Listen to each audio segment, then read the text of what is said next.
Test. There we go. Oh my god. Fuck. I swear to God, I test these things before we get started, but whatever. Whether it actually will work, it's literally a gamble every fucking time. Anyway, try. Um, hey y'all, we're gonna do the Reverie Roundtable in just a moment. So, thanks for being here with us. Let's see. We have people. I'm sure we do. It's time of filled with our time of week filled with white people, so it won't be a problem. There we go. Let's see. Let's pull people in. Great.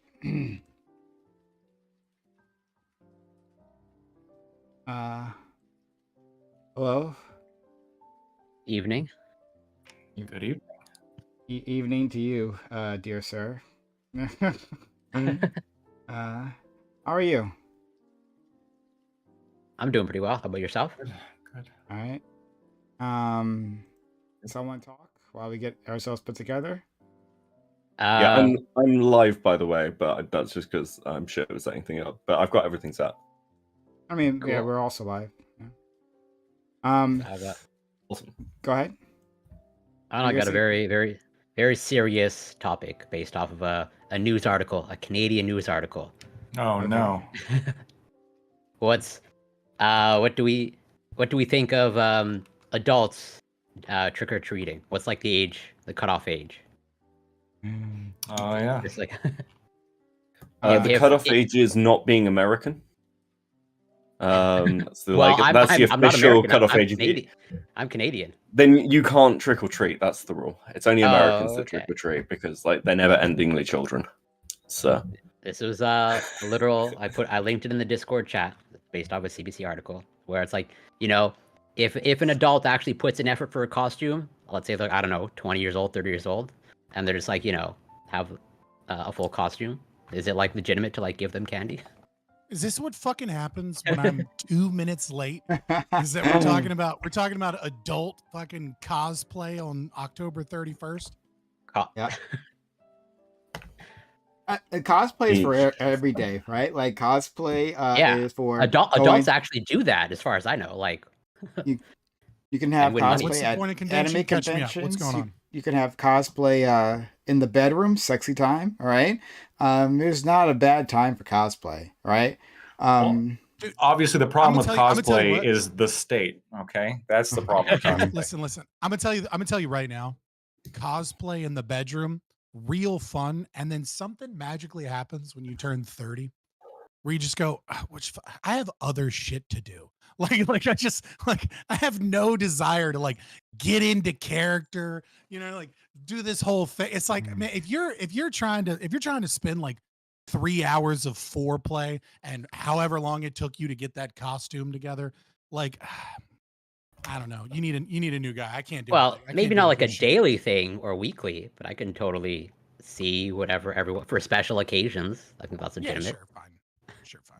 But I agree with you. 3 hours of foreplay every day, I got stuff to do. Yeah. What's up, peeps? Well, I think the real secret here of romancing women is that like the whole day is foreplay, right? Like you have I'm sure all of us have great advice on romancing women. Yeah. I'm the only one here with children and I'm divorced. But continue, please. You're divorced?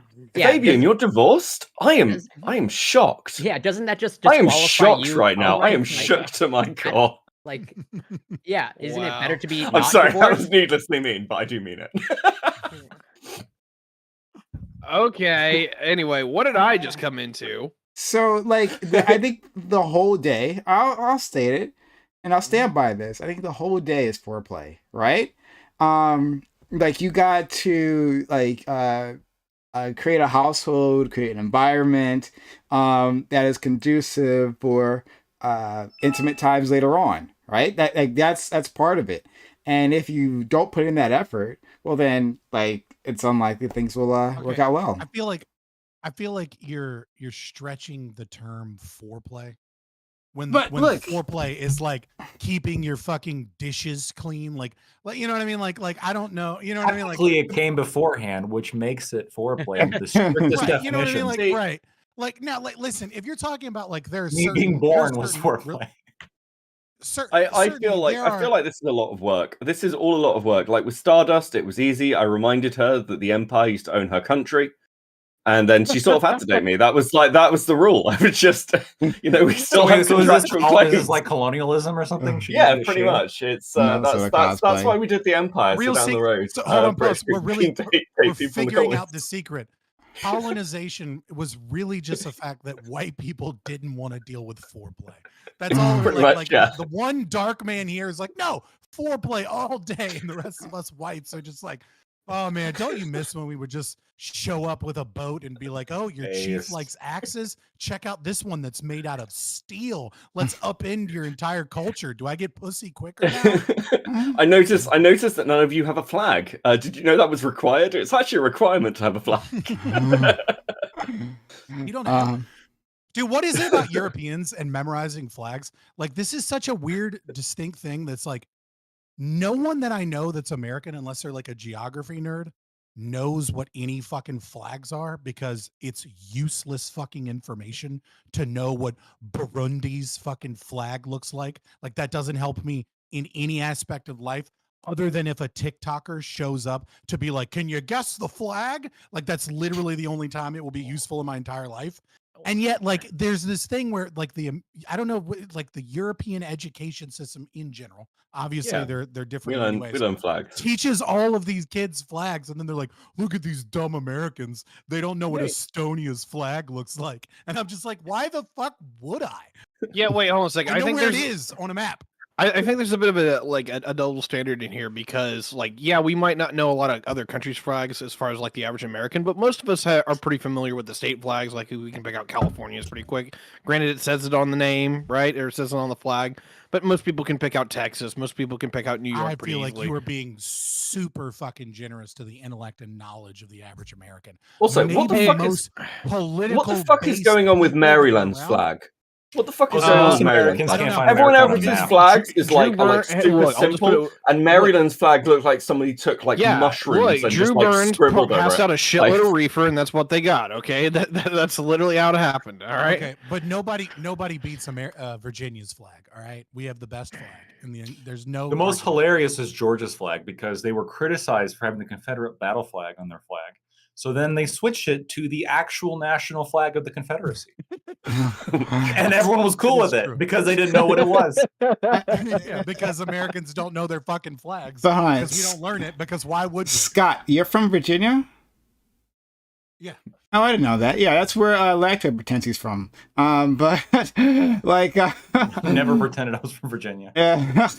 but they got the tit, right, on the flag? Oh, is that the one with the exposed boob? I think that's the one with the tit. Oh. Yeah, Lady Liberty, who's striking down the tyrant with the spear of liberty. Yeah, that's not what we're looking at. Sword of truth in her hand with six semper tyrannis, and everyone's like, yeah, but it's got a tit, right? Fucking. But Scott, like, and this is to the rest of you. Do you? I had a different opinion about this when I'm younger, and then I went down this like path of memeing, but now I think I've memed myself into a different position. Like, do you think that Americans have to know like the geography outside of America? Like, is that actually all important? Because like we are the center, right? Like everything that's important happens here. I tell people all the time that like the Eastern time zone is like the most important time zone, and like you just have to deal with that. That like this is where the center of finances in New York. This is where the center of politics the nation's is. Of Washington. Capital is like. Yeah, it's so stupid when people are like, "No, I'm on Pacific time." It's like, bitch, look, your entire state is made up of the fucking losers that couldn't hack it on the East Coast, that then got in a fucking caravan and headed out for better opportunities, okay? And then you either stopped along the way and you're the extra retards in the Midwest, or you were strong enough to make it all the way to the other side. And then once you got all the way to the other side, what you found was Mexicans and gold, and then you killed the Mexicans and you got the gold, and it turns out there wasn't a whole lot of gold. But it's not just like the country, right? Like the world. Like I get it. if Weather's nice. Yeah, Cool. if you live in Fuck someplace off. else, You're that's using nice. Eastern Standard. It makes no difference, right? Like relate yourself to Eastern in time. California. The only one that matters. So like fuck the other two states on the West Coast. They don't have good weather. They have high suicide rates and in the worst weather in the world. Save only one other country in the world, which is England. So do you guys think that like Americans like need to know like the location? Like you mentioned Estonia, right? I have a vague idea where Estonia is, but like what does it fucking matter where Estonia is? I'll learn Estonia when Americans are going to send soldiers in freedom over there, right? Like after that, we are currently sending a lot of soldiers to Estonia. Just so are we? Well, because they border Russia and they're like the easternmost NATO member. Well, I'll take a look at it. Yeah. Then. There's a battalion there, but just go to Russia, right, and then go left and up, and you're good. So when it comes to like Americans knowing geography, number one, I think you should know the 48 states that actually matter. Like that, that's part of the whole like continental U.S. that don't. The colonies, aka Alaska and Hawaii. Okay. Anyway, outside of that, Alaska's kind of like super fucking important, but okay. Alaska is literally needs to be made back into a territory, but that's a whole other conversation. Whenever it comes to like knowing anything outside the U.S., probably should know obviously Canada, Mexico, just because of proximity. I think Central America is important enough, just because of the fact that we have to deal with immigration, we have to deal with the drug war, we have to deal with quite a number of things that are downstream effects of just being what downstream we do. effects of Ronald Reagan's presidency. Agreed. Continue. This is gonna be a fun night with you, isn't it? Anyway, we're just talking shit, man. I know you are. Anyway, the long and the short here, at least for me, is that I definitely think there's at least most of what we call North America. Most people should have at least a tacit familiarity with, because Guatemala matters. Like it's not the biggest deal in the world, but it matters to us here as America. I hear you on that, right? But like they the export UK, the right? hardest kitchen workers in the world to America. Like the UK, like what difference does it make? Like if I grow up thinking that the UK is just off the Florida coast, right? Like whatever, doesn't matter. So and I just kind of like I'm kind of feeling like that about every place, like what does it matter? Like they're not really important all that much, right? They're important. It's like I want to go to Japan. It takes 11 hours by plane. Is centered around us, right? Like, what are they doing at this point in time to us or for us? And then I'll care, right? Right. I just want to make it very clear. I said flags don't matter, not knowing where the UK is in relation to Florida. I want to make very clear that like I'm not anti-geography knowledge. I'm just anti-knowing what the fucking Union Jack is. But I mean, like, I'll just Google it if I need to know. Other fucking flags the UK has for some. Technically, I just want to take a victory. It's only. I just want to be really clear. It's only the Union Jack when it's flown at sea. Just so we're clear. Fair enough. That's the only time it's Union Jack. Anyway, but like, I want to be clear on this. I think most of the time it doesn't matter, but it is quite interesting as a Brit being in this space, and some of the things that are said about us and Europe is fucking wild. Wacky. I really like. I think America's the British are sophisticated. You've got loads of people. No, come on. Like, have you seen? Like, I've been covering some of our politics recently. It's a complete fucking shit show. It's very funny, but it is a shit show. But it's things like, it's a good example. Like, there's a lot of people who are like, I'm Irish American, and they'll talk about Ireland in a way that, for those of us who are actually like Irish, because I wouldn't be considered fully Irish.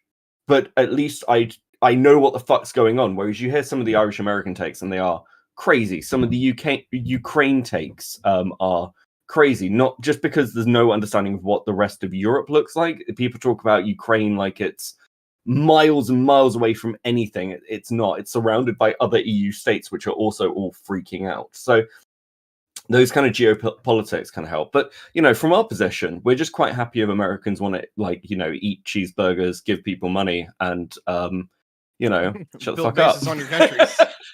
Listen, America is a really, really good defense partner. But Actually, you know what? I take it back. Maybe it is best if your soldiers don't know where they're going. There seems to be this thing of just telling American soldiers what to do. I feel like America's the worst defense partner. I feel like many Western countries like enjoy the idea of like a superpower kind of scaring other superpowers when they're not one of the players at the game, right? Like the UK, I mean, the UK is a player, but like, let's be honest, UK military operations is really just there to like grant legitimacy to US military operations, right? Like we go in and like, we want to invade Somalia. And then it's like, well, you can't do that. And be like, but UK is part of our coalition. And then they're like, oh, well, it must be on the up and up since UK and Australia are joining forces and sent over a grand total of 35 people, right? Like, but at the same time, it's like, cool, I understand that. But like at the same time, the amount of like destabilization US foreign policy has done that I don't know has led to, I would say that it's not a crazy line to draw. So to the draw thing a is, line from US interventionism. I'll finish. I'm almost done. US interventionism and like Rotherham, UK. I feel like without US interventionism, maybe you don't have fucking gangs of Muslims raping your white girls in your own country.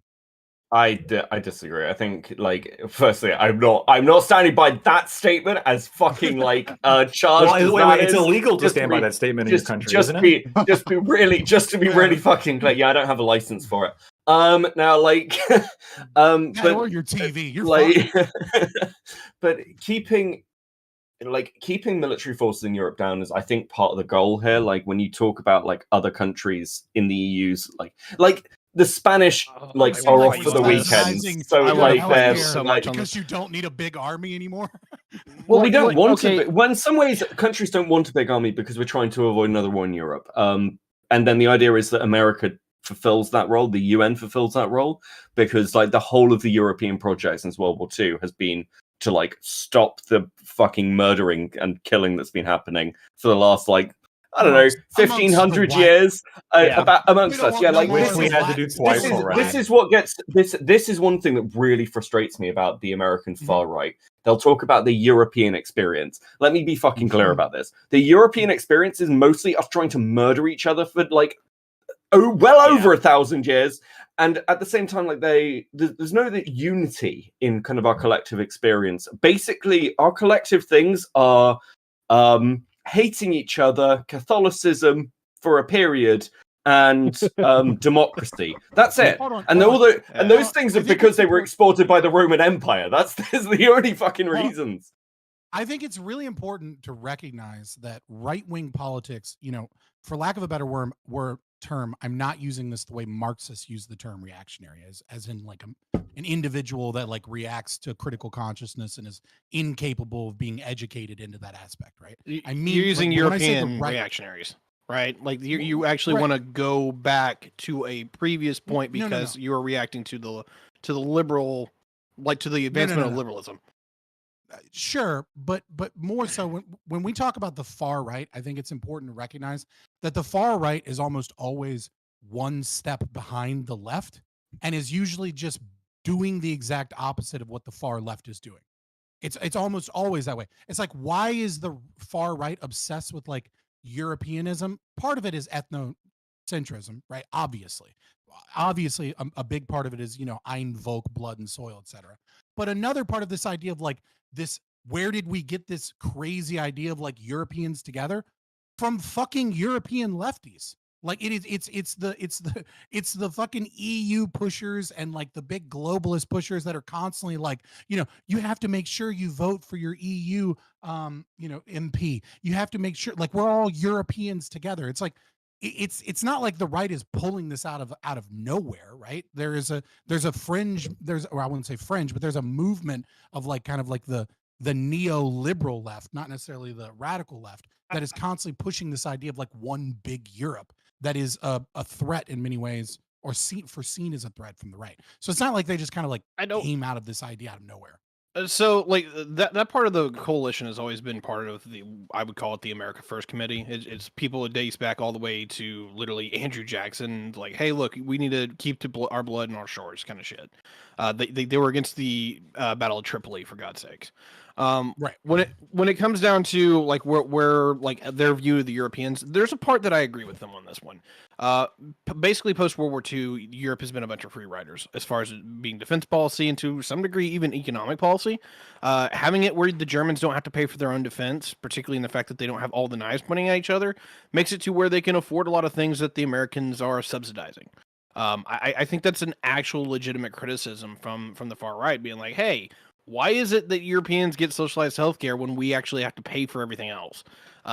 There's a level of, I would call it envy, but I would call it more of, you're not partners, you're clients, right? Like I said, man, I think it comes with drawbacks. It always comes with drawbacks, and I think that drawback is Angela Merkel being like, come one, come all. Europe is a free for all.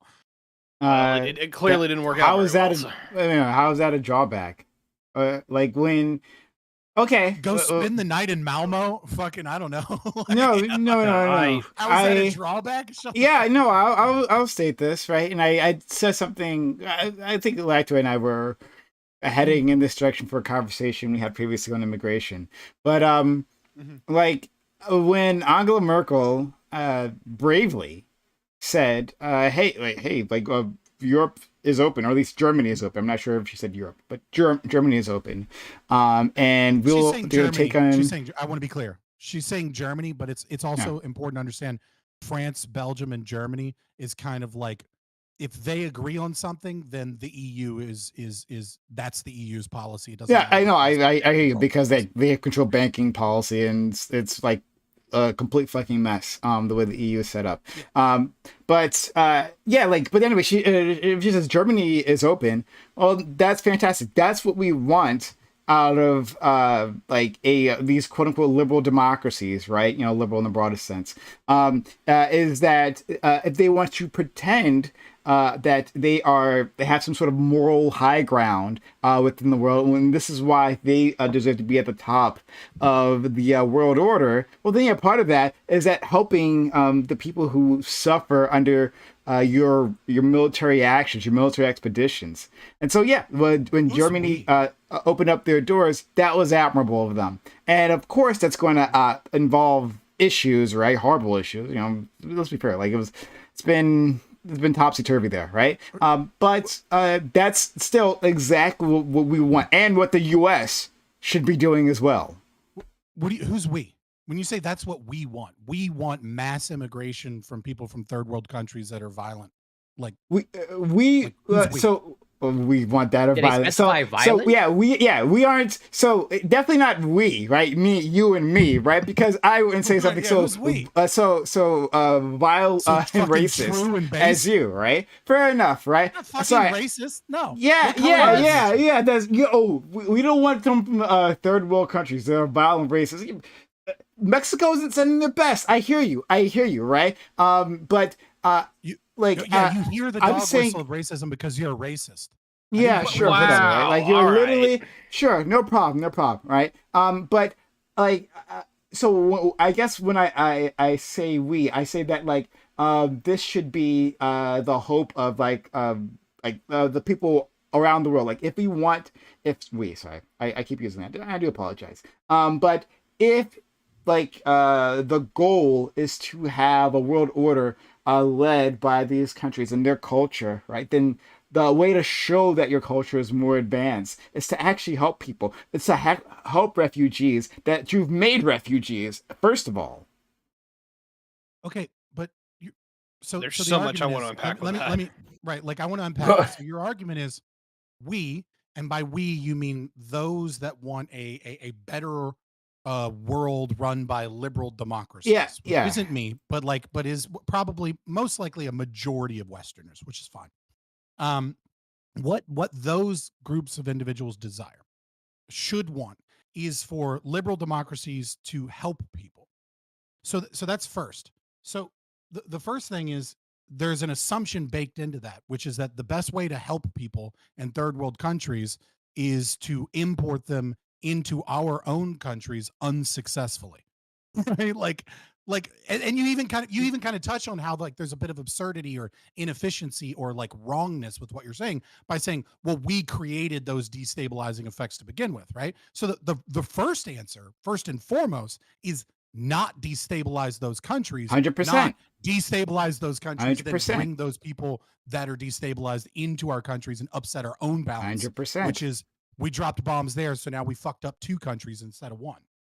100%. I mean, I think you've already heard. Like, I didn't say it because, like, I felt like at this point you should know my political leanings here and how I would handle such a situation. Is that I wouldn't drop those bombs in the first place. I would have a different foreign policy that's based on cooperation and mutual advancement. That's what I would do, and certainly like. Accepting when a country decides, hey, look, our natural resources are for ourselves, right? Like, obviously, I would start there. But, you know, we fucked up. We broke some things. Name a country that has invaded another country for natural resources without resorting to Russia-Ukraine situation. Sorry, one second. Thank you. I'll get to that in a moment. Viceroy, thank you so much. I'm not sure. I hope you're still there. For 24 months of subbing.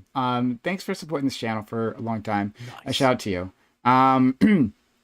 But sorry. Could you repeat the question? I apologize. Sorry, my apologies. So, can you name a country without looking at the Russia-Ukraine situation? Because I think that there's a fairly solid argument that natural resources are a desire or at least in part of that invasion. Can you name a country other than that in, like, I don't know, the last 20 years where a country has invaded another country for natural resources? 20 years. Why limit it to 20 years? I don't know, 30 years. I mean, because eventually you go back far enough in history, obviously you're going to have countries that are like mercantilist societies that, you know, that do invade other countries to grow the empire's resources. Like, obviously the British Empire wasn't in India just because they thought Stardust was cute, right? Like, they're there because of fucking to grow cotton. And don't tell me why we went to India. I think Beckett has a lowdown on that one, so I'm gonna take his word for it. Okay. Though I will say this. So for like, there's weird elements to this. What, for natural resources? I mean, yeah. Well, no, you didn't make the claim, to be fair, so it's not like you necessarily. So I don't know if it's just what I would say is just let me expand it a little bit. Then, like, I don't know if it's just natural resources because people make these claims about Iraq and everything else, but it's a bit more complicated in a global economy. So, for example, like one of the things, like let's look at the Falklands, for example. That's clearly not about natural resources for us when we went to war in the Falklands to maintain that territory. It's about like, the wider thing of how we project ourselves, how we think about our own rights and citizenry. And I think with a lot of wars, they're about like nowadays, like how you've got control of a geopolitical region. Like Russia is desperate to get a warm water port, for example.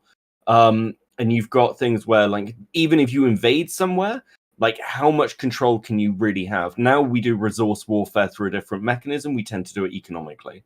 So we'll do it through things like large mega corporations, sometimes controlled. You're fucking answering the question in the way that I fucking wanted Prime. Prime made the claim. I'm literally trying to answer the question. Yeah, like, sorry.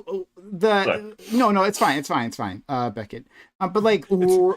You cheated. Right? Yeah, I know. So like, do you want me to say it because like, you might not accept it if I say it. But like, how I was going to interpret is that like it's the U.S. is like a general foreign policy to the Middle East, in which it's not so much like each individual war is for us to like plant down like an oil refinery and then we've got it right. It's more to keep some sort of established order that is conducive to American capitalism, Western capitalism. Okay, hold on. Let me. Can I tackle that for a moment, because I feel like you touched on something that's like super important, and I'll try and be quick. And obviously Ty wants to speak. You touch on something that's super important that I think it's important for libertarians, right-wing libertarian-leaning people, as well as the far left needs to understand that when someone says like America is fighting a war for oil, we're not fighting a war so that we can like own an oil refinery, or so that we can take 10% off of an oil refinery, right? The reason we're fighting is that there are certain players, namely OPEC Plus and a few others, right, that are involved in this global trade of oil. And oil is a speculation market. It's very much like housing in the United States, which is to say the amount of money that is in oil is even more than the amount of oil that's bought and sold. That there's money investing in oil, and then there's money investing on bets of whether or not oil will go up or down, right? So there's multiple layers of money that is all packed into this. And this equates to trillions and trillions of dollars, an actual unknowable amount of trillions of US dollars. That was about And the reason it's 1.79. US, yeah, but we don't know the exact amount that once you calculate what money is speculating on the oil market. Okay. Yeah, there's some Right. there's some gray So, matter like, there. Right. So I mean, you can say like 1.8 trillion when talking about just money bought and traded in oil, but like in terms of the speculation market, obviously you can know investments, but not like tranches and all this other shit, right? So Okay. a minimum, I would say of at least $2 trillion in US dollars. And if we just gave up on the Middle East, if we just said, fuck it, we're out, we're done, we're no longer going to fuck with the Middle East at all, we don't care anymore, none of these people are our allies, what happens is China steps in, other players step in, and oil stops being traded in United States dollars, the US dollar. And what happens to $2 trillion is $2 trillion comes back into the American economy. And that's known as hyperinflation. That's known as Great Depression. That's known as Weimar Republic. That's known as our entire economy collapses and is destroyed and needs to be saved with a new currency or a new world war. That's what happens if we stop, quote unquote, fighting wars for oil. It's not about owning an oil refinery. It's about maintaining the global trade in oil in the US dollar. And once you understand that that's what that means, I think you begin to understand our involvements in the Middle East way more than just like we snagged some oil refineries or like Israel is our friend. Yeah. But that doesn't. But then you would agree, and Tiberius wants to jump in, so I'm gonna give him space to do that. And shout out to my friend Doobie, who hasn't, he showed up, and I'm gonna say to greet you, hello, friend. Hope you're doing well. Hello. But yeah, like I would you would that agree it's a though. war for monetary shit then, or resources. No, just that like that the way we go about it is not necessarily like we can understand that like maintaining the petrodollar is important, right? It is awful. Yeah, but like there could be other ways of going about this, right? Like we have an interest within that region and we can't decouple that, at least not at the moment. But like that doesn't mean that all of our choices actually advance that interest. This is the biggest problem with liberal democracies as opposed to fascism or totalitarianism, is that the fascist, the totalitarian, the monarchist, especially, this is kind of part of the Democracy, the God That Failed by Hans Hermann Hoppe. You should read it if you're a right winger or a libertarian. But that's kind of the problem with liberal democracies, is that all of the politicians are just trying to get to their next election in 4 years or 6 years. They don't have long-term thinking. The United States nothing in the United States government has ever done has been about long-term thinking, because no one there is interested in the long-term plans or goals. They're interested in getting elected in 2 years, 4 years, 6 years, or securing their political legacy in some regard. So there's some long-term goals there, but it's nothing compared to somebody like Putin that can think 20, 30 years in the future because he expects to be in political power. Was it Eisenhower or FDR that built the highways? I forget which one. Eisenhower. Yeah. Well, that's pretty long-term thinking. I mean, like, right? Sure. Well, yeah. I mean, like, and also the economic calculation problem always proves, plenty of things. But yes, a broken clock's right twice a day. Like sometimes they do things that are good in the long term, but that's not the thinking that they're employing when they usually do these things. All right. Well, I guess I could. That's fine. Tiberius, you want to jump in? I want to go back to where you were with immigration in Germany, because there's some points here that I think are relevant, and there's some points that I think people kind of don't bring up. Just for anyone who needs the context, Germany currently has a population of about 83 million people. It's a very densely populated piece of real estate. However, if current trends hold, by the time we get to 2050, they're going to have around 60 million. That is just through natural depopulation. Long story short, the average German is 47 compared to the Americans being an average of 38. They're just an older group of people.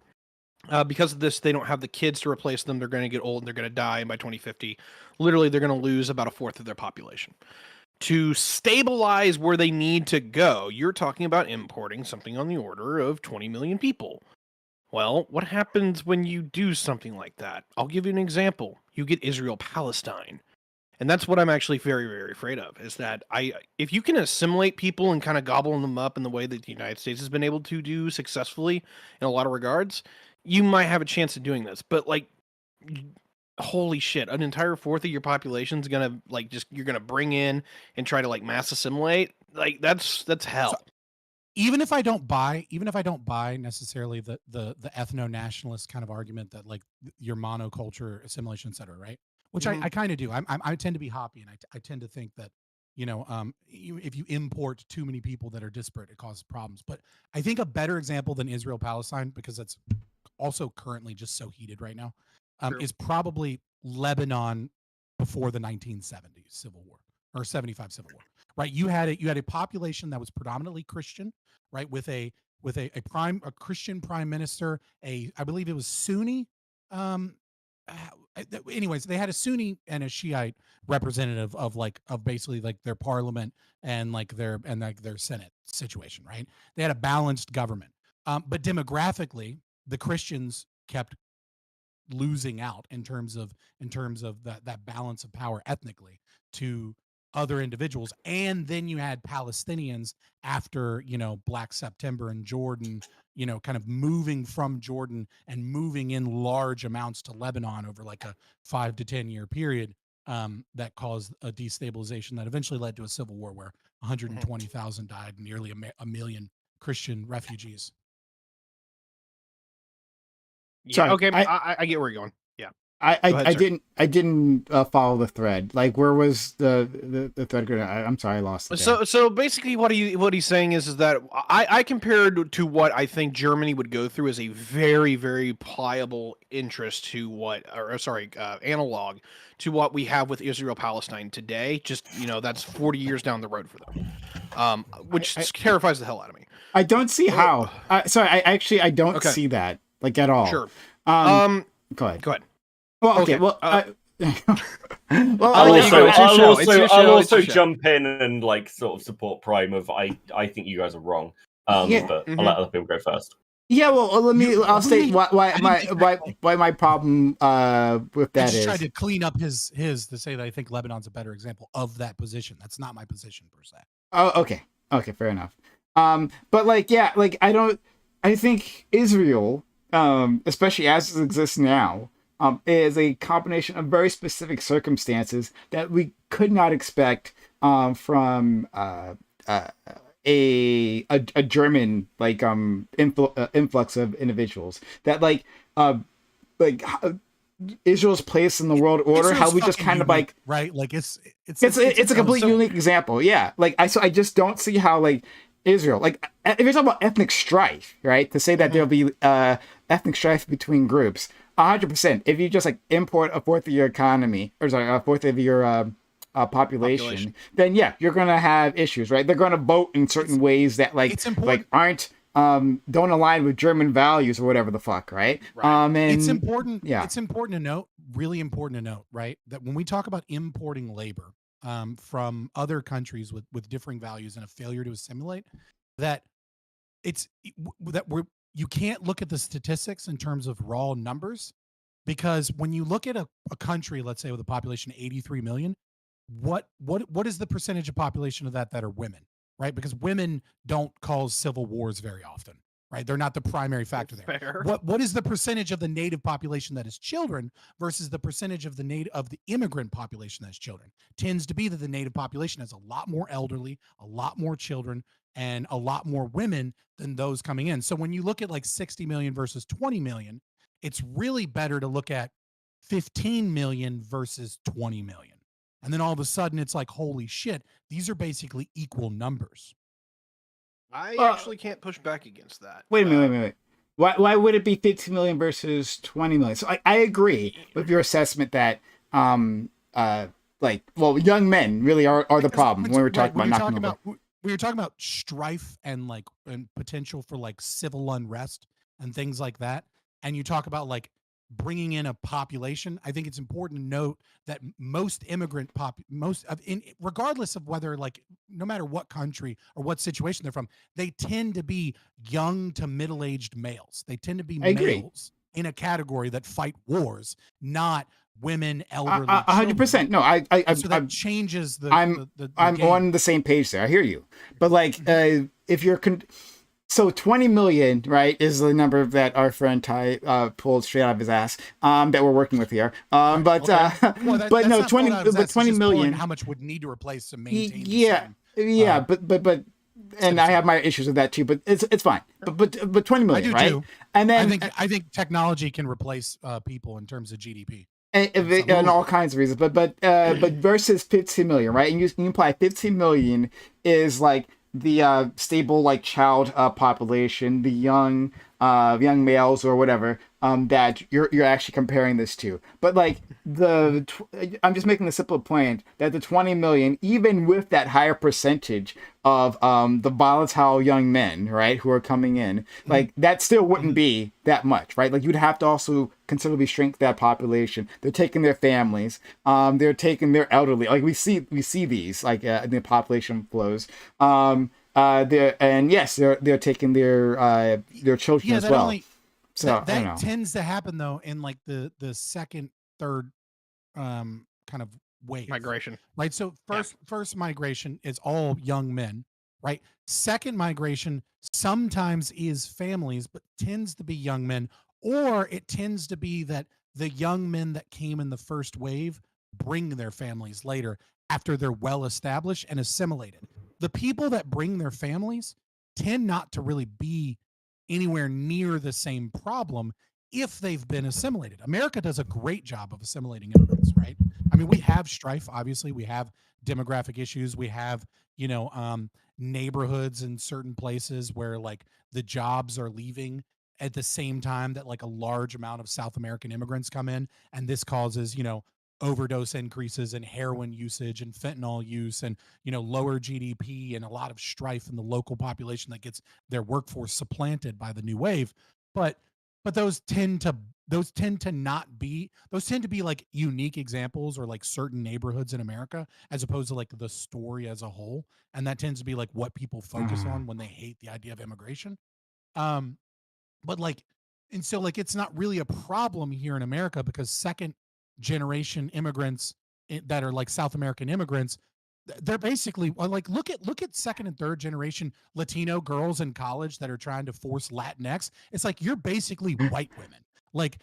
You're going back to your homeland being you're going to use Latinx, right? And they're no, fuck you. That's a hell of a statement. But no, I hear you. You know what I mean? I've heard about, we were talking about Germany, and to be fair, I've never been to Germany. I don't speak German, I'm looking at this from 20 miles away. It's okay. Nobody wants to be a good German. Yeah, but no, I've heard about from immigrants there, seeing documentaries and stuff talking about how they don't feel German, right? That there's this clear divide within the population that those are actual Germans and I am something. But I am not German. And the way the state treats them, the way the culture treats them, and that's a problem, too, right? Yeah, and America's unique too. So part of the issue there is that Americans sort of view Europe and its integration through the lens of Britain. So they're well, everywhere kind of in Europe is probably like Britain, and Britain's got maybe not as strong multiculturalism, at least in the opinion of Americans. I would argue that we've actually got quite a long history of multiculturalism. And they kind of assumed that places like France, Germany, everything else are like that. In the mind of the American lefty as well, because of the way they talk about these places, they're well, Germany is so much better than the UK. Look at Norway. Listen, Britain is the most successful immigration country in Europe by miles. Norway's immigration statistics are so low. Report still isn't fully public. Yeah, well, I mean, but the thing is, like, when you look at Norway's numbers of immigration are so low that they barely publish them. Like, if you search Norway's immigration numbers, you will find several articles about how racist Norway is. France is currently in the position where it is saying that if you support Hamas, we will get rid of you. You'll be forced to leave the country. At the same Germany time, is a country. No, hold on. Germany, let me finish. Sure. Germany is a country where, like, you will still be asked for your papers regularly. Like, these places are still incredibly culturally homogenous in a way that Britain wasn't. And part of that is to do with the empire, and part of it's to do with the fact that Britain has always been kind of invaded or had really high immigration to it. Like, we don't have sort of the same centralization that other countries do. But ultimately, like, yeah, immigration is really hard on Europe because you've got people trying to be brought in, whereas if you're German, you kind of consider other German people to have been in Germany for a significant amount of time. Whereas if you're British, you can kind of become British over like a generation or two, especially if you're from a colonial country. Like, it's really easy for somebody from India to end up as being seen as British, or somebody from like South Africa, because they're colony countries, and also so much of the culture they now have is transferable. Germany doesn't have that. You can't come from a colonial country and be like, oh, well, I know what Germans are like. You can be like, I know what the British are like because they forced their culture on me. So all those elements kind of really impact how the rest of Europe sees it. It's also frankly, like, the French can be bastards. Like you'll see the whole stop the boats thing that's happening. And the reason that's happening is because one of France's major negotiation tactics is, if you don't do what we want, we will stop enforcing things at Calais. We'll stick them on the boats and we'll kick them out to the ocean. No, we don't give a shit if that's a human rights violation, which it is. You're meant to settle in the first safe nation you turn up in. But, like, people focus on what Britain's doing to migrants, whereas no one talks about Austria, where they put up fences and said, if you cross this line to come in, we will fucking shoot you, which is a very different response. 100%. But let's let Ty, because he wants to jump in, then Scott. And I want to hear from Doobie, because Doobie, I know you've had a lot to say about immigration in the past, so I'm really curious what your thoughts are on this ground discussion. But Ty? Yeah, there's a lot to unpack here. Like, there's always that. We know. Yeah, fair enough. Anyway, two conversations come to my head. Number one is like assimilationism versus multiculturalism. I think both, even the hippie version of Tiberius and the Hoosier version of Tiberius, openly agree that assimilation's the way to go. Like, multiculturalism doesn't work very well at all unless you have like this massive authoritarian structure that just forces everybody into compliance. I can unpack that at a later point. It works well in Singapore because of that.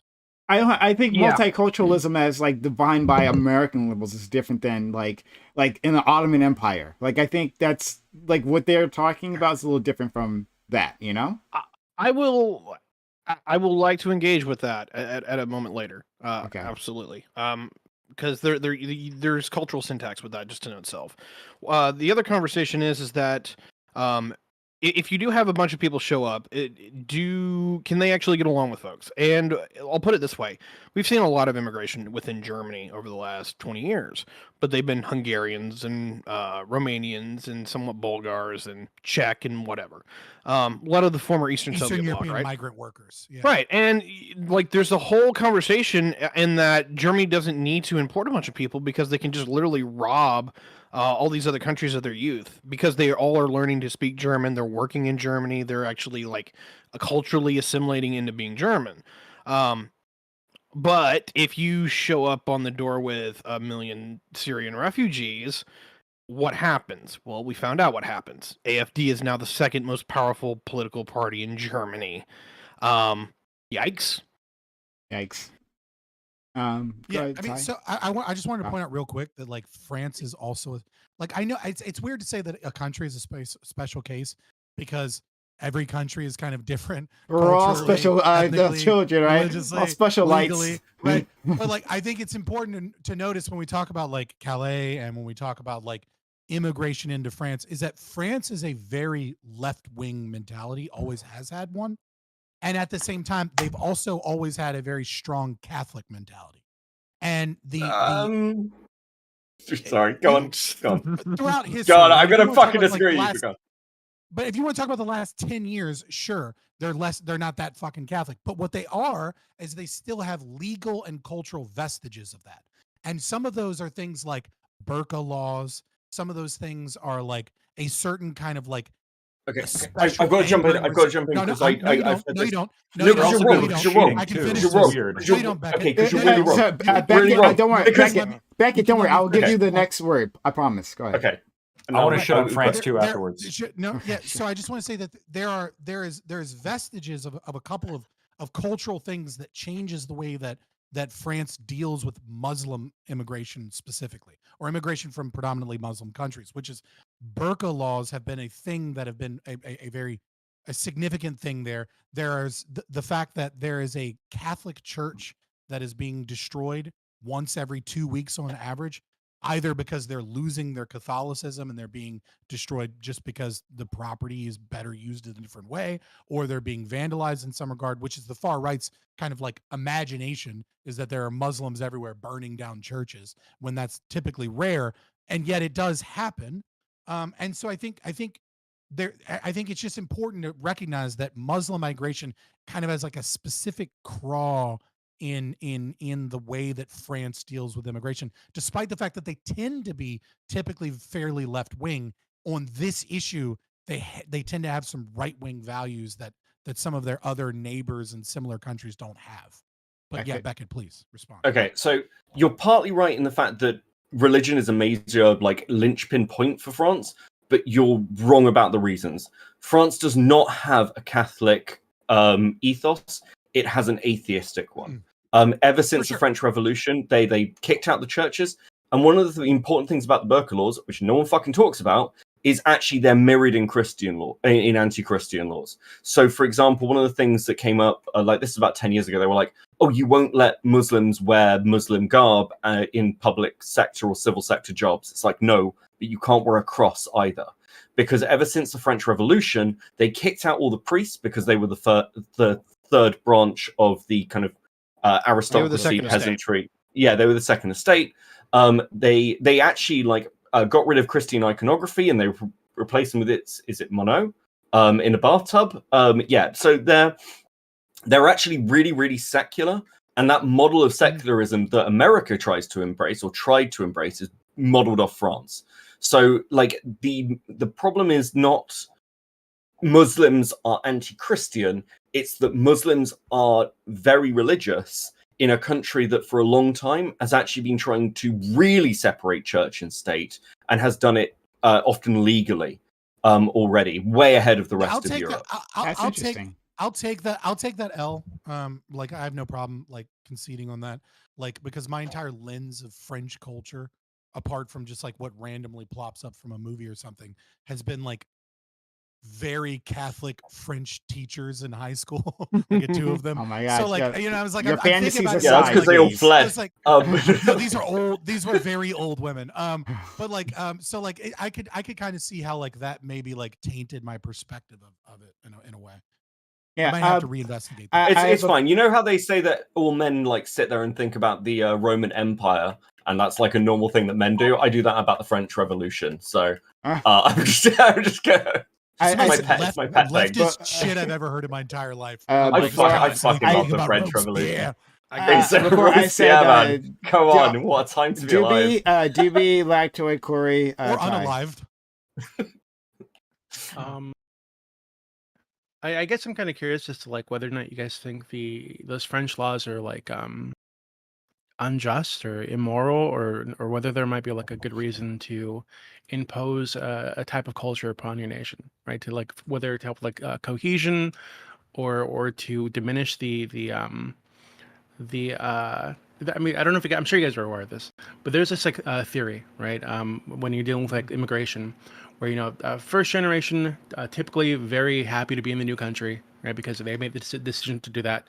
Second generation tends to be people that are like split, but it's like they have like split not allegiances, I guess, split identities, right? Because they are still somewhat connected to their old country, but now they're in a new country and they don't really feel like they belong in either place. So tends to be where you get like people who torn toward like extremism. If you're like a dealing with the Muslims or whatever, right? This tends to be like second generation, but by the third generation, they tend to be like fully assimilated, or at least on the road to being fully assimilated. So if you have like an influx of immigration into your country from a culture that most people would consider to be incompatible, right, with like your values or your nation's values, like Europe did during the migrant crisis or the refugee crisis, they had a ton of people coming over, right? Ton of these people coming over having children who are in that kind of split state, right, where they don't really feel connected to either place and they're trying to figure out their identity. Is there like a benefit to imposing these laws upon them to make sure that the options open to them? I mean, of course, you're going to push people to radicalism if you like say, hey, you're not allowed to wear the burqa or whatever. But there's also the chance that by pushing them away from their old identity, you pull them to the new one, right? Which might be the thinking behind some of these laws, I think. So, like, do you guys think it? Go ahead. I don't. I think centrally planning culture is kind of retarded to begin with, like just a little bit. Like you can guess, but like you never know what the fuck is going to happen because you don't have a crystal ball. You can't tell the future, and it's like even more complicated than attempting to plan economic things. It's trying to plan how cultural things will do. But what I will say is that the the the solution that I think makes America a lot better at this partly is because we have 330 million people, and it's also partly because we have a very large amount of land.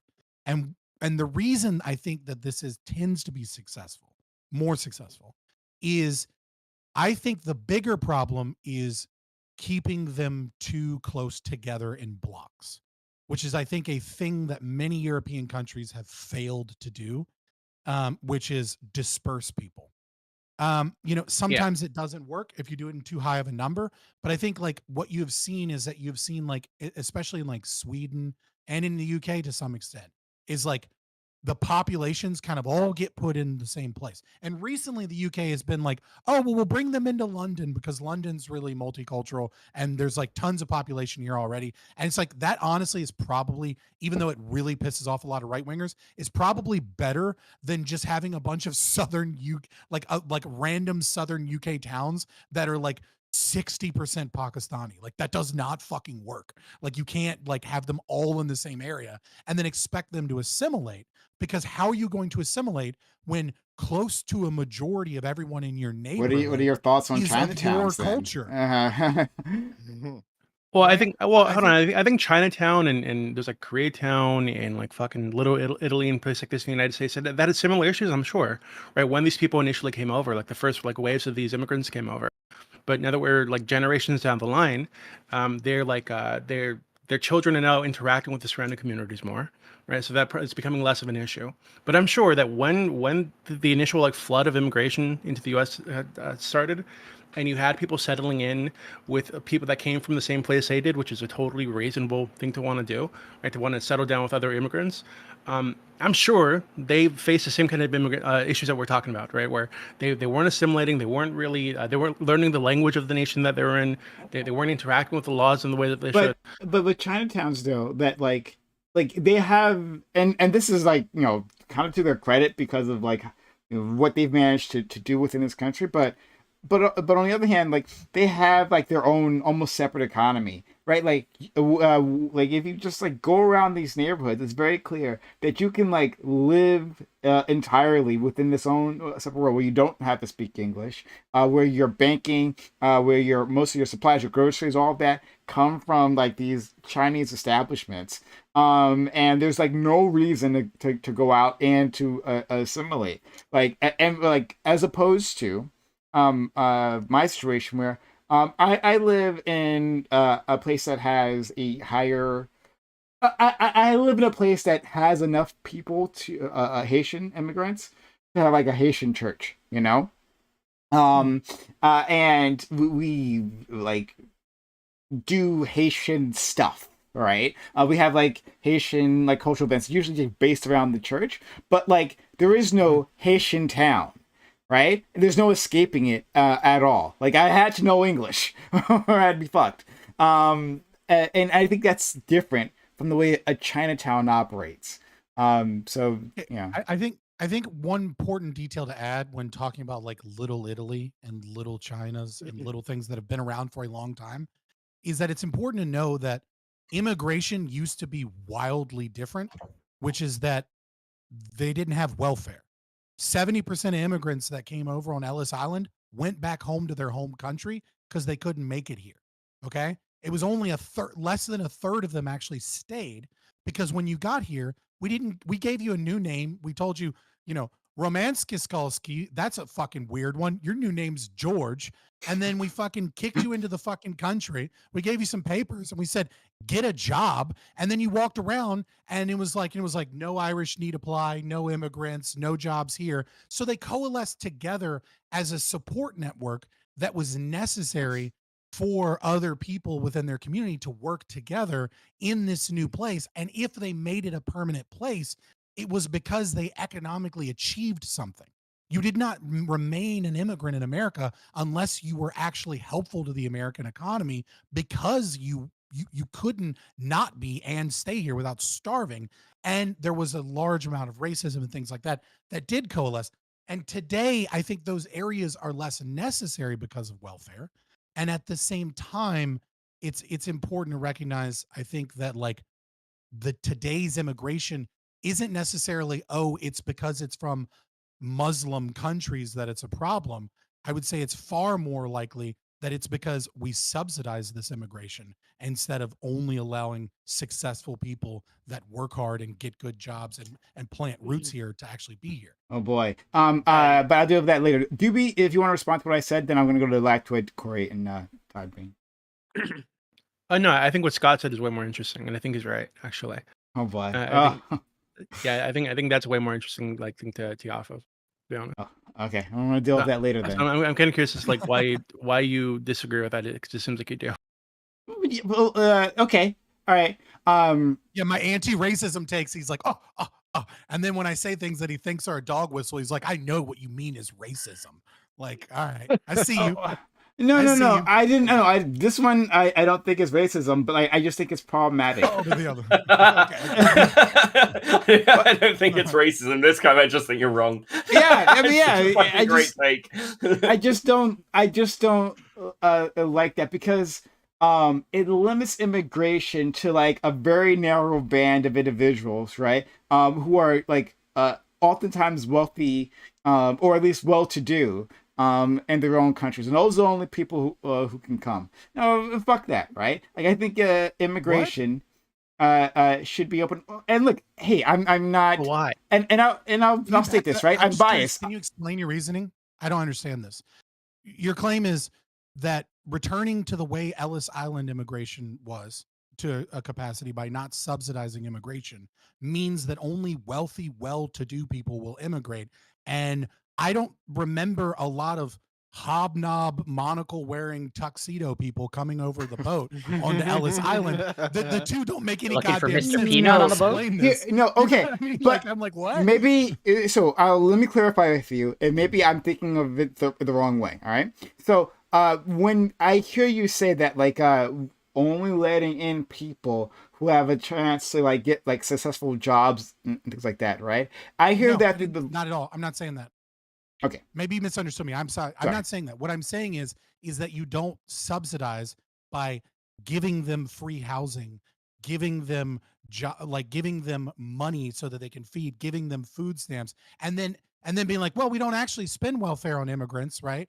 Except for like unless they're refugees. And then once they're no longer refugees, we don't subsidize them. Oh, but since they had a kid, we have these massive amount of welfare programs that don't go to immigrant families. They just go to immigrant families who happen to have children. And then it's like, okay, well, that sounds like massive amounts of welfare going to immigrant families, as opposed to not having any of those funds go to those people.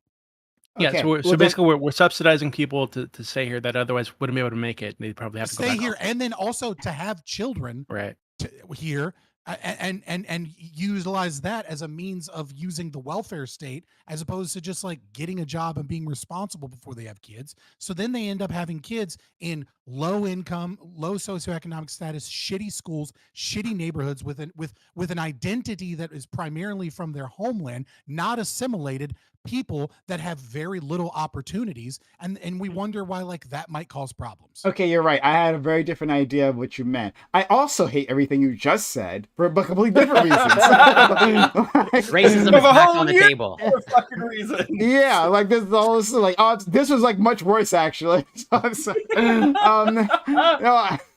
no, I'm like the core of my principles around human flourishing, and compassion for others. I just described a situation where these people are not flourishing. So, and the reasons for that are racism, capitalism, and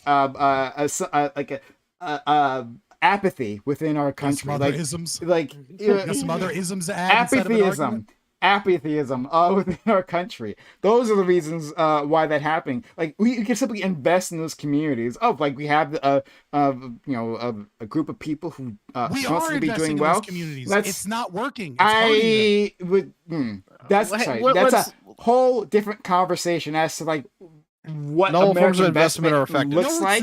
You're just and like accusing me of actually addressing root causes. I didn't accuse you of racism. I didn't accuse you of racism there, right? I'll accuse you of racism later. Trust me, don't worry. I'm not shy with that. But like, you'll do it later, and you did it before. But I'm not doing it. But this is not what I'm talking about. I'm just saying the racism is the problem, and but I'm not saying the racism is coming from you at this very moment in time, right? That's all, right? I'm just saying that like racism, as opposed to how we interface with those communities, is part of the issues as to why we don't see a better advancement of them. Like.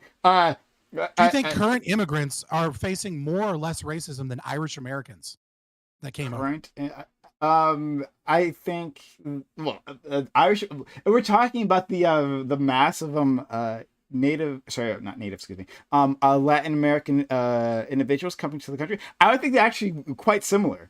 Like I wasn't back there during the Irish, influx, but like the rhetoric that I'm hearing is exactly what I've heard about in the past. I literally there's a town hall of black people in, I think it was Chicago, talking about like how those people don't belong here, how we're fighting for our own scraps, and then we can't be sharing with them. Like, so we got to turn the buses back, turn the bus like all of these things can be said about the Irish Americans. Yeah. So I'm saying, and I hear you.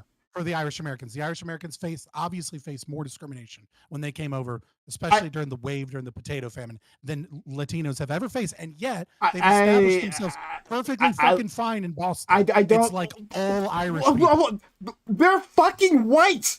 They're fucking white. Are we missing that point, right? That yes, agreed. When they came here, they were facing tons of. But here's the problem: white supremacy as it's established here in the United States, right? Which is different than the way it is in the UK, right? But white supremacy as it's established here in the United States, like, doesn't account for those like ethnic differences. It's like inconvenient for it. So like lazily, they're like, yeah, I guess. I mean, a few generations, I can't hear them, right? I can't hear O'Connor, like with an Irish lit anymore. So yeah, I guess you're good enough. Like the way to compare how the Irish have integrated with this country to someone who was visibly Latin, right, or visibly from another ethnicity, right? That's completely different. It's completely different. Like, I promise you, we can get back to it. We can get back to it. I gotta go down the line. I gotta go down the line. AOC is white as a motherfucker can be. She is not. Okay, anyway, I'll leave it alone. I will. Oh my god, it's amazing. But I can get back to you, but I gotta get to Lactoid and Corey and Ty. Go ahead, Corey. Lactoid first. Oh, my bad. Oh, well, thank you, Corey. So I got a couple points written down. The first thing I wanted to do is back when we were shitting on the French, I wanted to join in the French a little bit. Did you know? So there was a Pew Research poll that was conducted in Europe, and France was the only country that in which a minority of people said that cheating was morally unacceptable, kind of going to that atheistic sort of those values that exist within France. Everyone else was, yeah, like most people were like, yeah, cheating is wrong. Not the French. That's a problem. And maybe more Muslims could, help raise that percentage a little bit, because maybe just to maybe they're clarify, against cheating. you mean like infidelity type of cheating? Yeah. Okay. Cheating on your At first, I spouse. thought I meant like college cheating. That's Yeah, I was the gonna first thing. Yeah. Cheating your wife. Like only like 43%, or with between like 43 and 47% of French people actually think it's like morally unacceptable to cheat. Disgusting. That whole culture has a very significant problem there. I don't really think that's an issue, actually. Okay, sure. So a couple points to I guess Doobie's question, and I apologize if this, I believe this is as on topic as I can make it. It's difficult, because this is something that we can look at stats, and I have the stats which demonstrate that there are changes happening in Sweden and most of Scandinavia. And then there's also anecdotal experiences, right, of my family who lives there. And there absolutely are changes that are happening. You look at the crime increases, and it's just inarguable. We're talking before about the UK taking more immigrants. Grenade attack per capita in the world is in Sweden. There was a riot in Sweden because somebody burned a Quran. And they burned out, they burned cities. Hold on, pause. Not to be a leftist here, but it's not because they burned down the Quran. It's because like members of the most far right political party go to the most Muslim neighborhoods, grab a bullhorn, and then just start saying hate facts like Muhammad raped a 14-year-old girl named Aisha, and then they burn Qurans. Like they do everything they can to get them to attack them, and then be like, then they fucking attacked me. Right. I hear that. I hear that. Right. And I mean, fuck Islam, honestly, allowing a savage religion for savage people, right? But allowing that to nevertheless, but allowing that to happen. I mean, look, in this country, in Skokie, the Supreme Court decided the Klan gets to march through black neighborhoods, right? That's part of what freedom of expression is. If you live in this country and you have freedom to access public spaces, you should be able to go to public spaces and speak your mind, which is what they did, and then you got riots. Overall crime. Context to add. Well, sure, no, there's context, right? But like the overall crime increase. I mean, I guess I don't know if there's context to that too, but I mean, you see, foreign-born people in Sweden are 3 times more likely to commit overall crime, and when you look at murders and rapes, those percentages are skewed even higher, right? We were talking before about how the UK takes more immigrants. That's per capita. It's not true. The immigrants in Europe are going towards places, obviously, that are wealthier and have stronger welfare states, right? Like Scandinavia, Germany, et cetera. These countries have a higher per capita immigration than the UK does. Definitely more than Italy or Spain or these other countries, right? And now Italy's got a very strong welfare system, so that might be higher. But I mean, there's other countries that maybe don't have aren't as wealthy, don't have the strongest welfare systems. They're not taking as much because ultimately the immigrants are going towards places that have strong welfare states, and we are seeing social changes. But that's only kind of true for the UK, right? More important context: the UK has taken in more than anybody per capita. But per capita? Yes, but you have to expand the time because the policies in the UK have been taking in immigration before the big waves that hit Europe. Right? Sure. So, okay. I don't know if that's true. I'll take your word for it.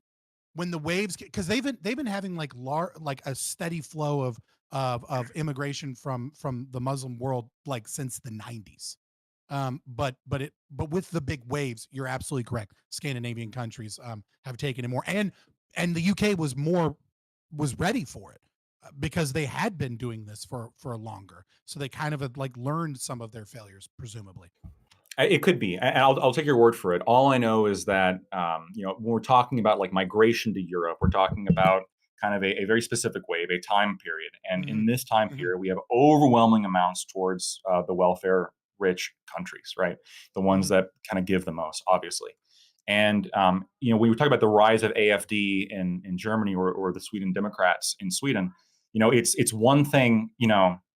It's difficult because like there's very deep ideological disagreements I have with these parties, but in terms of understanding where they come from, I mean, if you saw like a quadrupling of your crime rate in your area, and you see riots and grenades being fired and this kind of shit when it was not happening before, right?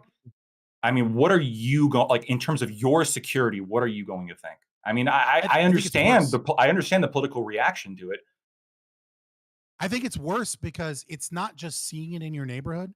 It's seeing it in your neighborhood, and then you go to Facebook and you try and talk about it, and people scream at you that you're a racist, and then you get banned off of Facebook and Instagram, or you try to go on Twitter and you realize that like you're shadow banned because you talk about the wrong things. And so you realize that not only are these things occurring in your neighborhood, but that the entire political establishment and media and many of the institutions, both cultural, governmental, and academic, are all doing everything they can to silence you and keep you from being able to speak up about it. So the only option you feel that you have left is to find some political force to recapture those institutions. And when you have that much rage and you don't let people blow off steam and talk about it or discuss these things, you're gonna get an even stronger reaction. And eventually you're gonna get to the point where every time I say the truth, you call me racist. And it's only these people that you call the racists that are even willing to discuss these true things. So you know what? I'm proud to be a racist. And that's when you start getting fucking full-blown right-wing Ein Volk fast shit, because you'd never let these people have any power or speak or do anything other than talk to the other crazy right-wing people. There's also one last thing I wanted to say is, we can compare it to things like Chinatown or even the U.S. experience with immigration. But I mean, there's some stark differences, and one of the I think the starkest difference here is that the cultures of the communities that have moved to the U.S. have been relatively benign in comparison, right? Like Chinatown does not have a crime problem, right? Mexican immigrants, by and large, do not have a crime problem. This cannot be said about like Middle Eastern migrants into Sweden. It just can't be when you look at the numbers. The numbers are undeniable. I kind of want to address that, but especially once you don't know if the numbers are even accurate. Let's go to Corey. Oh boy, that's Corey. Well, I mean, it's been proven over and over again that many of these organizations hide crimes, and that's the whole point of Rotherham. Is knowing that there was Muslim rape gangs that they were hiding and refused to do anything about it. I'm gonna leave that alone for now. But Corey, please. Well, in contrast to bashing the French, I'm going to attempt to defend the real French as someone from Quebec, and also to sort of maybe Jesus fucking Christ, and maybe to bolster what Beckett said earlier. Fucking French rednecks. Based, okay, cool. Let's go. In terms of like, I think it's fair to say, yeah, Quebec is not France, but I think there's pretty strong ties between Quebec and France. And I sort of, based off of what you said, Scott, in terms of like, maybe some anti-Islamic sentiments, it's, I think, to what Beckett said earlier, Quebec is a good example. It's rather a push towards secularization. And Quebec actually... Yeah, and I just want to also provide, some history, even though I'm definitely not an expert on that. But, Quebec went under what they called a quiet revolution, which is like literally pretty much to secularize the province. And, Quebec often gets branded as, xenophobic because we have language laws. And now recently we've had like a ban on religious symbols for public sector workers. And like, yes, many people understandably saw it as targeting those who wear the hijab and the headscarf. And for a time, in our National Assembly, basically, our political whatever buildings, there was a crucifix. And like once that ban on religious symbols came into play, the crucifix did stay up for a time, but with enough protest, the crucifix was taken down. And like the ban on religious symbols. Can we be honest about this though? Can we just be honest about this? You made a law. Why? The crucifix wasn't a problem. You know why the crucifix wasn't a problem? Because Christians don't get together in gangs and rape your underage girls. Muslims do. Well, I'm not going to speak to that. Like, there's a reason that enforcement has to be a problem against Islam. It's because Islam is a barbaric religion. There is that racism. But regardless, it's not racist. It's fact. Yeah, but I think give a fuck what skin color I think you it's are. still. Wait, can I finish my point, please? Can I finish my point, please? Yeah, please. Regardless, I think it's a good example of, at the very least, upholding the principle of secularization, because the ban on religious symbols, like you can't wear a crucifix as a public sector worker, as your healthcare worker. I don't actually know the true motivations of why the law was passed, but even if that granted is true, they're still willing to take the cost of like potentially offending, crucifix wearing people, which I think there are quite a few amounts. I'm just saying, like, they're not the ones causing problems where you need to enforce these laws. So on that the point, Christians are basically collateral damage, basically. I'm curious. I don't know how much I agree with this, but like I let Corey go. So grandma wearing a crucifix has really been let Corey finish his fucking point. Corey, please. Based off of what I heard you say earlier, Scott, in terms of like trying to like force culture, I would assume you are against sort of like Quebec's language laws. I'm curious on other people's thoughts on Quebec trying to sort of literally like engineer culture. We have language laws. We have a literal language police, and recently a law was passed where we have 2 or 3 English-speaking universities. So now, if you're an out-of-province student, as in an Ontario student coming from Ontario to Quebec to university, to an English-speaking university, they are paying twice the tuition. Well, I don't really see an issue with supporting or encouraging or imposing a certain type of culture on your country, right? So long as I agree with the culture, obviously. But I don't really see like an issue with that, like generally, right? So I think that's all laws ever, right? Yeah, that's basically like law, right? Our culture says murder is wrong, so sorry, that's holidays, you don't get to do right? it. That's holidays. Well, I would say that I think it's less of an issue when Quebec does it because Quebec isn't a separate nation. And the reason I say that is like if you don't want to speak Quebecois and like you don't want to consider yourself, a French redneck, you just need to rent a new house when your lease is up, right? Like you don't need like some insane level of documentation or anything. So I have less of an issue. It's like less of the enemy. Ultimately, all laws that stem from nation states I find to be a problem, obviously. And I think, but I don't. The concept of enforcing culture for a voluntary community is perfectly rational, as well as a multicultural culture that wants to that wants to bring in everybody. And that's the problem with immigration as a whole, and these cultural laws as a whole, is that it is always authoritarian punishment of human beings against their voluntary free will, no matter if you allow all the immigrants or no immigrants. There are people that want immigrants in their neighborhood, especially certain businesses that might want to import cheap labor. And that is a violation of their rights to restrict immigration. And at the same time, there are property owners that have had the right to maintain their own community and culture stolen from them by the government, that then brings in, and worse, gives welfare, their own fucking taxes, to people to come in and change the culture of their community. Both of these are violation of human rights. And so the only appropriate answer is for the nation state to dissolve. Second, that the only appropriate answer is to get closer to private property rights, which is we should allow free, unfettered immigration of the most amount of people that want to come over. And simultaneously, it should be required of every single immigrant that they have a co-signer. Either it be a nonprofit organization, a family member, etc. That person is a co-signer. If that person needs to be deported, breaks a law, does not pay their debts, etc., whoever is co-signing pays for all of it. And you'll stop seeing third world fucking immigrants with no fucking financial prospects coming in en masse, and you'll see a lot more fucking H-1B1 visas. Okay, so I think there are deeper problems here as well. Like one of the things that's really changed is, and post World War II, Europe doesn't really have an honor code system anymore. It doesn't really have a cultural code in the same way it used to. That's been degraded over time, and I think some of that is to do with people kind of questioning, like you see much more of the West questioning, are we the good guys? And that's had big impacts. Other countries don't do that. What do you mean? You don't get that in Japan. Like, can you just explain? I'm sorry, I'm confused. Okay, so an honor code.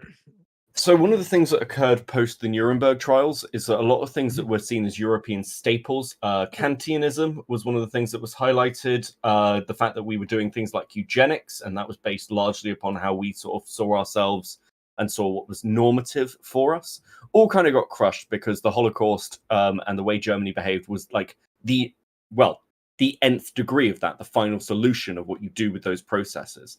And that caused a lot of people to question. Europe changed rapidly from a state where like it was, you take care of yourself and your family, to we're going to start instituting like free healthcare, we're going to have like different social programs, education was expanded. The sociological term, the sociological term you're looking for is honor society versus dignity society. It transformed from an honor society to a dignity society. Got it. Fair enough. But like part of the problem like we're having is that when people come to nations like the UK or like France, the expectation seems to be like at least socially within the left, and let's be fair, the liberalism won, really, like realistically speaking. We have all moved much further left, that Except we for make France. allowances.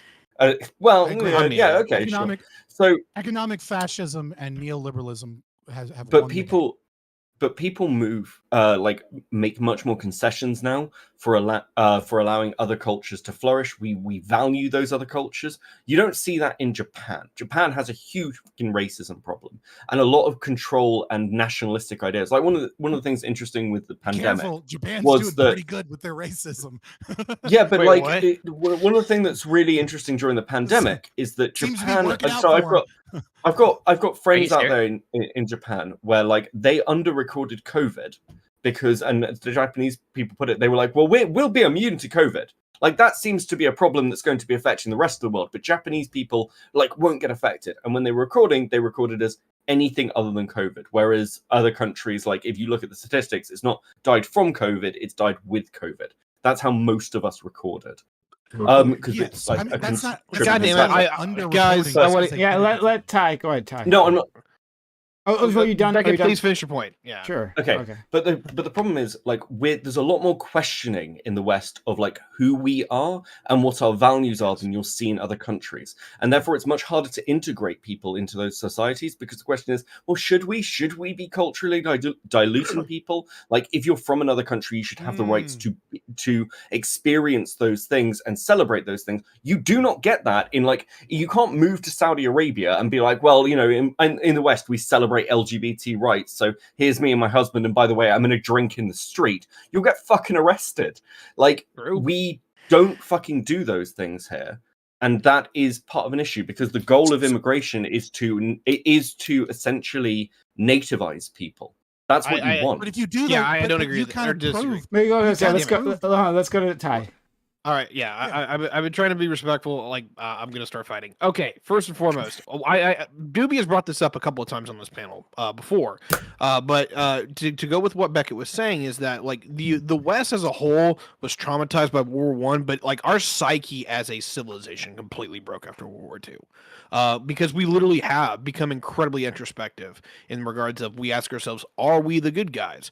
Germany, which put literally Europe to fucking boots, is now literally a pacifist nation and a democratic nation. That's a shocking transformation. And the more we go through this, we have largely seen Europe and to some degree, like the United States and Canada too, blatantly abandon Christianity, which has been the staple of whether it be Catholic or Protestant for the last 1,500 years for our entire civilization. We have seen us abandon in some regards or another a large affiliation to capitalism. We've seen both in the United States and throughout most of the developed world that we have a lot more mixed economy capitalism or outright central planning. The French are leading the way in this. Like, if you ever want a true leftist country, I think France is actually the model for this, which is why I don't want any of it. Thank you very much. But where I'm going here is that like we got to a point where anything that like the Nazis did, I'm amazed that we still agree that breathing is a good idea because the Nazis did it. We adopted their economic policy. I would feel like that would be a stretch, but there's also a different conversation between like 1936 German economic policy and 1944 German economic policy. So discussion to be had later. But I largely agree. We've clearly gotten closer to both. Interesting conversation in that I might want to separate it because I would actually say that our methodology is going more French-like, unfortunately.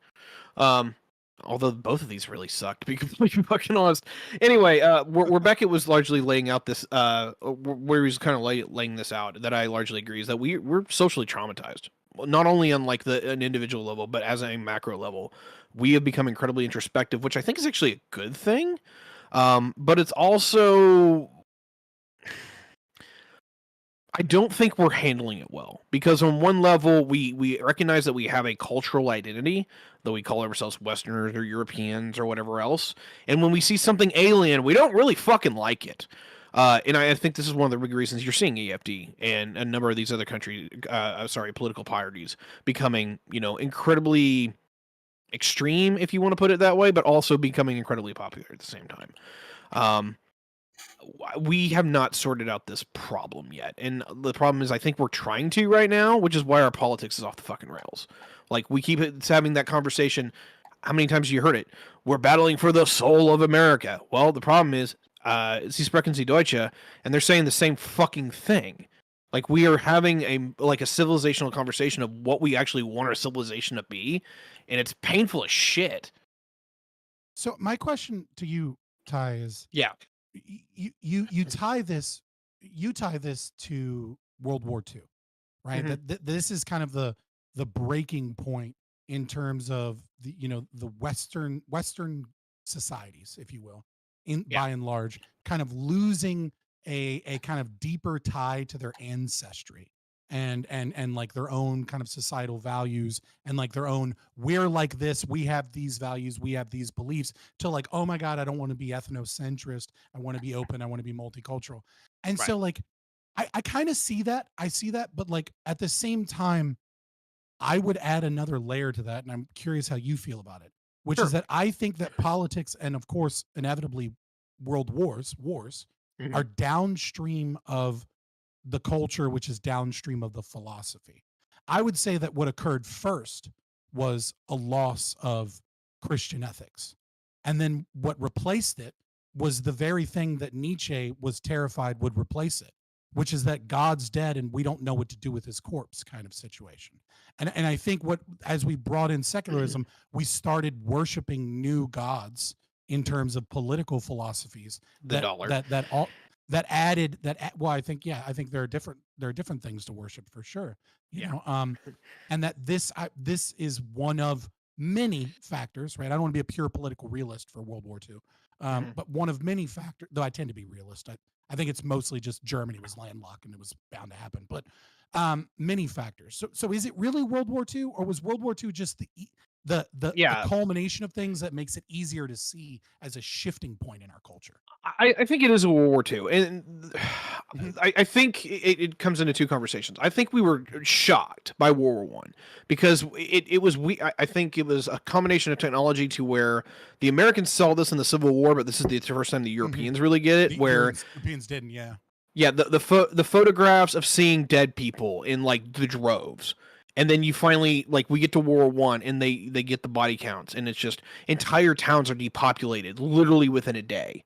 Like, because you had the regimental system, and you would have literally a small town would all get a bunch of, I think they're all telegrams at this point in history, to where everyone finds out all the kids that are all the young men that have been born between the ages of 17 and 23 are dead.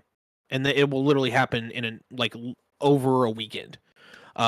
It just shocked the shit out of people. But what really during the Civil War, we showed up to picnics to watch the Battle of Bull Run. Right. Nobody knew what the fuck was happening with modern warfare. And you're right, Europe didn't really get it until World War I. Right. So here's where the kicker is. Well, this is why I think World War II is so important.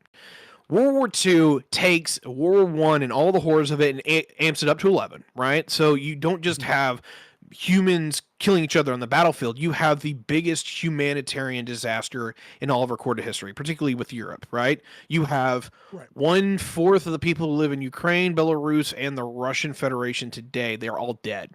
One out of every 4 people dies, right? Depending on where you are, it's significantly worse. You have the Poland, Germany, France, literally all this shit happens. Almost everyone goes into full breakdown. But what is the scary part, I think, which we as a society recognize, but we didn't talk about as individuals, is that we can say the Germans are another people.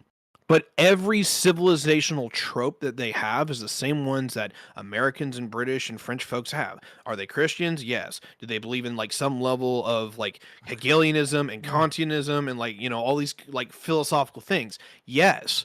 And what it really came down to is we looked in the mirror and we saw what could actually happen when all of the things that we believe get turned up to 11 and break. And I don't think we handled it well at all. But what I will say is significantly different with the West, and why I think the Westerners should be incredibly proud of their civilization, is that we actually did look in the mirror, and we're having that conversation of, okay, what do we do about it? Because if you look at Asian history writ large, they'll commit atrocities and genocide on the daily, and they'll just fucking walk it off. It's amazing what Chinese history is just completely low-key taken away. Go ahead. I do. I want to get to Second Corey at question, some Ty. point, so let's not forget. Yeah, sorry. I'm just curious because I know most people probably haven't looked into it at all, and I'm curious if you have.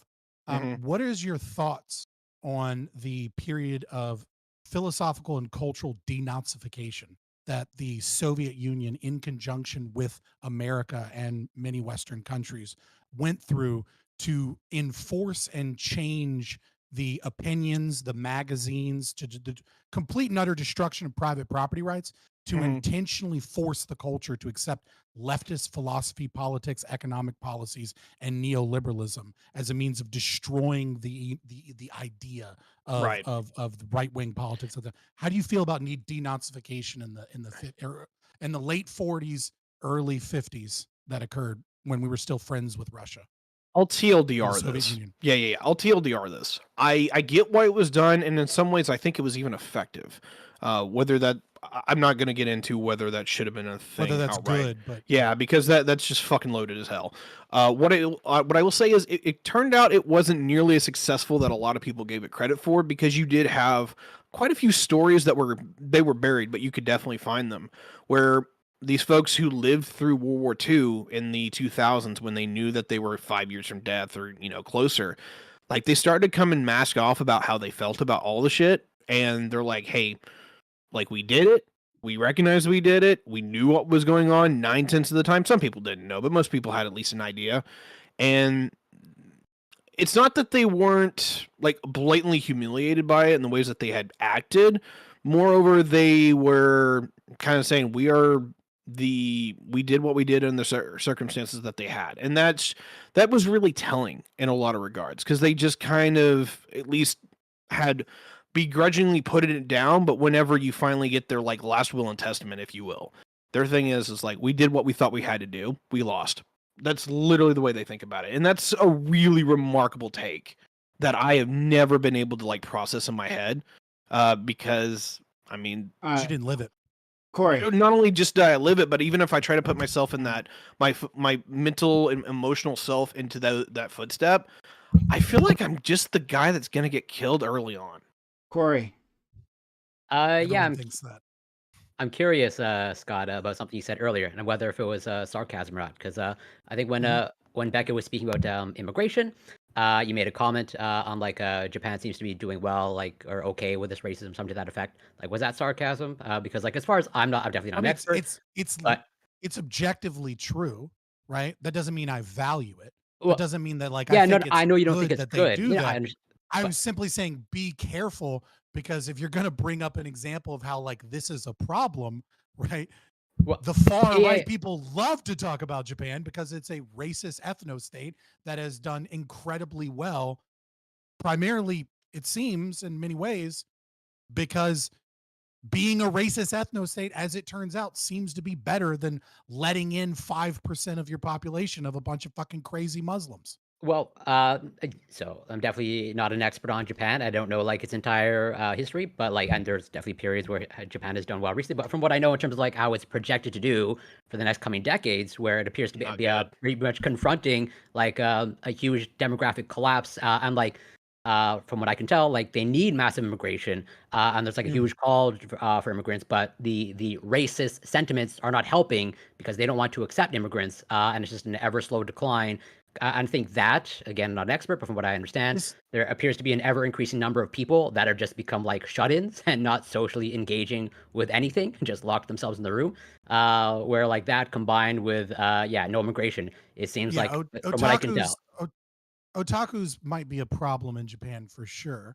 And the demographics as Destiny folk that love to utilize Japan in their arguments against immigration love to also ignore the other half of the demographics as destiny argument, which is that their society is collapsing in terms of welfare state for the elderly, to the point where in Japan, they're so healthy and they get to be so old that the Japanese government has had to grab random citizens and be like, we need to teach you a class on dealing with random people with dementia because there's so many old untaken care of people that just wander off. So like like the McDonald's cashier needs to know how to deal with dementia. So like, yeah, there's certainly problems on the reverse end, right? And I agree. And those are arguments that I would make against the demographics as destiny kind of individuals that are against large immigration. But I would push back to a certain degree, which is that it's very difficult to say that, well, the projected collapse of a country due to population and welfare, et cetera, is like this thing in the future, right? Like we could, regardless of whatever immigration we want to talk about in the United States, like we're looking at being roughly 120 trillion dollars in debt by 2050, right? So if we're looking at those pure numbers, then we have to go, well, obviously America is going to collapse in the next 20 years. No matter how many immigrants we bring in, America's doomed. It's going to economically collapse. And yet what we understand is that debt, as much as a problem as it is balanced by GDP increases. And when technology increases the value of labor, because it's a labor saving device that increases GDP per capita, right? These things become a balancing factor. So like even if a country loses 20% of its population, it's only actually a problem if, like economically speaking, it's only actually a problem if they don't gain the same amount and a little more in technological advances that increase the value of labor. So it's kind of a proportional increase in productivity. Just quickly, just to give some stats, because somebody sent them to me. In the last 5 years, Japan's GDP has declined by 12%. So I mean, it is like, and that's like the overall GDP. They are really struggling. But it's also like, I think partly when we are looking at places like Japan, so much of that monetary investment has been like through technology and overseas integration. We seem to be seeing less of that as technology sprawl tends to slow down. I mean, like when you were looking like at the 1950s, 1960s with like all the American companies like General Electric and whatever the fucking one that made the weird fucking vinyl discs and things and had loads of test stuff. Like Sony just came in and like fucking dominated the market. And like America outsourced a lot of its growth. The same is true of like a lot of the banking and economic sectors. So Japan is struggling because it doesn't really have a place in the world anymore, and we kind of don't talk about that. Help overtake it. I kind of want to. I need to go back with the remaining time we have on this hodgepodge of a topic to what Scott said previously. So that's on many things. But like bringing up that AOC is white. Like I can't let this go. Oh my god! No, I'm not gonna let this go. I'm actually not gonna let that go. Fair enough. AOC. Okay, so I think it's important to understand that Latin people, aren't a race. You of course already know this, but the Latin people aren't a race. They're a hodgepodge of ethnicities, right? That are moving in that range to this from nation. White to like full blown just straight up black. Like if you go to certain neighborhoods that like in Colombia, those are Latinos, but like 100%. they're darker than your average black American. Yeah. I was actually gonna bring up Colombia because I was in Colombia, and like I've traveled around the world to different places. Seem to be the darkest Latinos, so that's just why I went there. Yeah. But like in Colombia, for the first time ever, it's like someone thought like I was a native, like, and none of the other places I've ever gone to that was the case. I was sitting in a barber shop, and this lady sat down. She starts speaking to me in Spanish, and like sees the questioning look in my face. She laughs to herself, and then starts speaking to me in English. Like that was the first time. It was very empowering for me. I don't know, it was something different. If you're black. If you're, I'm just shut up. I'm just saying. Look, if you're brown and you're traveling the world, right? This is a thing that you don't get to experience, right? You're always like immediately the outsider. So I'm just putting it out there. Anyway, back to it. So there Most of the is an population lives argument. There black. is an argument. This is me Go to reaching Africa. out. This is a shut up. This is reaching, Jesus reaching out. Christ. You're like, if Shut you're up! traveling, it's like only Scott, it's traveling to Asian. Ah! Scott, it's developed Asian. Oh my nations, God! which are usually white. Yeah, I'm pretty sure Scott. it's Asian, bud. Pretty sure it's Asian. Yeah. Asia, sorry, Asia. Which, according to Joe Lewis, is white adjacent anyway. So it's all white when you think about it. True. But- I actually but- don't disagree with him on that, though. But okay. Well, here's the thing, right? So there's an argument that the immigrants, the lighter skinned immigrants that are coming now from Latin America and some people argue Asian people as well, can become white later on, right? Like that the circle of white will expand.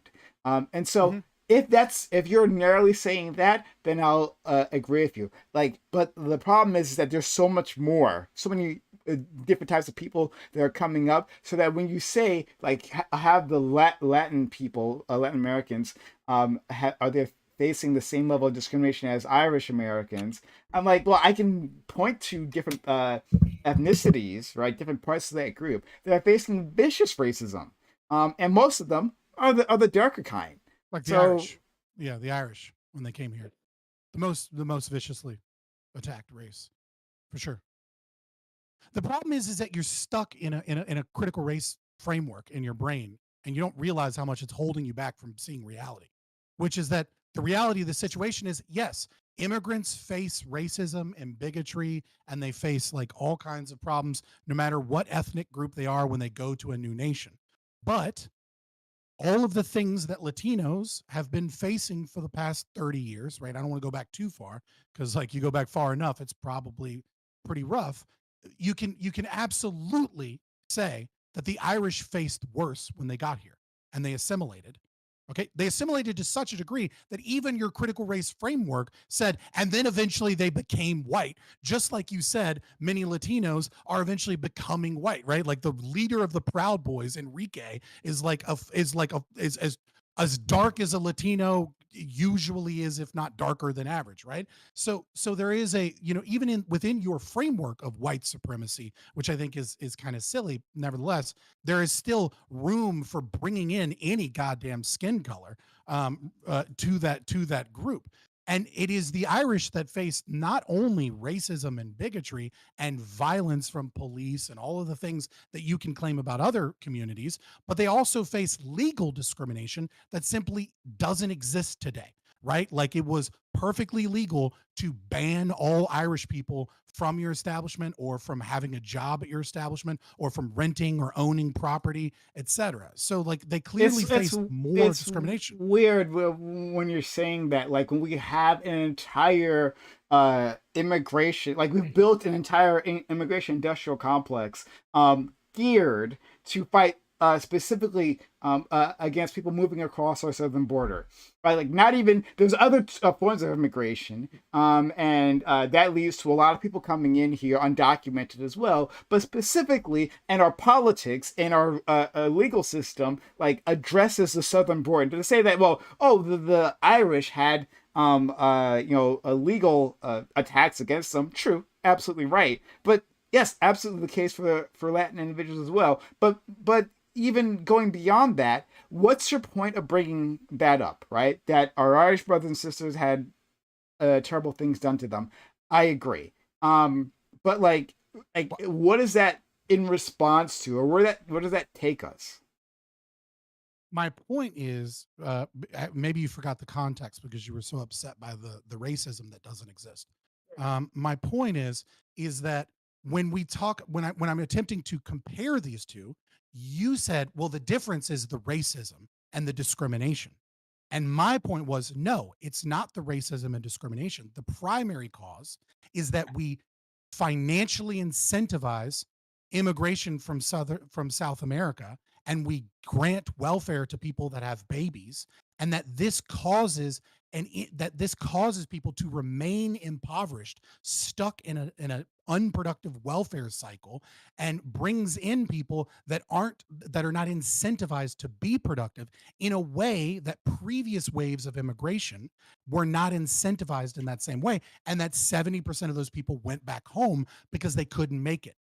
They came Sure. here. They got away from the potato famine. They tried to get some jobs. They couldn't establish roots here, so they left. And that is what ensured assimilation. Was not the lack of racism, but the fact that they had to get a job. They had to be a part of the community. They had to be self-sufficient. And these Sure. things, these roots, are what assimilate people more than anything else. No, thank you. No, thank you for helping me with that context, because what you're doing is a whole like anti-welfare state nonsense, where like as a nation we can't invest in people. That like gives us worse outcomes when we put money into these communities, right? And then you'll point to certain communities where like, well, we put money in there before, right? And things are still bad, but then you don't have like a framework to actually figure out why that's the case, so that you land on it must be the welfare state. I guess the welfare state is the thing that are keeping these people back. The welfare state. You haven't made an argument at all. You just explained how I give some evidence for my argument. And then you say I'm it's saying not enough that you have because you don't have a perfect framework that explains things. And then I give you my framework and you go, yeah, but that's nonsense. Why? Well, I don't have an answer. Let me just shout racism. I'm literally giving you an answer here. I'm literally giving you an answer here. Like what?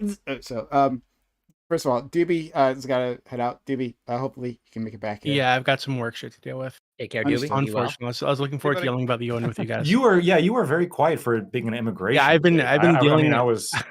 Well, yeah, I was expecting some hot. I've been dealing with work on the side, trying to get it all. Yeah, but I need to drop off and deal with it. So. Understood. You wouldn't want to like accidentally mix in like your immigrant takes and like a work email. I have great immigrant takes. That gives you a lot of trouble. I'm the least racist person on this panel. Fuck you guys. Oh, shit, I meant to say that. I didn't mean to type that. Goddamn. Oh, okay. Fuck you guys. Bye-bye. I love you. Let's JB. Catch you later. I was saying Scottish shit. Yeah, it's Scottish shit. Yeah. Okay. I was just thinking you don't have an argument, and then you keep saying you're giving me one, but I haven't really hearing one. Your argument is nonsense. I think that what isn't good enough. I think what you say all the time, you say this all the time, is that like a person who is disagreeing with you, who presents their point of view, who gives examples throughout history, when they do that, oh, you're not presenting an argument. This is what you like do on a regular basis. I've seen you do it dozens of times, even though when a person is presenting you with an argument. So, what'd you say? Go ahead. You're not presenting an argument, because an argument, your argument, right, is against mine, which is evidence isn't good enough. This is argumentum ad. Oh, it's an IN word. I can't but basically what it is because you haven't proven something to be untrue, therefore it is false. This is a logical fallacy that you're engaging in.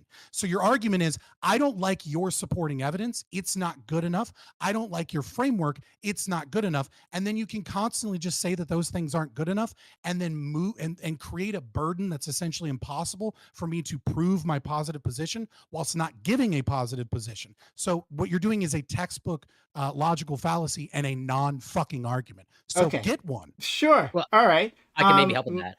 But go for it.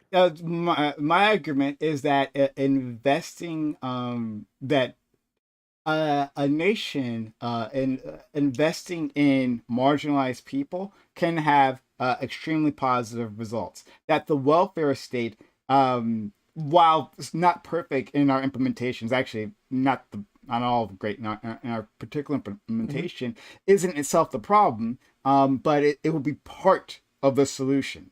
And then my argument is that your take on the welfare state and the results, like our current welfare state, and the results that it has given us, like lacks the context of racism and bigotry and other things as well. But yeah, so like we can look at that within an isolation and not actually be able to understand the results in the other end, because you're not integrating all the variables. So I'll start there. So you're saying that the argument is that you believe that welfare by and large is a force for good, that there are some mistakes in welfare, but that with enough accurate information, you could create more positive effects. So that's argument one, right? So force for good. The second argument is that My argument is lacking context. And the context is that racism has a racism, bigotry, and other factors have a negative impact that is not bore out by the data when I look at things individually. Am I correct? Is that an approximate estimation of your two arguments? Not brought by the data. I'll leave it there. I'll leave it there. Yeah, sure. Or that, like, I'm ignoring the racism and things like that are like when I pick out select examples. So for the first one, welfare has largely been a force of good. I think all of the data shows that is unequivocally true. False when you account for all variables. You can look at the Black community, for example, and understand that when welfare is added, that the cycle of poverty correlates with those. Now, if you want causal things, right? You want to prove that things are causal and that degree. It's difficult to you'd have to isolate specific programs, but a great example I think would be minimum wage, right? Minimum wage causes poverty and causes the wealthy and the middle class to gain in power and wealth. The way that it does this is that it forces jobs out of the market, which increases competition amongst the labor, and an increased competition amongst labor definitionally must decrease the value of labor. So that is what minimum wage does, is that by pulling out some of the cheaper things, the cheaper jobs. Thomas Sowell gives a great example of this when he makes this argument about how, we used to have people that would go up and down the aisles of movie theaters, ushers, and help people to their seat. With the institution of minimum wage laws, this job that was primarily for like high school kids, right? It's not a job that most people should be doing, forces them out of the market, because now you can't pay someone $7-8 an hour in any community to do that job. It's a $2-3 an hour job, but it's a fun, easy little job for high school kids. Well, now those kids become competition in some of the other minimum wage jobs like fast food and things like that. This depresses wages, which keeps those that are impoverished down. So this is just one example of how welfare definitionally must harm people. The second argument, which is that my argument lacks the context of racism. I would need a pointed example, because this sounds like bullshit cope. That like, well, actually my argument is wrong because of a nebulous racism somewhere, because many of my arguments against welfare would actually be, areas in which racism was worse and the Black community did better until the instantiations of welfare, which occurred as we got less racist over time.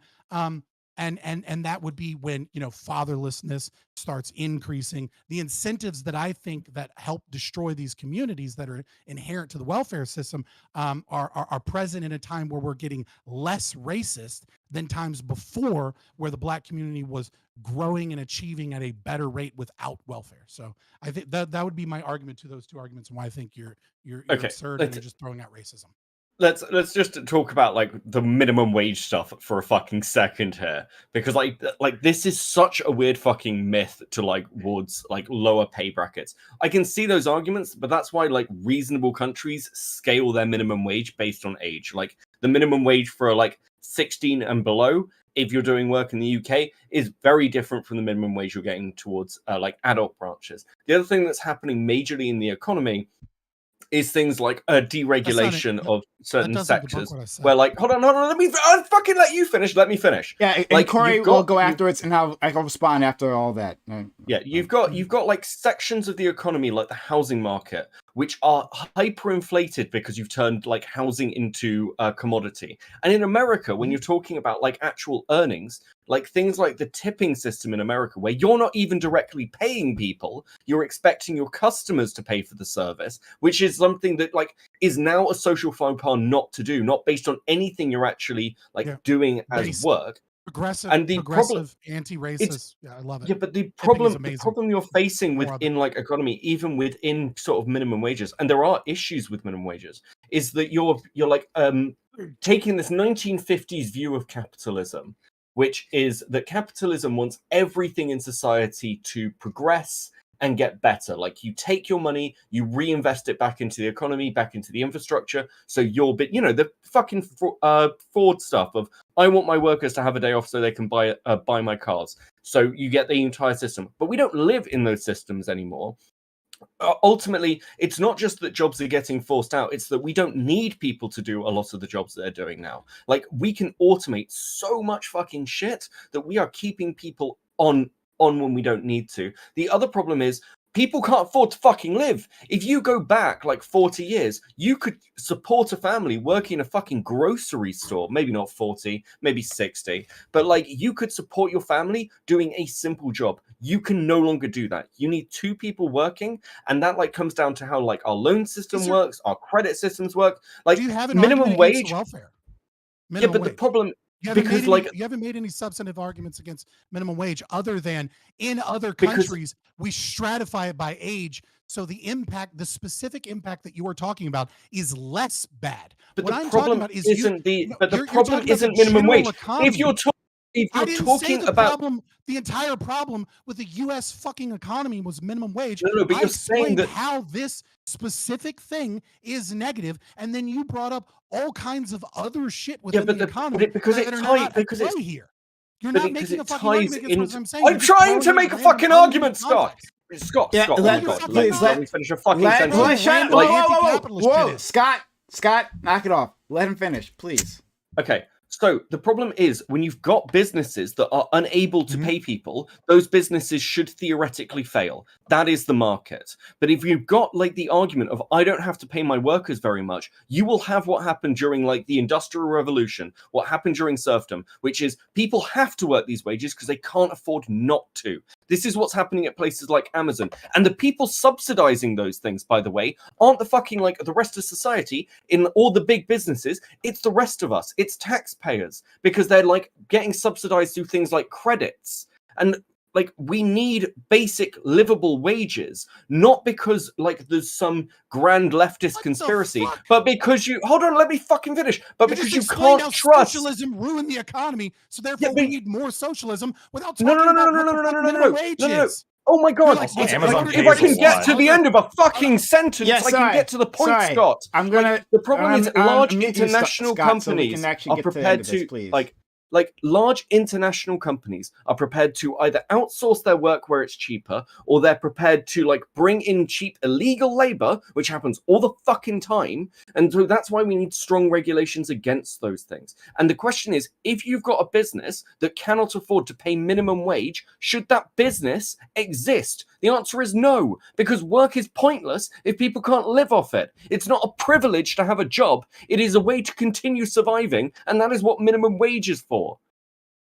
Okay, so I'm going to unmute Scott so we can reply to that, and then Corey as well. So first off, you brought up a whole bunch of irrelevant shit, which has nothing to do with whether or not, which is a very specific argument I made, which is that minimum wage has a downward pressure on the amount of jobs, and because it has a downward pressure on the amount of jobs, it increases competition in the labor market. By increasing competition in the labor market, it has a downward pressure on the value of labor. Then you brought up things that don't actually change the value of labor. So minimum wage does not change the value of labor, in the sense that increasing the minimum wage doesn't make a job that is $8 an hour more valuable. It does in the immediate, because currency hasn't caught up to the change that has occurred. So if I institute a minimum wage law, right, instantaneously, all of those people that are being paid minimum wage that have to be paid more, yes, they're making more money. Their job is more valuable, but the value of their labor hasn't changed. I haven't increased. I haven't created any new technologies. I haven't created labor saving devices. I haven't taken people out of the labor market by reducing immigration. I haven't done anything that technically changes the value of labor. All I've done is done a quick Band-Aid. And what is required for that to occur is for the rest of the sector of the economy to balance. And what occurs first is that the middle class don't get relative pay increases. And then what occurs is an increase in prices, or inflation, because you have inflated it. By inflating the value of the labor, you have inflated the currency. So what occurs first and foremost is that the middle class lose money.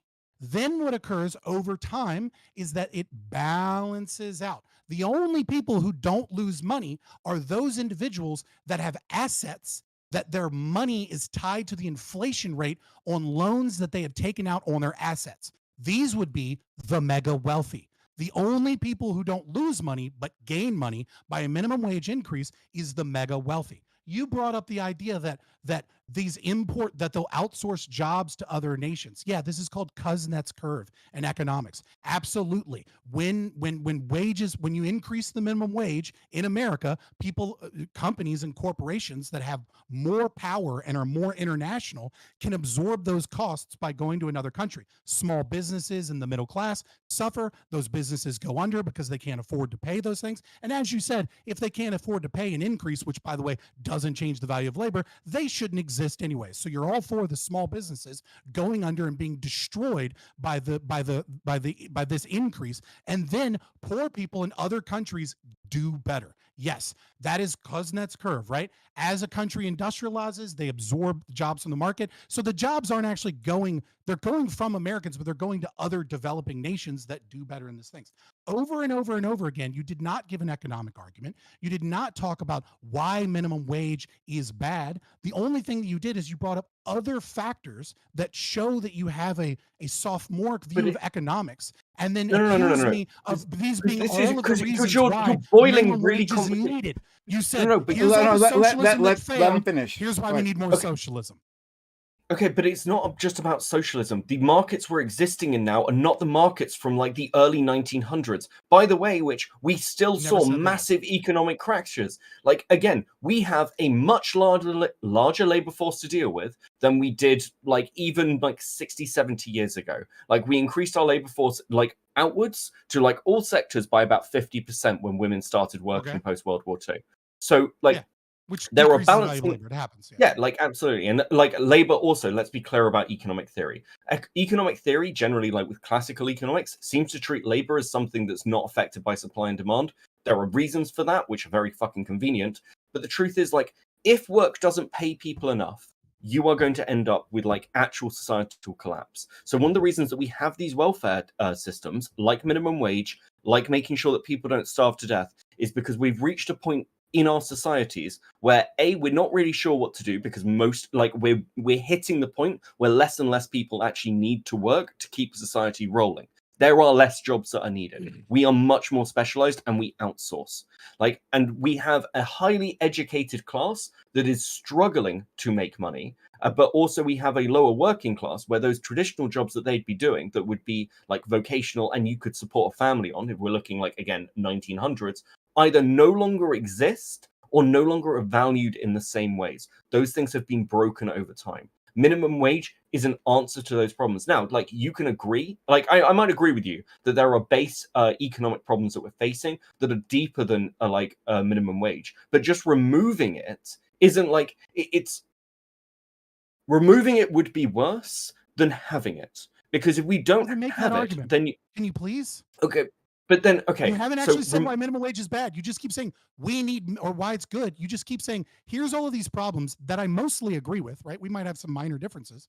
And here's why there's all these other complicated things in the economy that have a downward pressure on the value of labor. And then you go, that's why we need minimum wage. And you haven't addressed the fact that minimum wage doesn't change the value of labor.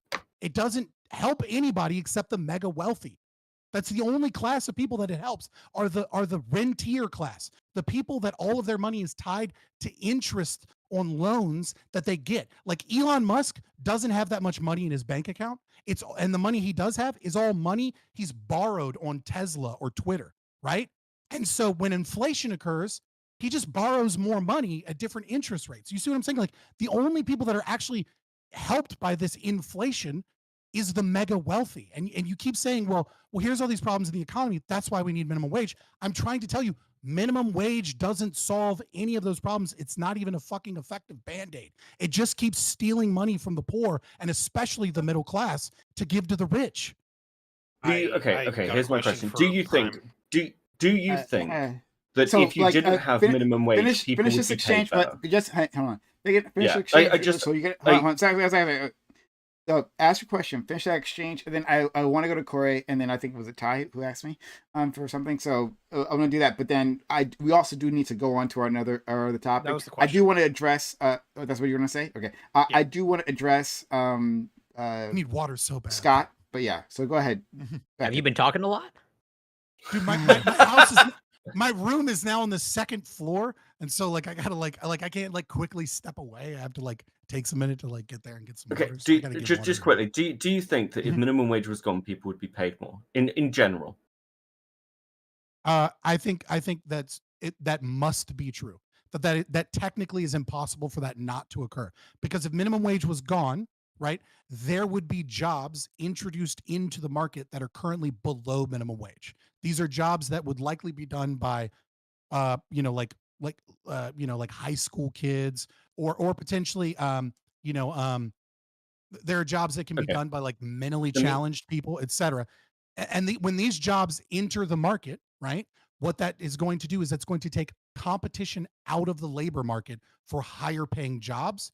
And as though that competition is gone, this must, technically speaking, it must lead to an increase in wage into the real value of those jobs. How long Okay. will that take to balance out? I don't know, probably a couple years. I can see a certain logic, but I'm gonna just give a simple example of where like the human condition within like sort of corporations breaks that. So in hospitality, we need a Mhm. decent amount of workers. This was one of the reasons I ended up leaving the industry. But we need a solid amount of workers to be able to serve customers.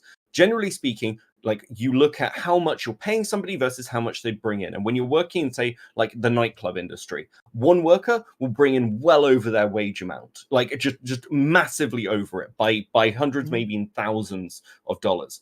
Generally speaking, if you are in like difficult financial times, the first thing you cut is your staff, because it is a really easy management thing to cut that will just have less people on. People can work harder. And the problem is that when you've got those like situations, it's not just thinking about the wage costs. This is not just the calculation management does. And this is true in like corporations as well. They cut and slash things that from the workers first, because that is the easiest bottom line for them to go for. So like while you're like, okay, well, people would be like, I don't so think... counterproductive. Like I still don't understand why businesses do this. Yeah, it is counterproductive, but it's what businesses do. Like there is a crisis generally in management and leadership, and how increasing minimum wage. The point is, if you like, even if you got rid of minimum wage tomorrow, people would not be paid more, because like again, there is such a balance of like getting people into work. That's not true. Where it's really easy. Okay. No. You have to leave it alone. You have to leave it alone. You're not going to sell this. Corey, you need to walk away. Corey, who's that for? Is it me? It is for Scott, but no, Scott, just go. You talk so much, Scott. Just go. No. He's like, he wants to walk away to get his water. So go get your water and then come back. Lacto, do you want to say something? Yeah, I mean, just a couple things. First of all, you brought up Amazon as an argument in favor of minimum wage. I mean, there's other examples you could have brought up, but Amazon, I think, is one of the worst, because they start out their workers at like significantly higher than the minimum wage. Like $19 an hour is back in 2020. Apparently now they're starting people over $20 an hour starting. And that's not at all like mandated by governments. That's just them, right? Deciding that's what to pay them. Less than 2% Wasn't that the of Stop American... Bezos Act? In response to the Stop Bezos Act? No, I don't think so. Yeah, they actively raised their wages in response to the Stop Bezos Act. Like I remember, like they literally had they made a big a press thing about this. We had videos of them telling the workers they're going to get a pay raise here because Bernie Sanders put out that act proposed that bill. And then they immediately responded. But then after that, they cut the benefits. So what specifically did the Stop Bezos Act do? So the Stop Bezos Act was never actually, but it basically was going to, I don't remember the exact details of this bill, but like it was basically going to make it so that the U.S. wasn't subsidizing like Amazon and Walmart in those situations, saying that you have to raise your workers' wages or something like that. I can't remember exactly what the point of the act was, but in response to that, that's when they raise their wages. Like they're like a possible government intervention caused them to do it. So it wasn't that they valued their workers. It was a response to a government action. Sure, I'm skeptical as to how much impact that had because of what I'm next going to say, which is, okay. I mean, first of all, I understand there was a proposal to raise the federal minimum wage to $15 an hour, which is still substantially below what Amazon like voluntarily raised their wage to. So it seems odd to me that they would go further and beyond what the threat of Bernie Sanders, who is the most ineffectual politician ever, like whether or not he would actually be able to get anything done. Like him threatening something is like the most meekest like threat possible, right? He's accomplished almost nothing when you look at his congressional record. Continue, Lacto, if you want to. Right. Well, it is just true, right? And so Amazon pays significantly more. Less than 2% of American workers make minimum wage.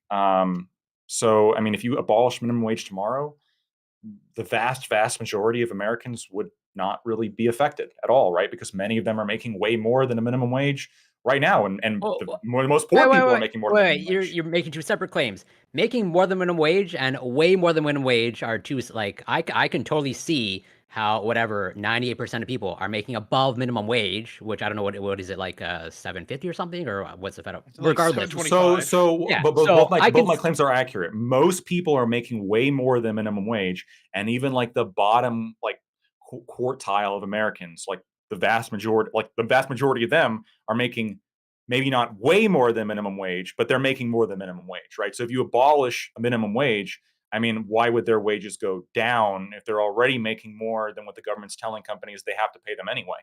And by the way, that $15 an hour proposal, that was actually like not followed through by the Biden administration because the Congressional Budget Office did a full report in it that I posted.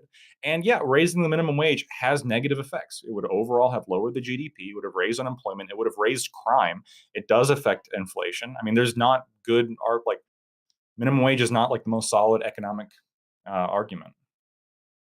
Well, to Prime's point, this is just like a quick like search, but like it seems like Bernie Sanders did introduce a Senate bill on that like it seems like it was aimed at like requiring large employers such as Amazon and Walmart to pay for the government for food stamps and public housing and Medicaid. So it seems like there was an actual at least some so the Stop Bezos Act was an act. It would be a tax that would apply only to companies with 500 or more employees. Businesses would be taxed an amount equal to the federal benefits received by their workers, including both full and part-time employees. So, like I said, it's it was to quit subsidizing those companies, right? So, like Amazon gets away with paying their workers shit wages that people can't live on, right? Not a living wage. People can't live on those, and so they have to go get benefits from the government, including like welfare or food stamps, right? And then from there, so basically the U.S. Government like is subsidizing their workforce. Sure. So this would have taxed an equal amount of that. Increase, sure. Well, so Prime, given the fact that Walmart has not raised their starting wages to $19 an hour, why hasn't the highly effectual Bernie Sanders just simply renamed it the Stop Walmart Act and passed it then? I need, man. Like people were mad at Amazon. He was not going to pass this. This was like Amazon. The reason that Amazon raised their wages was not because of Bernie Sanders. Like it would be. I mean, I would think it's 99%. I would bet. Hold on. It was not because of the Stop Bezos Act, Scott. Hold on, let Scott speak. He hasn't had a word in. Let's be. Let's be honest. Okay, if I'm Amazon, right? And I'm paying people $17 an hour and inflation's going up and I'm probably going to have to move to 19 in a couple years anyways. And then AOC and Bernie Sanders are both coming after me, calling me the biggest evil corporation ever. And then I start seeing a decline in my sales because a bunch of lefties are like, fuck Amazon, I'm going to use something else. Yeah, I might go ahead and just be like, yeah, sure, $19 just to get them off of my ass and get some decent PR. Yeah, but no, you're right. Well, hold on. This is the argument, though. Well, no, but this is the argument, though, right? Like you have at this point, Scott. At this point, it's just like public pressure, right? You have a bunch of people who are saying, "Hey, fuck you, Amazon, you should raise your wages. And then they do it. It's not like there was an actual credible threat of Bernie Sanders, political hero, passing the Stop Bezos Act. He didn't even pass it, right? And he didn't even need to. Name one thing he's ever passed. Hold on. Oh my God, sorry. Don't distract Electoid. That's everything. If you want to have that argument, that's fine. But like, that's not what I'm saying here. I'm saying that Bernie Sanders proposed to Stop Bezos Act. This was a culmination of the political movements that, like our friend Scott was just talking about, the political pressures and shaming of Amazon, the whole movement shaming Amazon for what it was paying its workers. And he introduces this act, and he does it, I believe, in was it September? Wait, I'm fine with this. I'm fine with public pressure. Hold on. I'm going to make my argument, right? September of 2018, I believe that's when that dropped, around that time. And then in October of 2018, all of a sudden, the wages are raised. So this, you know what? So correlation must equal causation. No. Nice try, right? So I talk about like how Bernie Sanders introduces this bill as a response. Amazon does this, right? And I go on to tell you that yes, there's a whole political movement, as is always the case when we have bills like this, right? There's pressure, there's always and I've been doing that for years, right? Pressure on Amazon and such, right? And then there's a response. And you're like, well, I guess there's no reason to look at these two events, right? I guess it must have been that all of a sudden, just like a month or so after this bill was introduced, all of a sudden market forces kicked in and the raises were raised. So which is more likely? Either market forces suddenly changed out of nowhere, or maybe the Stop Bezos Act and the political movement behind it has something to do with it. Which one of those is more likely? I think it's substantially more likely that there was some kind of public, like, as we know, boycotts work. I think there was probably like a lot of pressure on Amazon from their market, which is primarily like middle class, white liberals, right, who stay at home and shop on the internet. There's probably significant pressure on them to meet the market demands, right? Because the market demands had shifted. The market demands are, we don't feel good buying from you. We want you to raise your wages. And my argument for this my argument for this is straightforward, because Prime, let me ask you, like, do you think like Amazon now pays significantly more than minimum wage, but like Walmart, for example, I'm pretty sure America's largest employer does not pay as much as Amazon starting for most of their positions. Why, Prime, did Bernie not try to apply the same thing to Walmart, like politically speaking, like in terms of passing the bill, if it wasn't just a, public opinion kind of force that ultimately forced Amazon's hand? I have to look up how much they pay. I'm like looking at right now. I don't know on Walmart. Change for effective.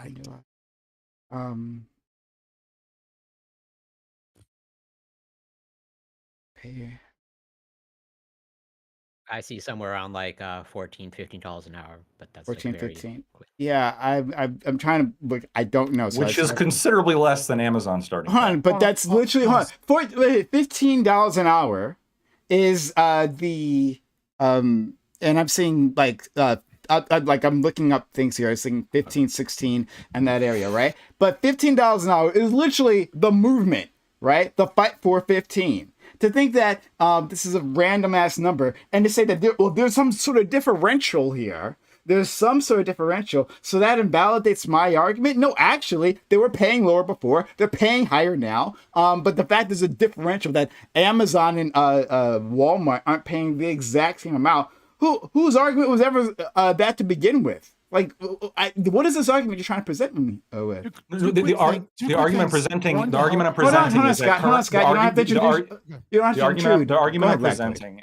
I'm presenting is, I understand it's a little bit lessened now, but there was an argument to make a $15 minimum wage, which the Congressional Budget Office and the White House analyzed and determined it to be no good because of the economic effects of raising the federal minimum wage to $15 an hour.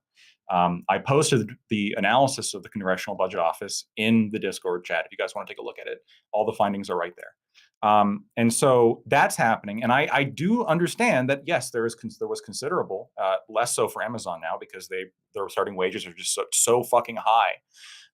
There was considerable like public outcry in terms of, yeah, this is like fucked that Amazon isn't paying people as much as we think that they should be paying them. So, we're going to, pressure them through public opinion and through our consumer choices to raise their wage.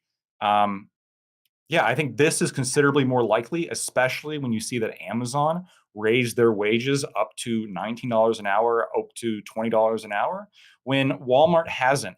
Now, I understand. I saw the one news article. $15 an hour. It's no, $15 it's not $15 an hour. No, it's not $15 an hour. It depends on where you look in terms of states. In my state, it's $11 an hour is the average starting wage of a Walmart associate. I've seen different numbers here, so I can't speak to that. Well, I understand. There's different numbers. Right, it's going to be different, and this is part of the insanity, by the way, of a federal minimum wage, because every single state has different living costs. And so, if you're making $50 an hour in Mississippi, this is going to be nothing compared to $15 an hour in California. Sure, but hold on, like before we drift out, right? What was my point? My point is that Bernie Sanders introduced the Stop Bezos Act, and then Amazon raises its wages. That was the argument that I made, correct? Okay, so I show you how within a month of that happening, that there was this increase. I'm trying to figure out the exact date that it was introduced. I'll figure it out. It didn't increase the value of labor.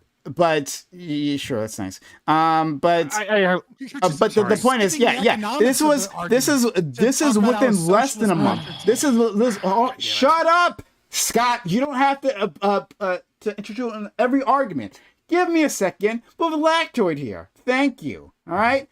So it's less. Oh my God! Shut the fuck up. Don't worry, I'll help you out. But like, so within less than a month, it seems, there was this increase. And then you, for some reason, Bernie Sanders must have had nothing to do with this, right? There was a legislative bill introduced, a capstone of an entire movement, and I guess that had nothing to do with the outcome. That was my narrow point, was it not? No, I understand your point. I disagree with it, right? Because when you look at what the Stop Bezos Act is, it quite literally says, like, if your workers are on food stamps, you would have to subsidize them up to whatever the cost of their food stamps would be. Yeah. People making $20 an hour are like, they're making more money than my understanding is making more money than to qualify for food stamps. So why would you have to raise your wage to $20 an hour? Oh no!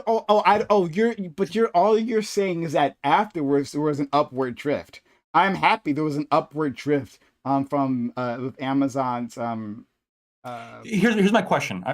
Do you think that Amazon raised their wages because they were sincerely afraid of some kind of legislation coming down? Or do you think they raised their wages to where it is because there was public opinion that was very strongly in favor of them raising their wages? I'm saying that the legislation came because of that public opinion. There was literally a movement, the Fight for 15. You're separating these two. These two are different things. I'm saying they're the same thing.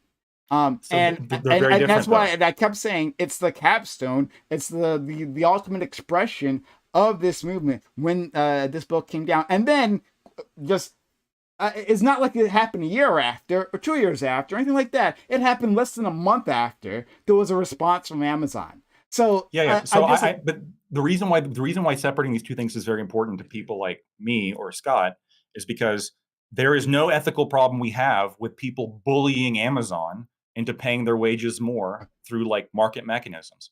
The problem comes when you have the government passing legislation forcing them to do it, right? That's where the ethical problem comes in. And so, because the argument here, I'm assuming, based on, maybe I'm wrong with this, but I'm intuiting the disagreement between Scott and Beckett was the effectiveness of government mandated minimum wage and whether or not this is effective. And so that's the issue that we have. We don't like government mandated minimum wage. People want to bully companies into paying their workers more. That's just fine, right? Because that's the market reacting. They're going to be paying the price, like et cetera, right? There's other employers that may offer something different, right? Maybe Scott's against bullying Amazon. I'm not against bullying Amazon. I was just fighting you on a very narrow point. Like And to reply to Scott, because we do have to move on to our other topic. But I want to reply to Scott. What he said previously. So my conception, and this just might be a deficiency of mine, but like my conception of the welfare state, I never like look at like the minimum wage as a part of that, though I can understand that you all do. So fair, okay, fine. But in my mind, that's when I was no, when I was arguing with Scott previously, like that's not where I was going to go there. Like I'm talking about like direct payments of the state provide either a monetary value or like um resources to individuals, right? And the benefits that accrues from that. I can make an argument for the minimum wage, but that's like not really my focus. But we should take some time and talk about that later, okay? And then you talked about you brought up, don't worry, you will be able to respond. Don't worry, I'm gonna unmute you, friend. But like right now, you'll just talk over me. So yeah, okay. So, and then finally, you brought up like black fathers fatherlessness, and you're relating that to the welfare state. So the issue of black fatherlessness is not like some sort of new thing within the community. It's a very old thing, literally from slavery, literally from our families being broken up. And the uh, like the shattering of communities. So that there's that, but in response to that, I'd also like to say that there's a myth of black fatherlessness. That the ways in which we count what is fatherless, right? A fatherless child are incorrect and inadequate in our country. And so you have fathers who are like non, the term apparently is non-co-residential, who are within their child's lives, and like there's like literally a study on this talking about like how often they interact with the child and do the things a father does, and they do that more than white fathers, but like still they're not counted as those children aren't counted as having fathers because they aren't co-residential, or because they have like one single illegal address for like school district stuff. And a father's home, even though they may be spending all their time there, if that is not counted as their legal home, then I guess this child is fatherless. So I just want to put that out there, and I'll share this information with you guys. You guys can take a look at yourself. But the ways we look at fatherlessness is incorrect, and this idea that black men have some sort of predisposition, which Scott wasn't saying, but like are more likely to be to not take care of their children, is wrong. But go ahead, Scott. I'll give you a final word, but then we do have to move on. Yeah, I'll just kind of rapid fire. In terms of the minimum wage discussion, it really got obviously far off from the fact that no one here is capable of having an argument, it seems, against why minimum wage puts downward pressure on the price of labor, and how that changes the value of labor. The only thing that we have apparently is that there was a socialist movement in our country to force companies to pay more, specifically Amazon, to pay more, and that was backed up by threats and coercion from state policymakers to try and coerce them into increasing their wage. And it seems that did work. I follow Prime logic here, that it happened like 2 months after, right? I absolutely willing to admit that public pressure and state threats and coercion changed their opinion on that. The problem with that is, well, what does that do? As I explained, all of the things I explained before, right? It harms the poor. It harms Amazon workers when they're in minimum wages and when their wages increased because of pressure and not because of a general balance in the market and the value of their labor. And the second thing is that when this occurs, especially with minimum wage, less so just one company, but when minimum wage occurs, because there's lag between inflation catching up to the new wages, this is the peak time when it becomes most profitable for businesses to invest in automation, because inflation hasn't hit. And the problem with automation is that a lot of times automation is expensive initially, but saves you power from labor over time. And so when wage increases go from like $10 to 15 in your state, right? And most of your people are close to that, and so you have to pay even more, but the inflation hasn't kicked in. That's the perfect time to fire people, get rid of them, and increase automation. And that's what many companies do. So it also, minimum wage increases, especially drastic ones, also increase the likelihood of investing in automation and taking away jobs via that. And then lastly, just to address Prime's discussion about fatherlessness. Yeah, I mean, anytime you go to a next layer of analysis, you will find that the previous statistics you were using have less explanatory power. Like there are lies, damn lies, and then statistics, right? So you're absolutely right that like cohabitation is more common in white households because it's more common in higher socioeconomic households because they don't have to do things to kind of like cheat to like get someone in a school district that's good for their kids, right? Or things like that. Um, the other thing is that like yes, that's true, but also it's mostly counted with marriage rates, which is also another problem, right? There doesn't seem to be any statistical difference between blacks and whites in terms of marriage rates. Well, not like statistically significant. Some studies find a small percentage, but the thing is that well, having children out of wedlock is I think it's for the black rate is currently like 75%, and it's close to 25% for whites. So like yeah, you can add some data that like makes these numbers a little better or some other things, but like it doesn't come anywhere close to approaching that gap. And then, of course, the other thing that we often overlook when we look at this data is more often than not, we look at the data of all fathers and all mothers. And it's really important to recognize that you're not done being a father or a mother in the first few years. And yet, the average rate immediately starts to get worse every year that the child is alive, right? So even though you might see a number that's 75%, well, some people like there's a lot of divorce that happens in the first few years of marriage. And so if you count school age children, these numbers jump up for whites and blacks another 10%. So it's actually like 85% unwed and 35% for whites. And I would say that many of these things are attributed to and incentivized by the welfare state that has helped break apart families. No fault divorces, child support, things like that absolutely incentivize people towards divorcing and single parent homes. I want to address the welfare thing because we just don't have time for that. I just that in terms of the statistics, I would agree that like, and read the article that I sent you because I think it addresses a lot of this. Okay. It's that like when counting marriage rates, like even just counting the marriage rate in general, like the divorce rate, that is more complicated. Yeah, it's like not even as straightforward as you think it might be. But like to be clear, my argument was in response to the fatherless comment, not wedlock. And wedlock obviously doesn't equal fatherlessness.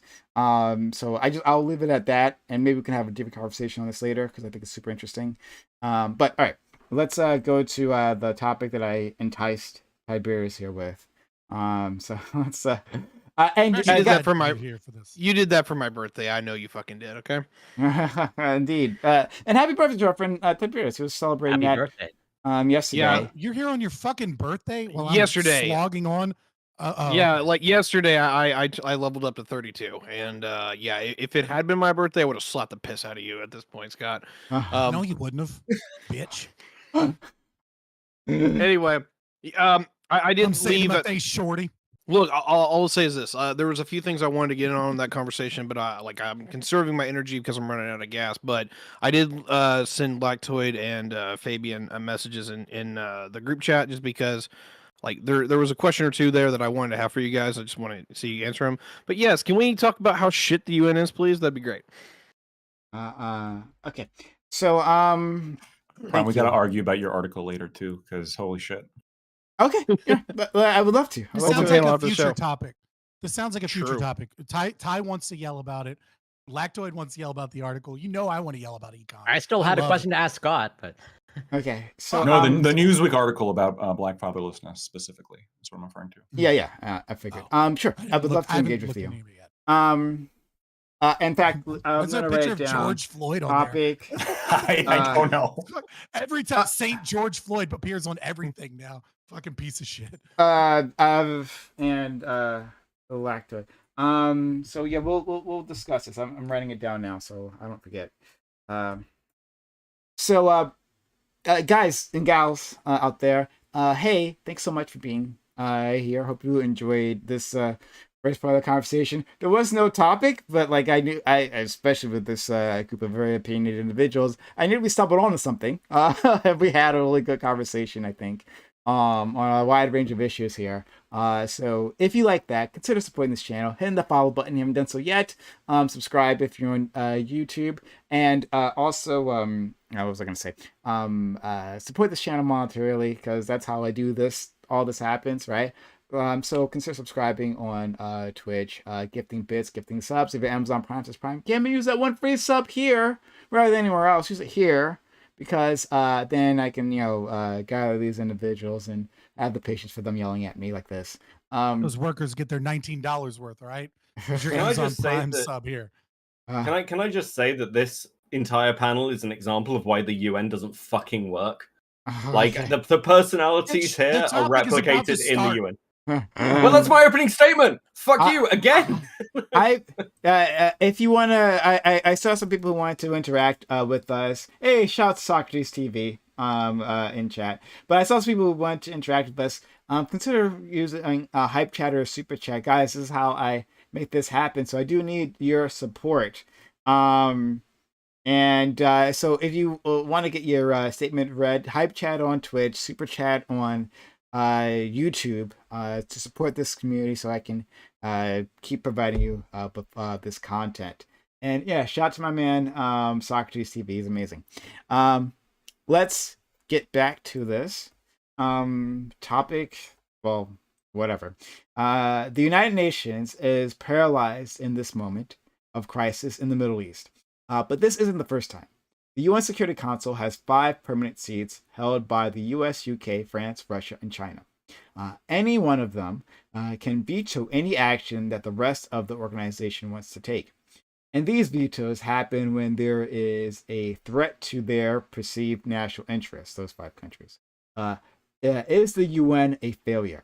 Are supranational organizations pointless, e.g. the European Union? And should we dismantle the UN and start again?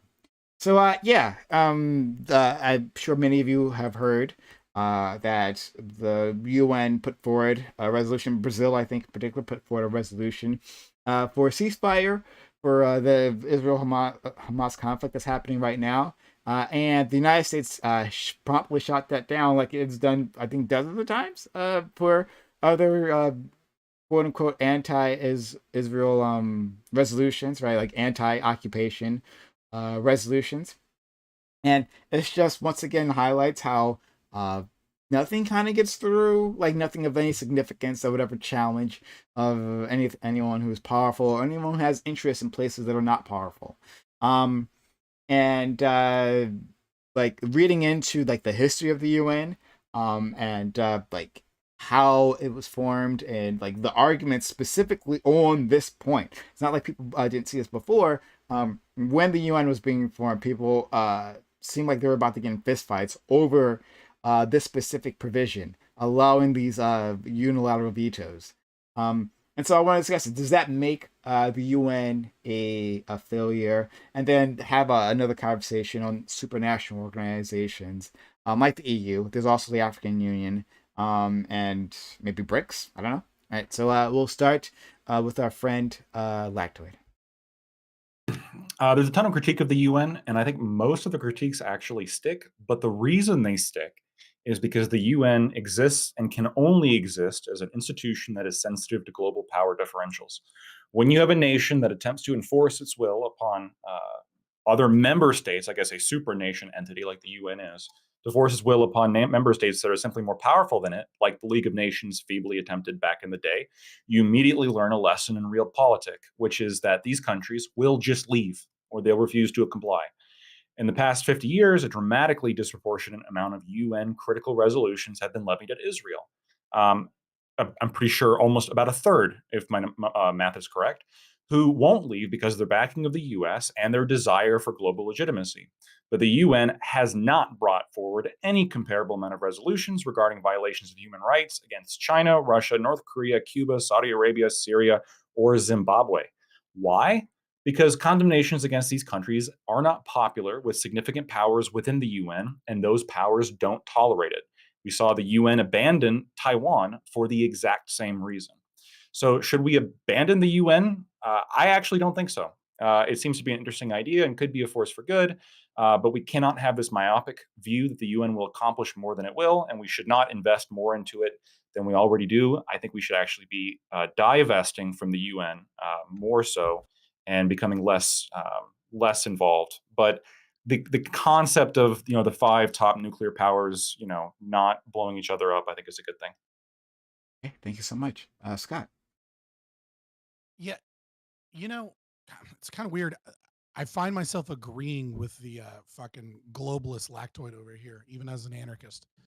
Mostly because, like, I think there was a period of time where the UN may have been a force for peacekeeping operations. There was a period of time, and I think the success of UN peacekeeping operations in protecting and evacuating civilians after the takeover of the Khmer Rouge was like kind of like the high point for the UN being politically involved in these operations. But the failures in Yugoslavia and Rwanda really just kind of proved like how ineffectual those systems were. And then the US kind of did the same thing, where like the UN wanted to get involved in Somalia, and then they couldn't go through with it, and then like America was like, we'll do it on our own, and like went into Mogadishu, and we all know how that turned out. And so like I think it's an ineffectual organization if you measure the metric by can it stop bad things from happening with force or power, or by like making people come together for peace agreements that wouldn't have happened without them, right? If that's how you're measuring the UN, then the UN's trash and it's a waste of money. But I think there's another kind of like factor, like almost like a psychological factor that the UN has, which is sometimes countries just need to bitch, right? Like sometimes they just need to complain and get some support, and then get some charitable donations from like a superpower or something, like it's like I go for it, I'm like, fucking Darfur, like we need help, right? And then nobody does anything, but then there's like hashtag save our girls starts, and charity gets some money. Like it is, I think the UN sometimes can be a release valve, which is keeping war powers from kind of going at each other's throats, because there's this national kind of like song and dance shaming thing going on, where like they're talking and will they won't they kind of like rom-com between two war powers. And so in that regard, I think it's kind of good, but like in terms of its effect, it's useless. And the other thing too is like when it comes to like the other national organizations, right, stepping outside of the UN, what we've seen is that the most effective have been those that are willing to capture the state, and are those that are willing to engage in utilizing money to try and subvert whatever democracy does exist in a nation, right? And these would be organizations like Bilderberg or the World Economic Forum or Council on Foreign Relations. Like these institutions, I would argue, almost have more power than the United Nations, because they're not bickering over shit that'll just get canceled. They're buying your politicians and bragging about it. And so these are obviously a much bigger threat than like an ineffectual release valve. Though I do think we should watch the UN, because just because it doesn't have power now doesn't mean it won't in the future. And that's my general kind of thoughts there. Thank you so much. And shout out to Crazy for Coke for using the Prime Gaming sub here. We love our Coke beans. Let's go to Corey. Crazy for him. Well, I'll try to keep it brief, and actually pretty much echo a lot of the same sentiments that Scott just went through. I'm definitely not an expert on the UN, but it seems like at least recently, from what I can tell, like largely ineffectual. But I think, I guess what I would sort of back up the most of what Scott said, there seems to be something of the psychological benefit of like, yeah, just the spirit of all countries come together. There might be some utility to that, and just like the spirit of like maybe having not not really actual true skin in the game, but some sort of like semblance of skin in the game, and then just like attempting to hash things out. There might be some utility to that, but from what I can tell, it seems to be largely ineffectual. But like, how do you solve that problem? It seems like this was trying to solve some of the failures of like the League of Nations, from what I gather, and then it seems like it just seems to be playing out roughly the same over a longer course of time. And it does seem a little bit strange, although I understand why it occurs, but it seems a little bit strange that, certain democratic countries have veto power, and just like this veto power is just like reserved for these select few. I understand why it works that way, but it just like on principle, it seems a little bit bizarre. But I'll leave it there for now. Thank you so much. Let's go to Tiberius. Yeah, so I'll just do some addendums to what's been said, and then I'll kind of get where if I actually agree. Number one is that basically with the world wars, we went from having about 12 major powers in the world, and that had been the norm throughout most of history. Of being the imperial powers, and then all of a sudden it's World War I kicks it down to where we had 8, and then World War II kicks it down to where we have 5, and those 5 are the core members of the Security Council. We trusted the winners of World War II to maintain peace and security. Obviously from the gate that was probably a stupid ass idea, because the Brits literally had to call it quits and go home, and so did the French, and then unfortunately China fell to totalitarian hellscape. So yeah, it didn't go out very well. The problem is that we're here now, and it's either we have the conversation of, okay, you're on this UN Security Council if you can actually enforce security, which pretty much means that you have to have global reach and global presence, which means the Security Council consists of the United States, and the United States. Or you basically get anyone who has ever mattered throughout history, which is basically on the short list of being an imperial power, to ask them to have a standing military that can reach out into the wider world and basically touch face if something goes wrong. We had a conversation about this earlier. Does anyone want the Germans to rearm? Does anyone want the Swedes to rearm? Relevant point, but I'll simply suffice to say this. We are definitely back in a League of Nations situation in the way that I'm looking at this, to where having the ability to stop wars only matters if you have the will. And the fact that the Americans are not kicking the shit out of the Russians in Ukraine pretty much means the UN is fucking useless at this point. The Swedes are really good fighters. They are. Seen a bit of their history, and like, yeah, surprisingly good fighters. For especially where they're at right now. But putting it out there. Maybe it's because they're fighting for fantastic women that they have in their country. That would empower me too. Let's go to Beckett. Ultimately, like, these organizations are kind of pointless. I think a base issue is that nations' interests don't align anywhere near as much as we idealistically want to believe that they do. And this is one of the reasons that the League of Nations fell apart with Japan leaving, and the general sentiments of control and power. This is also true of the EU. There are sort of a couple of big countries, and they tell everyone else what to do. The UN has its uses, particularly militarily. Weirdly, the research that the UN does militarily is sort of one of its biggest assets, in my opinion, because it allows us to pool research and also sort of stop things before they get too far. We seem to be seeing this with swarm warfare. There seems to be very strong provisions and condemnations within the UN of doing this, which seems to be slowing down business interests in the private sector of driving forward things that could get out of hand. Can you explain quickly what swarm warfare is? I don't know what that is. Swarm warfare is basically using drones and autonomous killing machines, not like a predator drone, like literally like the interconnectivity between drone things as the next stage of warfare. And there's quite a lot the UN's doing to stop that from developing. I think one of the core problems is that ultimately nations aren't just nations. They are groups of people who come together with a common cause. Things like the UN, things like the EU, things like certain other blocks seem to have an issue there because it's an undercutting of democracy, because people aren't really voting directly. It's the nation and foreign kind of interests of a nation become kind of a law onto themselves or a policy onto themselves. Most people never touch it. I think that makes people feel uncomfortable. And I think that ultimately there's nothing good to replace it with, which is one of the problems. But I don't think they're particularly effective. Just the last thing on the veto power as well. I think that's by design. Like when we're looking at Gaza, what we'd often see with the condemnations of Israel through the years is basically everyone except America would veto it, and it's sort of almost just fucking standard practice, if I'm honest. And like one of the comments in that article was, well, even Britain made these comments. It's like, yeah, we've got a long history of trying to maintain our alliances with certain Arab nations for basically our private interest contracts. So that's not new.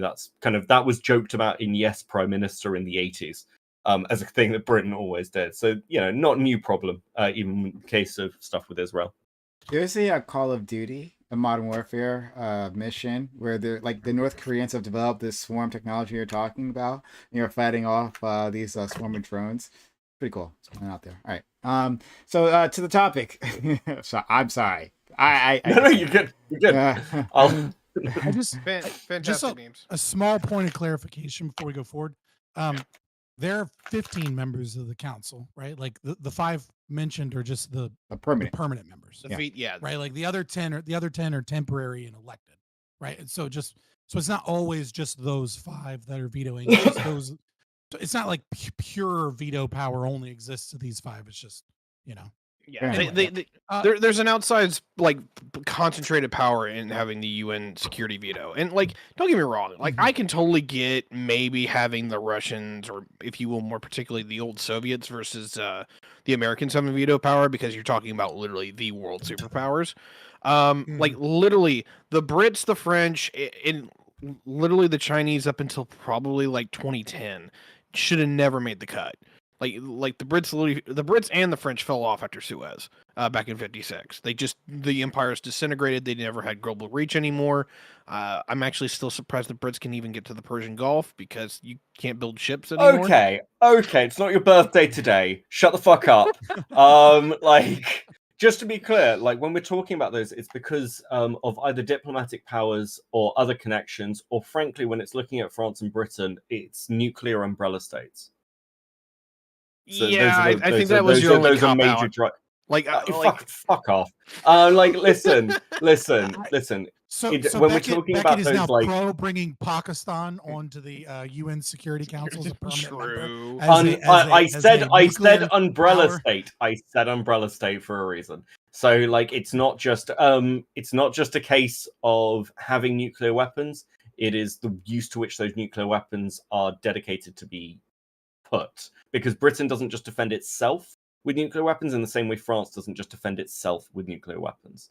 No, it's fine. It's fine. If we're just going to shit on my country for the next hour, I'm going to get that's what we do here, okay? Fucking red coat, get with the picture, okay? Yeah. I do think Beckett brings up something that's really important to understand about these votes as well, right? Which maybe it's something we kind of tend to forget, that it occurs in politics all the time. It's not just the UN. That very often people vote for things they know won't pass, or say things that they know won't matter, because it's just buying it's buying something happy from their base or something. You see this all the time with you see this all the time with neoliberals, here in America, or centrist right wingers. It's they know it's not going to pass. So why not vote for this far left thing that gets you a bunch of votes, and it's not going to piss off your corporate donors, because your corporate donors also knew that shit was never going to pass anyways. So you get all the money that you want to subvert whatever fucked up democracy we have in the United States anyways from the corporations, and then you get to pretend you get to make the lefties happy. And the same thing is going to occur when it comes to America vetoing any condemnation of Israel. You're going to see states that are how dare Israel do these things, but wink wink nudge nudge, we all know America's going to veto it. especially considering the fact that Israel is so important for weapons development for the West, right? Like, is like people can talk about how they're like, I'm very mad at Israel, but it's like, okay, cool, you're really mad at Israel, but like, there's like 4 Intel chip foundries in the world, and one of them's in Israel, and 2 of them are in Taiwan. You know what I mean? Like, you can talk all the shit you want, but at the end of the day, you and I both know that like the UK wants to keep getting those fucking those chips and keep getting all that weapons tech that they're investing. I mean, I think it's fair to say Israel's insinuated itself in a very interesting spot within the global economy that gives many powers reasons to protect them. I think that's really fair. But yeah, so you guys have brought up, and I think you guys are all like generally agreed, more or less, about like the UN, and I think Scott really summed it up in a great way. Like what are the metrics you're judging this by? Well, I want a body that's able to help like resolve conflicts and get us to peace talks that would not have happened otherwise, or peace agreements. Like that's what I actually want. I hear you with the Avengers. That's what you want. I do. I would actually love Avengers that. have a lot more power than the UN. That's for sure. But so I hear you talking about the release valve and how that's useful, and I think it is. I think you're right. But I think we need more. And I think that not having it or not even attempting to have such a thing causes deaths that we could prevent. That through global cooperation to intervene somehow. I'm not going to define what intervening should be, but just somehow within these conflicts. So does everyone else disagree? Like, do you think that we shouldn't have a body capable of doing something like that? So I think basically when you talk about an organization that's like recognized by most nations in the world, I think you're talking about one of 3 types of organizations. Number 1 is an organization akin to the UN, which is an organization that everybody respects because it doesn't do anything. So it doesn't actually get in their way that often, and allows people to communicate. And it, like Beckett says, allows people to do research, allows people to kind of like release valve things and talk about shit and like, just become this meeting place. Number 2, right, are organizations that are based upon, that are so powerful because of the power that they have and not because of the national recognition of their importance. So this would be an example. This would be like OPEC Plus, or like World Economic Forum, or like these are institutions that have massive amounts of capital and have gathered together some of the richest nations and or investors in the world. And these people have power that the UN doesn't have. They have a different kind of power, right? You know what I mean? Like Klaus Schwab doesn't give a speech and then everyone's inspired to go like change their fucking country, right? Like it's never going to happen because Klaus Schwab always sounds like the evil villain in a Bond movie every time he talks, even if he's saying something somewhat normal. And more often than not, he's not. His name is Klaus Schwab. Shit. I mean, like, just put it out there. Right. So, like, I mean, watch a Klaus Schwab speech and you'll have nightmares. You're not going to bed that night. Even if you're a communist, you're still like, oh, I'm fucking no. And so like that's kind of number 2. And then number 3 would be something like the UN, but granted more power. I have a problem with 2, and I have a bigger problem with 3. The UN as an entity that has very limited power, I think is mostly a force for good in that regard because it doesn't do anything. Number 2, as it gains power, is really fucking scary, right? Because those interests are utilizing nation states.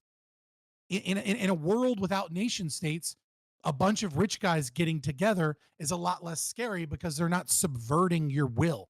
They're not subverting what it is that you want to do. Whereas, in our current situation, the World Economic Forum loves to brag about how they've bought and paid for like 14 different cabinet members and major politicians in the Canadian government. Like they love to brag about the fact that the Canadian government has nothing to do with democracy, that it's bought and paid for by the WEF.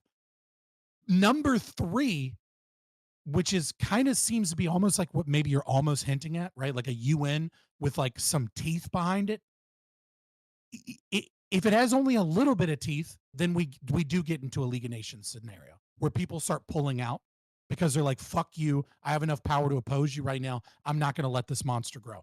And so in order to have more power and be effective, it can't just have a little more power. It needs massive power.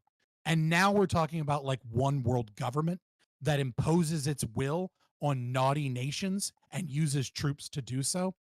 And I don't think anyone besides like a few people in the dark corners of Doobie's Discord want that.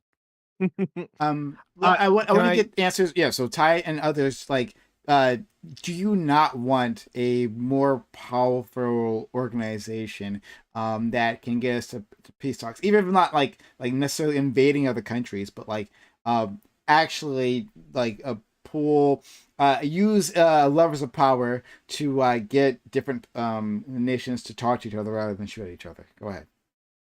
Yeah, so like what Scott was talking about with it, like scenario number 3, if you will, I do largely kind of chalk up the United States for filling that role. Like the United States is ridiculously overpowered compared to almost every nation ever in world history. I won't talk about how long that's going to last. That's not relevant to the conversation. What is relevant, at least for the now, is that you have a power that can reach out on a global level, not only militarily, but also politically and economically, to be like, hey, look, I don't like what the fuck you're doing. And it has, I'll give you the pros and cons list. On the pros list, it has a diplomatic core that, because of its hyper assimilationist, has been able to integrate so many peoples from across the world that they can either they can put both diplomats and spies into pretty much every corner of the planet. So they can actually go, hey, Japan and Korea, we know you guys have history, but, you need to work this out because, China sucks. Or at the same time they're doing that, they're going over to Sudan and saying, hey, look, we understand you have problems with your neighbors. Can we work this out? Only the United States can do that right now. And that is a force of good. I'm not going to act like it is not. Doesn't mean we don't have vested interests that are coercive. Doesn't mean that we can't fuck this up. I'm just saying right now, I think, at least on that level, pretty good. What is like the just sheer negative level of this is that if the United States just wants to come in and break everyone's face, and we did this with Iraq, there's nothing to fucking stop us. And this is where I think me and Scott actually are going to agree for once. Having something without that check and that can just run amok and like literally wreck half the planet is a terrifying thought. And I gotta give points to the fact that the Brits and the Americans, for the only being the countries ever in history to be able to do that in any kind of regard, the Americans literally have stepped back and said, hey, look, we're going to let people run their own countries. We're not going to annex Germany after World War II. We're not going to completely wreck everything that we touch. I'm kind of impressed with I'm going to say this in a way, I don't know if people are going to agree with it, but the delicateness that the Americans have tried to run the world with. They just took the cheaper option. I'm sorry. They just literally took the cheaper option on the table. Rather than, it's a lot easier. You don't have to station troops. Well, we do station troops, but like we don't have to like impose your will with these troops. Like they just took the cheaper option of world domination. I don't know. World domination on a budget. So exactly. Hold on a second. Just so I get where like the criticism is in that, because I'm sure there's a level to where like what I said sounds ridiculous, but I like what part is the ridiculous jump that for you? It's not that it's ridiculous. It's just that like the interpretation seems odd. The lens you're looking at it through seems odd. I think I can like it's just that it's a like a level of nuance and delicacy that the U.S. was using when enforcing a world order. They're just like, this is much cheaper, right? And like in terms of PR, a much better way of doing things. Like, this is I would say we got perfected. We just took what Britain was doing, took it to the next level, right? I would say your argument is absolutely perfectly rational and makes perfect sense and is 100% correct, only if you view it historically. Okay. But the moment that you look at it from a modern lens, where we do live in this world, and right, and all of us, nobody here was born in the 1800s or before, right? We're judging by a world that the US has imposed its empire on other nations and seeing that for the evil that it is.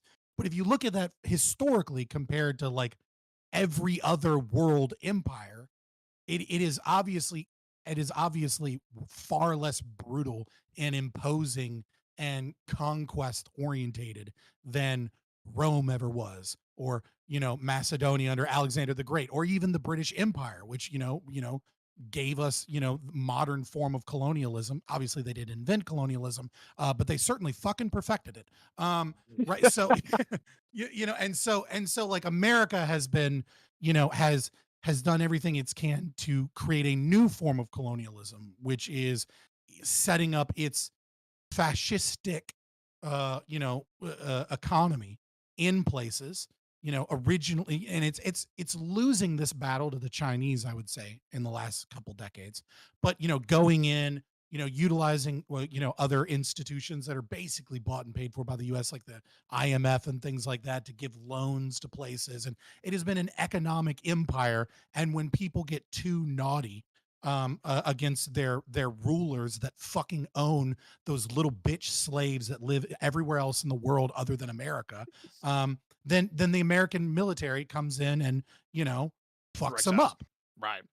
So like, yeah, I mean, I would say it's in a modern lens, what you're saying sounds absurd, but in a historical lens, yeah, like we don't just randomly go places and then just be like, okay, we're gonna take all your women and children, we're gonna spread our fucking white seed, we're gonna destroy everything here, and then we're gonna set up our own governments, right? We only did that, like in Iran. Let's Or we go. tried. Lactoid Corey It worked for a Beckett. while. I'm still looking for an answer from you. All of the question I asked. With the greater power? Yeah. Well, in principle, I don't disagree with it, but like I share the same concern as Scott of like an absolute power that will impose its will on every other nation seems potentially problematic. Like that is sort of like the Avengers scenario. Like what do you have with just a group of absolute power people that and these actors can make bad decisions and they can make unjust decisions. What do you think? What do you think I mean when I say that, like, a stronger organization that can get peace talks? That is totally fair. I don't know exactly what you mean. I'm not against. You mean SANS enforcement mechanism? Sorry, I didn't hear what you say. Sorry. I was saying, do you mean SANS enforcement mechanism?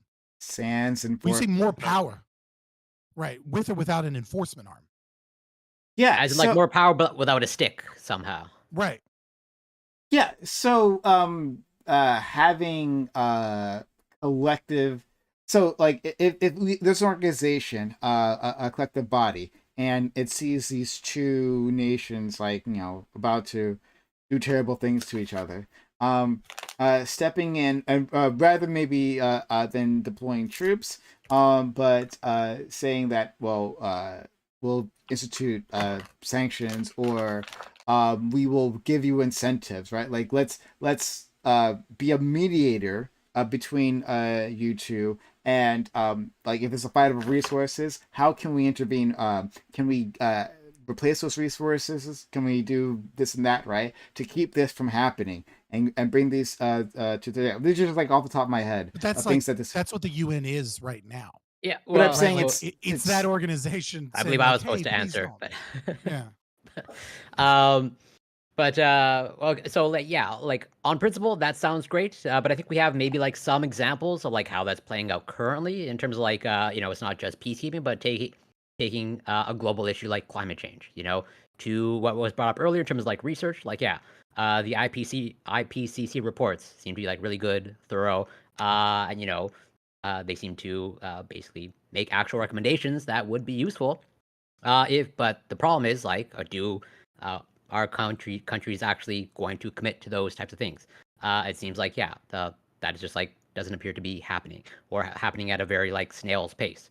where it's like, yeah, the recommendations on the path forward is there, but then without the stick, it's like, and without countries helping other countries out, like nothing seems to happen, and so like you can't solve that global issue, and so it just like stalls.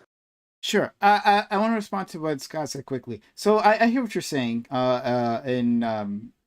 Like, well, this is what the UN does. I guess my issue then is that it is undermined by things like the Security Council, on which, right, when there are points in time where we can intervene, and we can use those levers of power, that we simply don't, because the powerful nations say that, oh, we have an interest here, and so no, right, we'll just make some shit up. Right. And so that undermines this mission. And so, like, even the UN as it's currently constituted, we don't see like its full potential, because a veto will come down in the most crucial of moments. Right. So, but and it's not per se that I'm like I take issue with what you're saying. Like I agree with what you're saying. But my issue is when we imagine a different organization, right, that has the capacity to step in and try and bully or incentivize one way or the other, peace talks between nations, etc. Right, and then we say, well, but the problem is we have one of those, but there are veto powers. It was like, okay, well, what does an organization look like where there isn't veto powers from nations? Like, who's in charge? Like, it's like I understand what you're saying, and there are problems that cripple the capacity of the UN to be able to act, right? Um, but what does it look like if it doesn't have those things that cripple its ability to act? All of a sudden, it becomes a very different conversation. Well, no, I hear you, but like that veto power wouldn't be unilateral, right? Like that. What do you mean? Well, if the Security Council of a member could just stop action, just one can stop that action, then that's an issue, right? It's not that. I would say that majority. Like what if like it would require like a 1/3 minority veto? Like what if we have 15 member nations and like one can't simply veto it? It has to be 5 vetoes. If you could come up with a coalition that would say, "Hey, that we shouldn't do this," and it wouldn't have to be majority, yeah, a coalition that says that we shouldn't take this action, then I think that's definitely something that we should look at, right? That seems a lot more worthy than a single power with a single interest saying, "No, we're not going to do this." Limits, yeah. I think that works sometimes with nation states in their own politics. I mean, works as much as any state, is effective in its goals. But I think if you had something like what I just described, I think this is exactly the scenario that I was kind of saying is the issue, is that like, we give it just a little bit more power, you're probably just going to have nations leave. Right? Is that like, if we give it to the point, because the whole point of like one veto being enough to stop something is that all of the world's current superpower, all of the world's important powers, because we're voting, right? And we cycle through, but for the most part, all of the powers of the world are on the Security Council. And usually 1 or 2 were there last time and they're not now. But regardless, if we start getting to a point where we're pissing off 2 or 3 of them regularly, they're leaving. And so the only way you can stop them from leaving is you need that stick. You need a little bit more power. And now that's when that becomes a runaway train. So I can't imagine making it a little bit more effective or a little bit more powerful and that not just collapsing. So this brings me to the next question, and I do want to hear from Becca and Lactoid. But I was saving this question, but like, would it be best if those nations left? Right? Like, would the UN be better if it didn't have the United States, France, Russia, China, UK? Like, if like we had an organization where these different nations could talk to each other, could work together on projects, or like fosters cooperation, but didn't have these superpowers, we'll call them superpowers now, that were like the balance between them is just so like off that like it like cooperation can't be on equal grounds, right? Like, and it which ends up undermining the mission in the first place. So, go ahead. Yeah. Okay. So two things of this. Number one is that I probably disagree that it would be a good thing on multiple counts. The first one, thank you. The first one is largely out of the fact that like a lot of these nations that are on just the primary security council, right? The 5 permanent members do provide both a lot of financial and technological, just heavy lifting that the UN needs to function. I mean, hell, it's run out of New York City for God's sakes. I don't see that working out well for them. But here's the part where I'm going to make like Scott's mind melt. And I'm sorry, you've actually been great faith tonight. So I apologize that I'm about to completely throw a wrench in this. I do believe that cooperation and just generating economies of scale is not usually done through like mutual cooperation and agreement. It's usually actually done by force, to where you have a sovereign, which is, the state or the arm of any kind of enforcement, just coming in and saying, this is the rules and this is what you're playing by. Like I kind of think the United States made like the global empire, like, global homo capitalism thing, largely because they have a strict rule about 4 things you don't want to fucking do, but other than that, they largely leave you alone. That's really weird. I mean, the Brits weren't even this nice.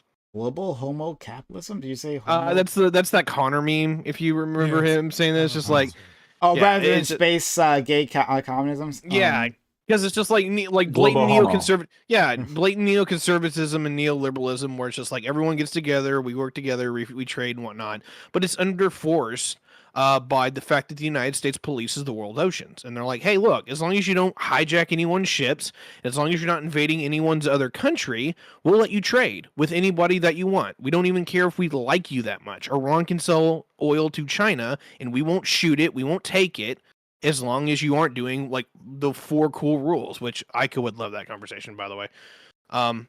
That's pretty unique. I mean, I don't... I'm sorry. I want to give this other a chance. That's factually accurate. Now, have you just let me give him a chance. So, Lactoid and Becky, we haven't heard from you. So, okay. Well, I'd like to introduce the Americans on a panel to this really based thing that we have called a monarchy. And I just think, I think having a monarchy is just a better system, and everyone should have a monarchy, and it should be ours. No, but I think on the general thing of whether nations should leave, better than liberal democracies. True. Like monarchies are the best. Read Hobbes. No, okay, just better. Okay. Okay. So on the general thing of should nations leave, well, let's look at the effects on like vetoing on things like the EU. The EU is a system of good ideas executed terribly, largely because of vetoes. So let's take like the single currency, for example. The EU is one of the few single currencies, that's certainly the largest single currency, that's not underpinned by a fiscal union. And that leads to things like what happened with the Greek debt crisis. Like the lack of control the EU actually has versus the power it has leads to quite a lot of weird little fucking problems, because nations will do things on principle. We should have like a combined currency so nobody has to like change their like fucking Deutschmarks into francs every 5 minutes.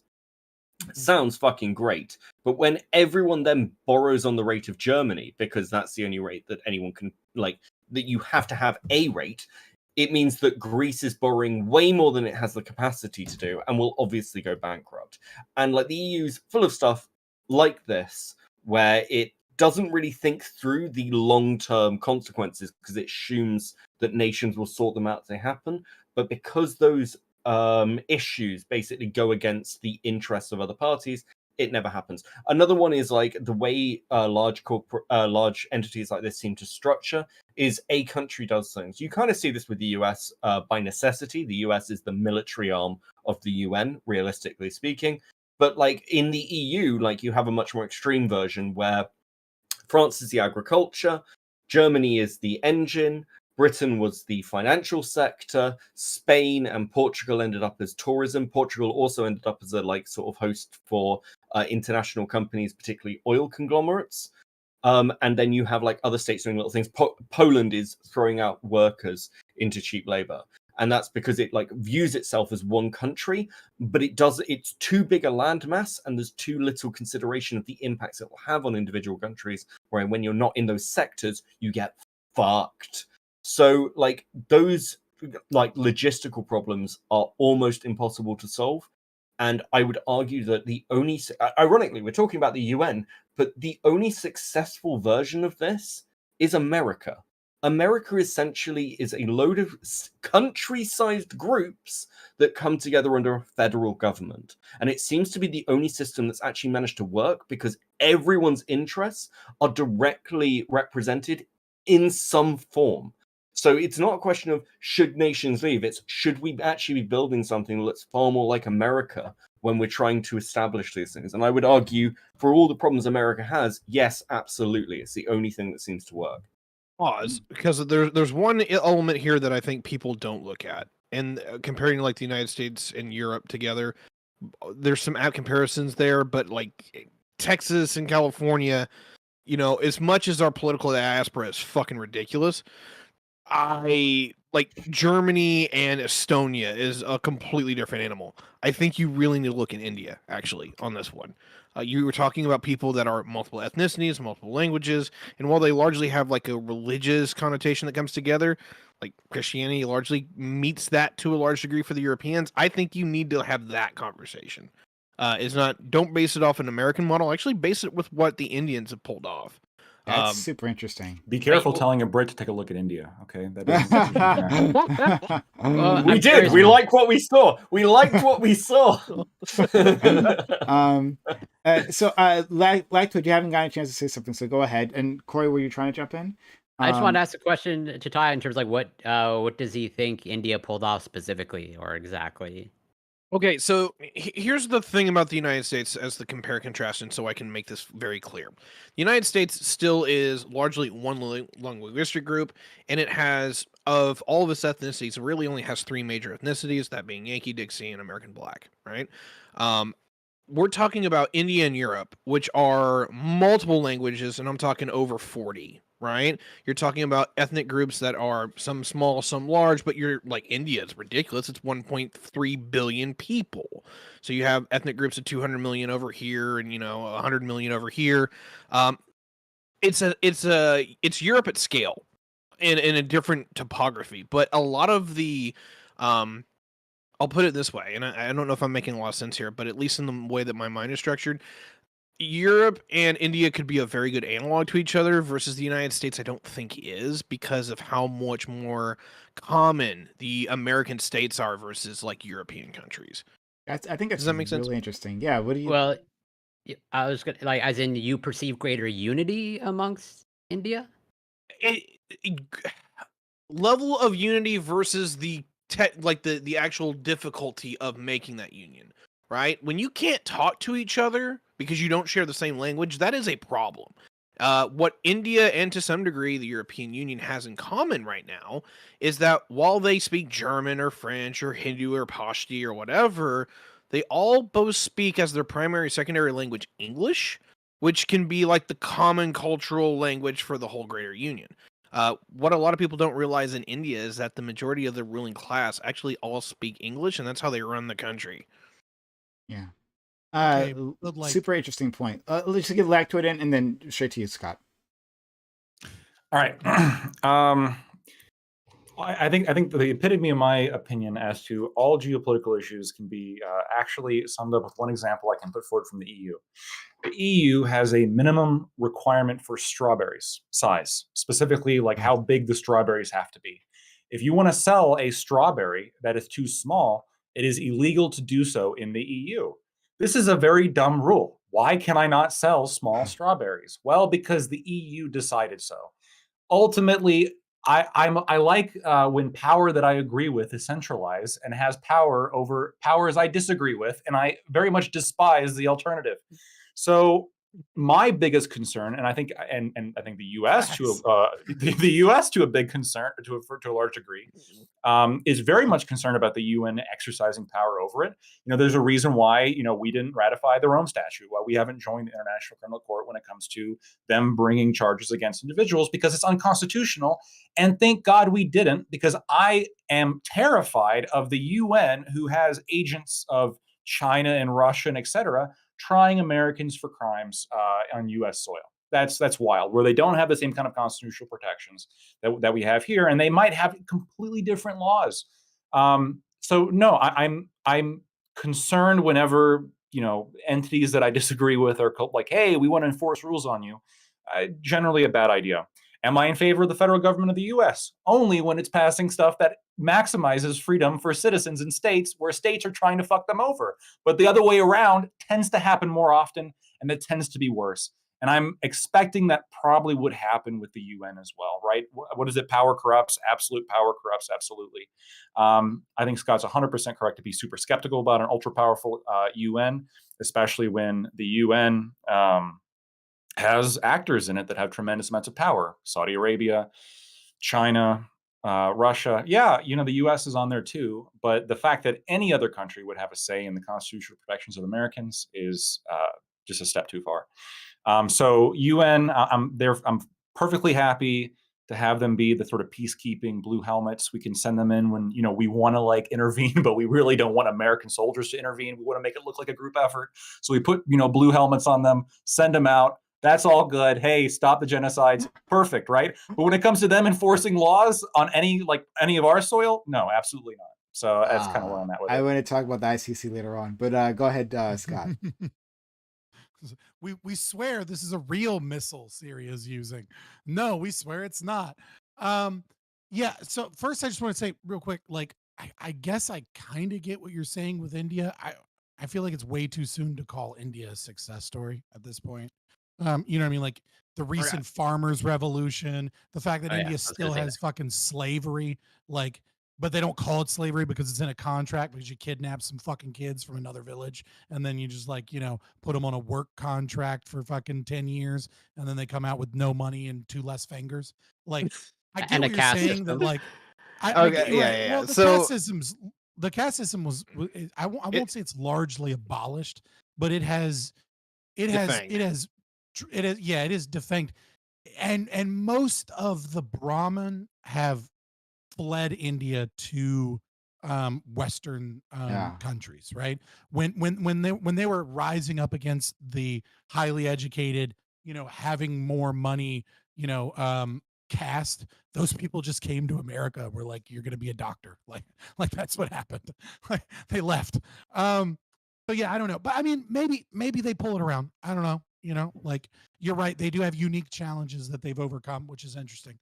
In terms of like the UN again, with I have to basically agree with you, Lactoid. I don't like the state ever, right? I would change that to giving more liberty towards getting rid of their own power, right? I like the state when they vote to defang themselves so that private individuals can step forward, and they almost never do that. It's very rare that they do that. But yeah, in terms of talking about the EU, I didn't want to bring up the EU at first, because the EU is kind of an example of what does the UN look like with a little bit more power.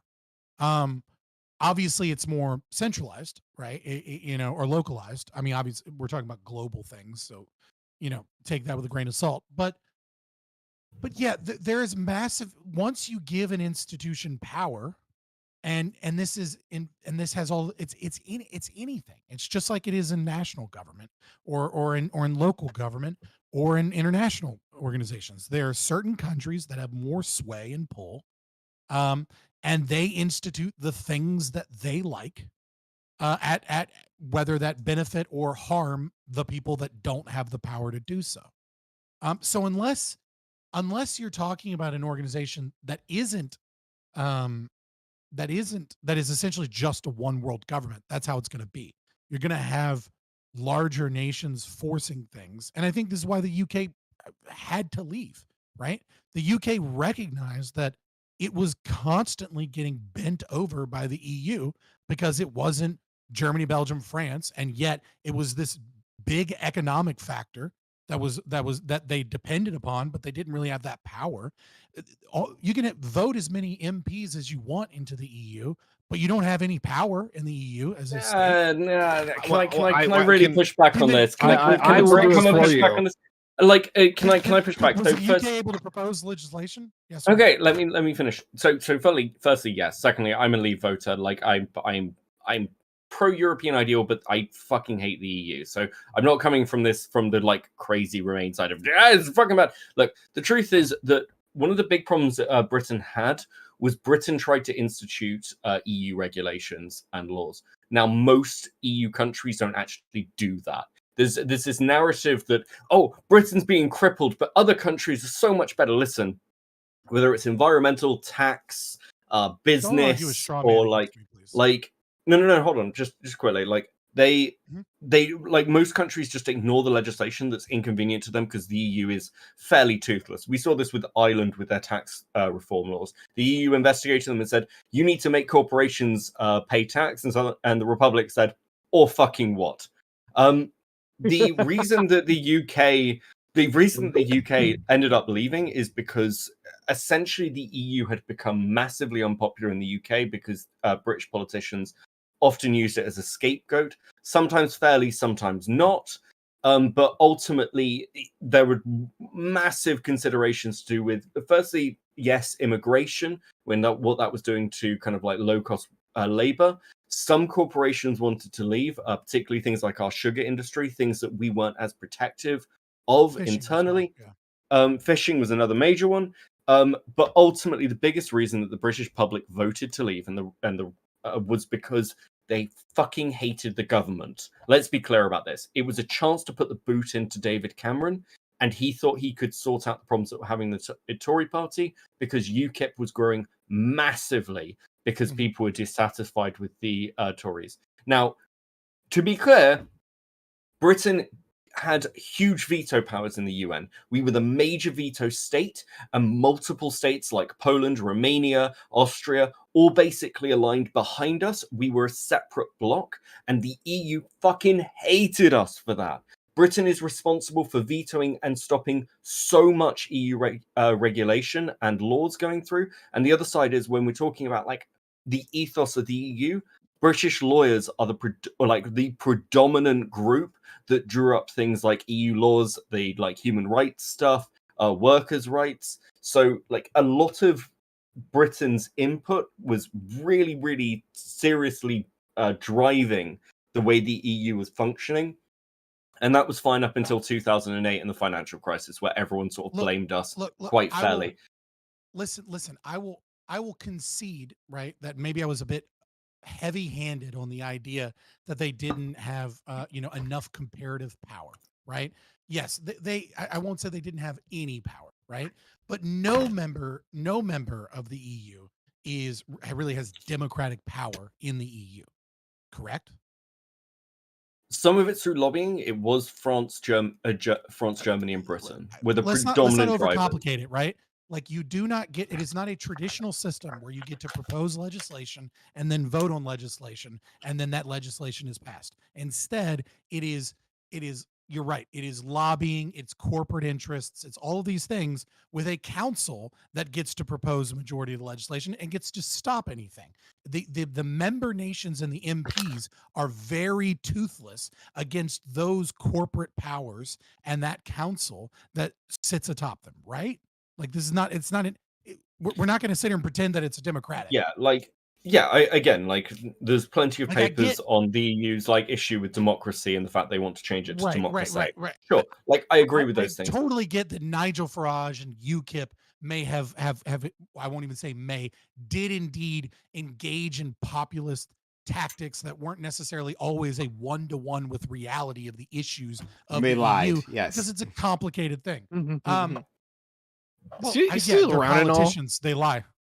Yeah, I absolutely agree. Yes, they lied. Yeah, I mean, ultimately, it would Find be me a politician who's not a liar.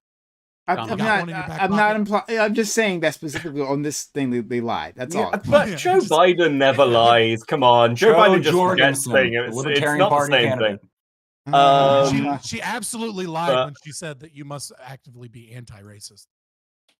I didn't even hear her say that. Okay, I've been messing up her name.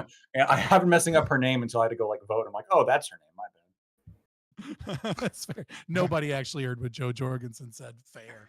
Okay. Lame ass.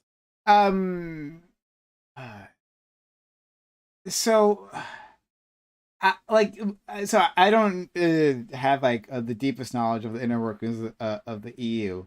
But what you're it seems to be reaching at least with Scott here, that so you just like removed a democracy, another step, Power. and then you lowered like the number of individuals who can input laws, and then you gave like a smaller target for corporate influence, right? So like like talk about this the European Council, that like why even bother going to these member nations where like a corporate entity, if you can lobby like that council, then you like your dollar goes a lot farther, and it's a lot simpler to do so, and then that undermines the entire structure.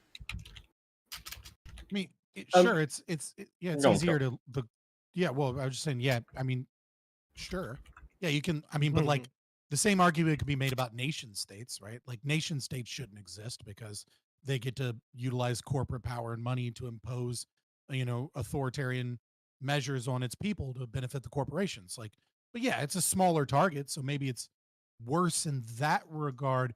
But I would say the thing is that you're also way more likely to piss off more people if you're a little too heavy-handed on the EU, right? Because now you're not just pissing off the individual citizens who really don't have any fucking power. And like anybody that thinks their vote matters is always hilarious to me. Get out the vote for what? Even if your candidate wins, they'll just change it anyways.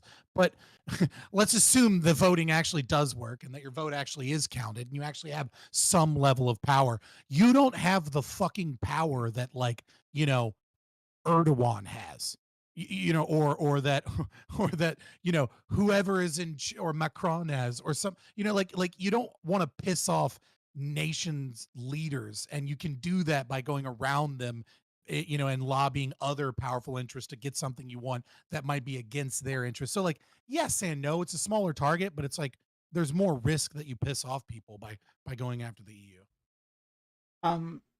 Okay, so like we're over time, so anyone needs to leave, feel free to Yeah, do so. I have to. I actually have to bounce. What I'll say just at the end is, I think one of the big problems is the way we look at these big groupings.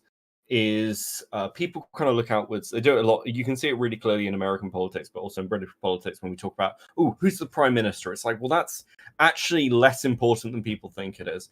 Like Yeah. when we're talking about the states, your state and like the state legislation, if people focus more on local politics, we could do more. The problem is that people want to focus on big fucking structures, but generally speaking, those have such huge levels of bureaucracy, the impacts on your life are probably much lower. Things like the UN, we want a solution from the UN for like Israel, for example. But it's a really good example of why the UN's fucking useless, because no one can fucking agree on anything. So kind of things will just keep rolling. Ultimately, it's a problem that unless you end up with a one world government, which nobody actually has the power to maintain. Let's be clear about that. You can't have a one world government, because it's like Russia can barely govern itself. Like most small countries can barely govern themselves. Like I don't know. It's a bit conspiracy brained, but this has been fun. I'm gonna dip, and I've been Becking of Crabs. Thank you so much for having me on, Prime. Yeah. Happy birthday again, Tiberius, for yesterday. Thank you. And I will catch you guys another time, hopefully. Hit up Beckett of Take Crabs, care. hit up their stream. They're great. I definitely want to be inviting them more often. They put in like a lot of great input here. So shout out to Beckett of Crabs. Thank you for coming on. This has been a lot of fun. Are you really non-binary or what's going on here? I'm confused. You keep saying there. Oh, I didn't. I'm sorry. I'm fucking. No, that's fine. Like, is that what I was like, what's going on? I was like, is there two of them? Oh, no. I was like, I didn't do that. That's how you stay safe, Scott. That's how you say. It's me and all the souls I steal. I got confused. I was like, what is happening? I didn't say it 3 hours consciously. and 40 minutes in, and you're just now telling me you're non-binary. I you're like didn't the say unicorn consciously. vegan that doesn't tell you. This manly man of Beckett, right? Champion above all other males. Yes. Check out their channel. Sorry. There we go. Let's support him. Yeah. Yeah, Thanks very there much. is God valid. save the king. Good night. Right. See you, buddy. Well, I guess before They're we a go, really cool person. yeah, I like him a lot. I gotta invite that guy more. He's pretty nice. He's a actually. statist. You need to You're all the get same to me. you need to get Aiko and Beckett together anytime you have a religious conversation, especially if you can get Eucharist into there. Oh my God, that is just a treat. Oh, I would love to. Aiko is busy on Monday nights. Yeah, I now, forget which is about one of that. the I'm reasons why sorry. we don't have him. It's really unfortunate. Eucharist is busy all the time now. True, but he's got 2 kids. Yeah, that does that. But the time remaining, I wanted to or interact with my friend Lactoid. You talked about the ICC. Yeah. And I think that like encapsulates a lot of the things that like the fears you guys were talking about. And okay, so at least my idea for the ICC, and I think this is the what like they were going for. Maybe I'm wrong, but like the ICC is there to prosecute individuals who simply cannot be prosecuted practically within the context of an individual state, right? That like you have some tyrant and the ICC and it was like done like fucking genocides, like huge crimes, right? Not just like matters of corruption, but just like huge crimes against humanity, and then the ICC would intervene and actually punish this person, which otherwise there's no mechanics to be able to do so. Like that.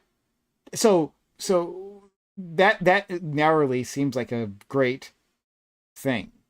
And so I push back against like your interpretation that like, well, hey, they're just going to be intervening on like American sovereignty. I think the people that they're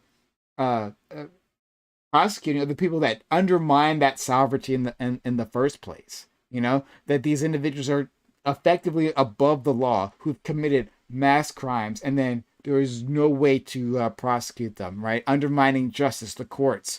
So to have this super court that can come in, to step in and do something about that, I think strengthens those nations rather than undermines them.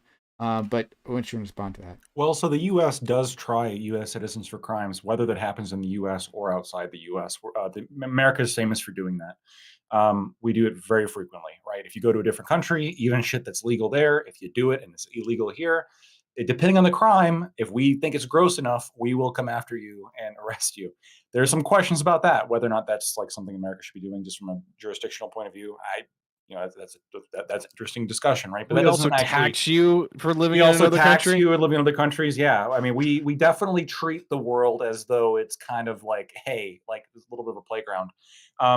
The ICC, the Rome, specifically as the mechanisms that we're talking about as being put forward in the Rome Statute, do not have jury trials, which is a constitutional right guaranteed to U.S. citizens. They allow for retrials, allowed for errors of fact. Hearsay is allowed. There is no right for a speedy trial, a public trial, or reasonable bail. I mean, these are just some of the top things that I'm reading off right here. There's some major issues here when it comes to like foundational rights when it comes that U.S. citizens enjoy, and how if we have some other board that's like trying U.S. citizens, if it's not going to be under U.S. law, if they look more similar to U.S. law, just like if you had some reforms, would that change? Right. Well, now, yeah. Hold on, and this is where I'm getting to. Right, like okay. if all people were given the constitutional protections that as U.S. citizens are, and we just enforce the law everywhere. Well, now we're kind of getting back to that first premise that I said, which is I think the U.S. does law much better than China does. I think the U.S. does law much better than a lot of countries do. But my concern is that a lot of those other countries don't agree with us, and they have a lot of say in the UN. And the Rome Statute, the thing brought forward by the UN, has some pretty critical things missing from it that I think are critical for a fair and just trial process. So, and that obviously shows that there's not enough political will within the UN to alter the Rome Statute to fit within the U.S. Constitution, because the U.S. still has not ratified it because we have these constitutional problems with it. I mean, yeah, ultimately, maybe Scott, you would disagree with this. I think you might also agree. Ideally, the whole world would be run by like a libertarian superpower, right? That'd be the ideal, the one world government. But we are going to guarantee like the government, like the one world government's going to guarantee that it will not fuck with you, kind of thing. However, that can be done, right? Now, there's a healthy level of skepticism again for this because trust us, bro, we're not going to fuck with you. Yeah, okay, fair enough. That's a tough pill to swallow. But in this case, not only do we have the concern about the UN enforcing law in America that I'm already concerned about, just on that principle of, well, when it's getting global, I mean, we got to be a little bit more skeptical of it just because it's so much larger. But then there's the other problem, which is, no, I can actually point to very key provisions in the Rome Statute that are missing or that suck, right? That are incompatible with the US Constitution. That should not apply on US soil, right? Every American has a right to a jury trial. That's how this country works. Okay, let me respond to this. So, like the idea that, okay, let me hedge my bets here, because I don't know the entire history of the ICC. I'm gonna be very honest about that. But from my understanding, it doesn't seem like we didn't ratify the ICC because just because it was missing constitutional protections. Is that because Americans, high-powered Americans, the same Americans who it would be up to ratify this, like they would be up for prosecution, that they would be under this. Like that's why. Like, not that there was missing like if they had all those constitutional protections, right? If the ICC in its functioning mirrored the courts in America, right? Then I very much doubt that we would have subjected ourselves to it because, like, why bother, right? Like, a president doesn't want to be subjected to it. They want to be able, just, in their back pocket, to be able to do some crimes against humanity and then be able to walk away from it. Like, that is within their interests. I think you would agree with that much, right? No, so I don't fully, okay, this is where we maybe go, like, move into a little bit of conspiracy brain, right? This could be true, perhaps, right? All I know is that, like, consistently the U.S. position has been there are some fundamental, like, incompatibilities between this and the U.S. Constitution that in a bipartisan manner, right? This has been said by both Republican and Democrat administrations. They both want to. Yeah, and maybe that's just because they're defending the genocide. I don't know. But then you have to ask yourself, look, if U.S. law, if we wanted to, if the United States wanted to try you for genocide or try you for anything, any kind of crime, if U.S. law can't touch you, the ICC is not going to touch. Like if we don't gain anything by joining this, right? If we were going to prosecute these people that you're saying exist, I don't know who specifically. Henry Kissinger. You think that if isn't he dead? Hold on. No, he's literally alive. He just like had like his 100th birthday. See, I say that every year, and I'm like, have a 50% chance of being right. No, he's 100 years old. Okay, yeah. You know what? I am. You think the ICC would try Henry Kissinger for genocide if we adopted it? Henry Kissinger needs to be tried for another crime, which is way worse than genocide, which is not taking 1 million Chinese women from China when they offered it to us because they had too many people. We could have had hot Chinese waifus all throughout America, but instead he was worried about communist infiltrators. Now I can never forgive him. I didn't know about that part. Now I can never forgive him. But he was adamantly opposed. But yeah, like this is a person. Sorry, who has. Quickly. I'm sorry. I need to bounce out anyway. My brain is fucking fried. So.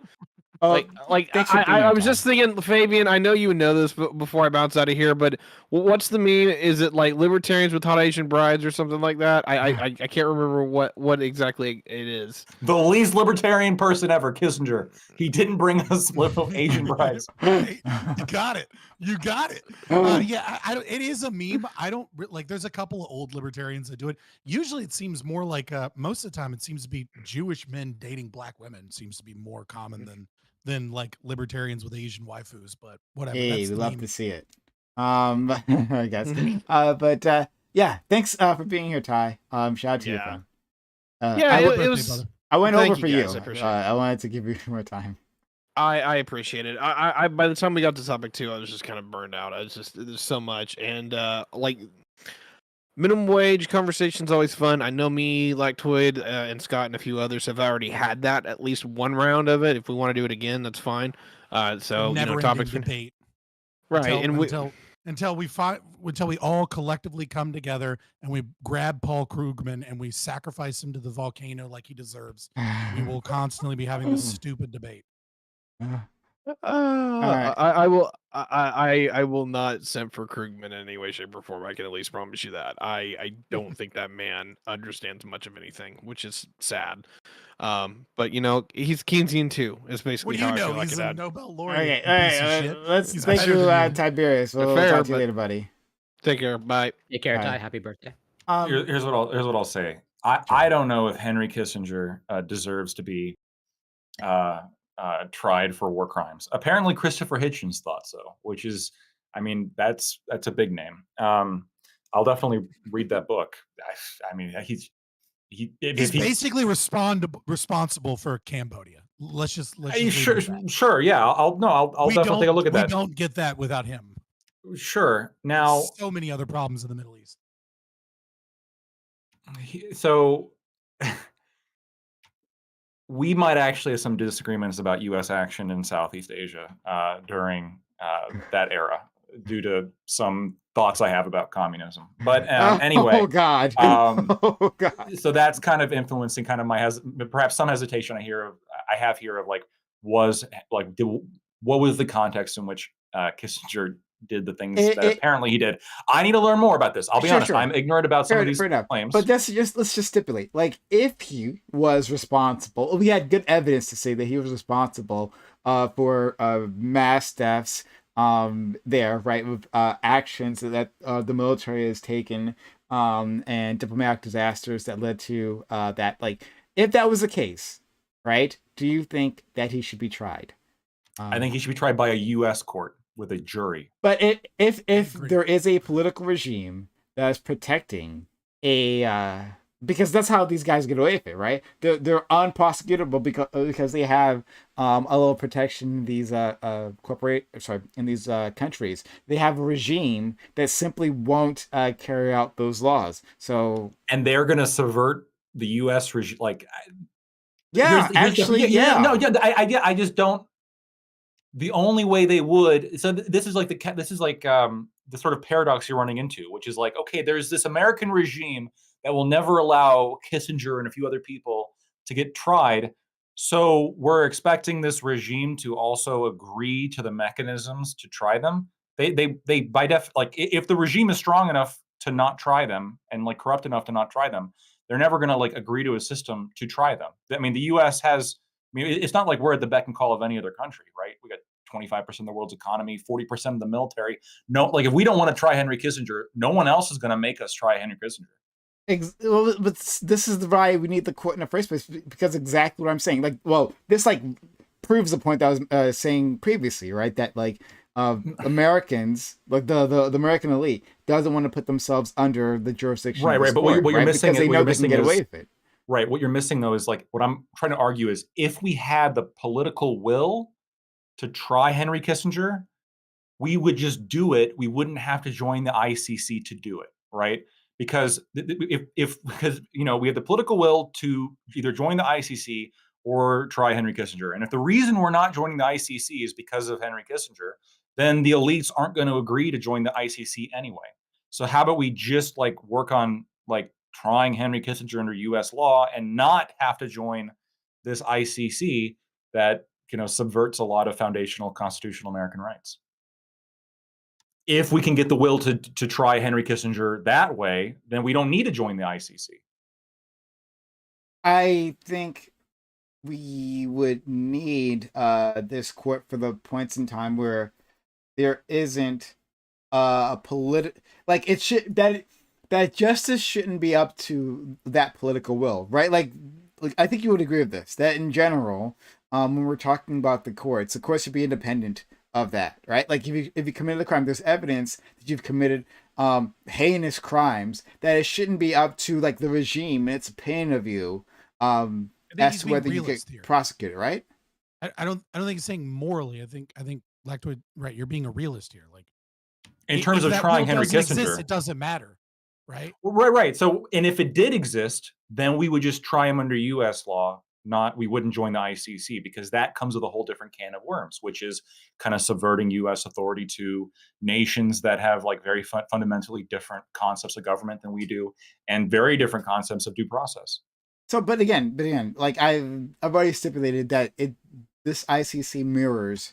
It mirrors the. Well, hold on. Yeah, if it mirrors the U.S. and it has like the same kind of like stipulations, then my only concern would just be like that changing in the future, right? Because now we have like China and Russia and other countries in play that could maybe like forcibly. I don't actually know what the amendment process is for the Rome Statute. I'll have to look more into that. But like I'm assuming there's some kind of amendment process that they can vote to like change the rules. And the last thing I want is the U.S. to ratify this, and then like for some reason we can't back out maybe as easily. And then these authoritarian regimes start changing the rules a little bit, like, well, hey, we'll just take this away or throw this little spice in. The idea of leaving our justice system up in any way to the CCP, kind of going back to that whole like Southeast Asia justification. Yeah, like maybe we should massacre those people. Deeply concerning. Let me bridge the gap here a little bit, right? And I think the thing here is that I think both of you are having a side conversation about the ICC, when really what you're having is a philosophical conversation about how you look at the manifestation of power and who we give power to. And what I think what's really going on is that Prime, you're saying, well, look, I don't trust the US government. The US government is horrible and evil. And yeah, most governments are horrible and evil. But if we open it up to the international community and it's a larger thing, maybe it's better and it has less mechanisms by which to oppress individuals, because it's not seated just in the United States, but it's seated in a larger group with different vying interests, and that will make it more likely to prosecute the genociders and the truly evil people. And I think what Lactoid is saying is, well, absolute power corrupts absolutely, or even more. Once I give you this power, I don't get to take this power back. And so it kind of becomes a situation where it's like, oh, it's World War I. We need a federal wage tax to support the war effort, and we promise it'll just be temporary. And then, like the great Milton Friedman said, there's nothing so temporary or nothing so permanent as a temporary government solution.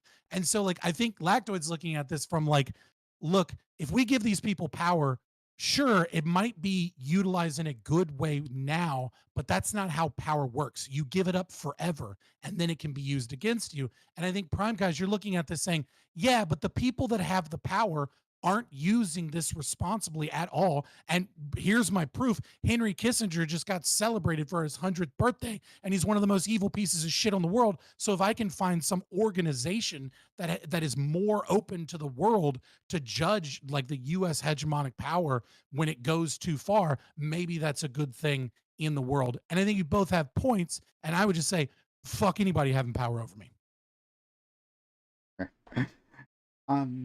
The ultimate problem is the state. Yes, I'm not. But what I'm trying. The bitch don't meme. All right, I just fucking solved your argument. No. You. Ultimately, the one thing I wish you said is just. I think it's a question of just like. Prime, do you trust the U.S. political hegemon more than you trust the international political hegemon, or vice versa? It's a good question.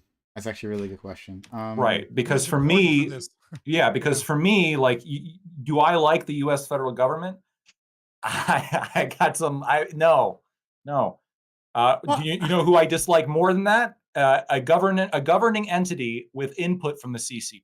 Right. I dislike that even more. Well, I don't know. I guess it's less about trusting the U.S. government or any particular government, but simply understanding that those governments can be. I understand that any organization can be subverted, right? Any organization, and that the UN is notorious for that. And the elites in that organization get unpunished. It seems to me that it would be great to have a separate organization that can look in right, into these spaces and say, this is a an individual who like this area has no capacity to try, right? And then giving them a fair trial, right? I'll stipulate the ICC's rules are not fair, right? But a fair trial, and giving them punishment because, I mean, I think that a lack of justice like undermines democracies and sovereignty when the crime is of scale, right? So, but yeah, it's not about trust for me. It's less about trust. It's just like an understanding that within any organization there's going to be mechanisms and um uh, uh, like no no preferences and um like what great, you want to say that? Well, The I'm question is curious. always who's watching the watcher, right? Yeah. That's Yeah. Well, ultimately the question. I was gonna propose the mirror. Like, what if your scenario plays out where it's like you have the ICC, in the eyes of the ICC, this person's like innocent, but under U.S. law, the person's guilty. Like, is that also a good outcome for you? A person has already been tried and then separately the ICC. I mean, like it seems like at least in my look at this that this would be when a person hasn't been tried by uh oh actually I don't know. Oh, okay, yeah, I don't know. I mean, I haven't considered that. I haven't considered that. There's a lot of things. Like, imagine this scenario, right? Let's say a weapons dealer, that exclusively works with like warlords in Africa, to supply them with like the worst forms and like Boko Haram and shit, right? Like that's all Mhm. he works with, right? Terrible, terrible, evil person. And let's say he's connected with the Russian or Chinese, like vested interests in some way. And we adopt the ICC. And along with that, we adopt that we won't use double jeopardy, right? Because double jeopardy is also a right that is present Mhm. within our legal system. Mhm. And so the ICC says this person's innocent, but literally it's like the person's openly admitted it. But the corruption, because this person's well established with, let's say, the Russians or the Chinese, is that like they can't go after him because China and America don't want to go after this person in this court without like risking war with the other two or something, right? So they basically let this guy off. And now this guy has carte blanche to just come to America and do whatever he wants, despite the fact that we know that like this guy is like an evil terrorist and a genocider. And maybe he's just like fucking selling weapons to like, the Ku Klux Klan or something for their next thing. And there's nothing we can do about it until we find that evidence, because like he's internationally vindicated as an innocent person. Like there's a lot of things that aren't, that's not even a crazy limit case as Yeah. far as I see.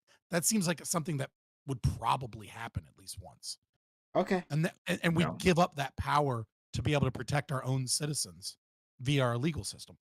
Okay. There's also concerns with like, and maybe this would be less of a concern for some people, but And all of these can be corollaries to the UN for the record. right. But the ICC, let's say, like brings basically alleges and brings charges against like a U.S. politician who maybe did something that wasn't bad, but like was actually like just reasonable given the circumstances. So one example I can think of is the ICC went after Russia following the invasion, specifically Vladimir Putin following the invasion of Ukraine. What if the prosecutors, let's say, happened to be from countries that were like within the Russian sphere of influence, and then they brought charges against Joe Biden for supplying weapons, like illegally supplying weapons to Nazi militia or whatever they want to phrase it, right, in the Donbass or something like that, right? There's like these kind of questions, like, are we going to have That Joe would be Biden? valid. Yeah, are we Yes, going to have Joe? let's please arrest Joe Biden. I would See, so fucking and love Scott to would watch love Joe it, Biden rot in prison. right? Scott would love it. And The George prime, Bush and Obama, all see, of them share a fucking cell. Now comes out last like yes, every single president in history. Yeah. Now we're coming into some of the practical issues, Prime, that I don't think you would agree with, right? Because now Scott's on board because it's locking up all the U.S. politicians. Okay, Fuck yeah, dude. But there's a pragmatic issue here. ICC. Clip that, someone. But okay. So addressing the first point that Corey brought up and that Scott, jumped on, like look at how courts work here in the States, right? Like, we have state level courts, we have federal courts, and like they have different jurisdictions, but like you could, if you commit a crime that like both like the state and federal courts want to prosecute you over, prosecutors want to go after you for, like you can be found innocent in the state court but still be guilty in a federal court, and there's like no problem there, right? Like you could simply say that, well, this court has found you guilty, and then you'll serve time under that court's or under that system's incarceration regime, right?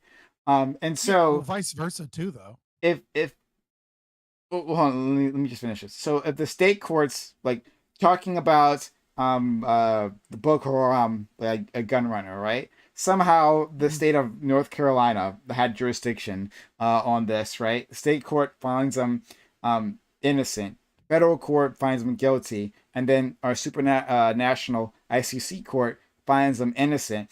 It doesn't have to be some sort of double jeopardy. It's like, well, a federal court did find this person guilty, and then that person will be spending time in the federal prison.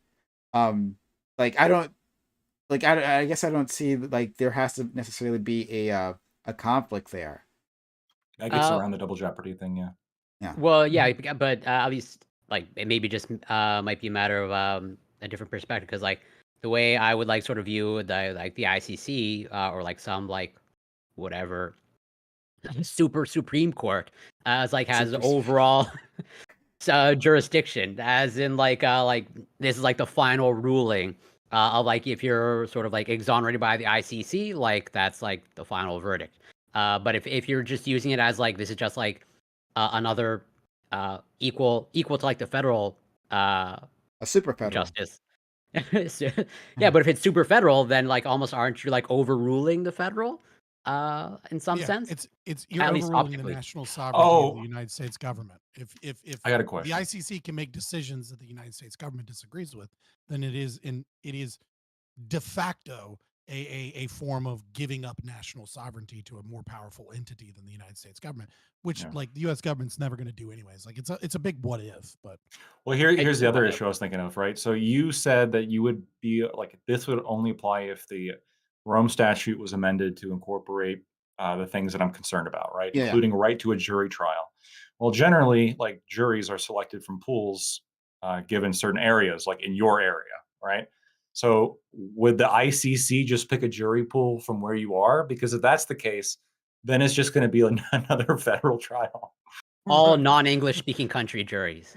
Or is it going to be like juries from like randomly selected across the world? Because that would be terrifying. Just a big bingo tumbler. Can you imagine? Can you imagine like a Russian like oligarch's cousin that was a weapons dealer in like some war against America, and they just picked 12 Russian nationalists to sit on the court, and they're just like, fuck USA, fuck yeah. Like, I have a feeling the ICC would find them not guilty. Let's be honest, jury trials are fucking stupid anyways. That's the least of my concern. Like, who gives a rat's ass?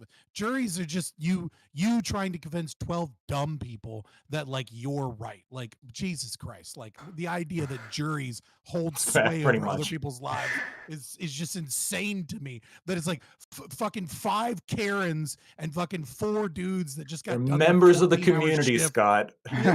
They're hardworking taxpayers. To quote from Memory TV's greatest hits, America's government is for the people, by the people, and of the people, but the people are retarded. And there's a lot of criticisms you can have of the jury trial process, right? Like we're taught in law school, the juries have reading comprehension of about a fourth grader. You speak with them as though you're talking to a fourth grader. That's American fourth grader, so that internationally it's like super low. Yeah, attention. The fourth grade level, fourth grade level to be at, not necessarily which is still embarrassingly low for a jury. About a 7 to 8 minute attention span, so try to keep all your arguments kind of within those time blocks. I mean, there's definitely stuff there that's like Scott's rants. There's some stuff that is like embarrassing for sure. I do kind of like the idea though of like some other entity making the decision as to questions of fact. And I don't like the idea of it being the government.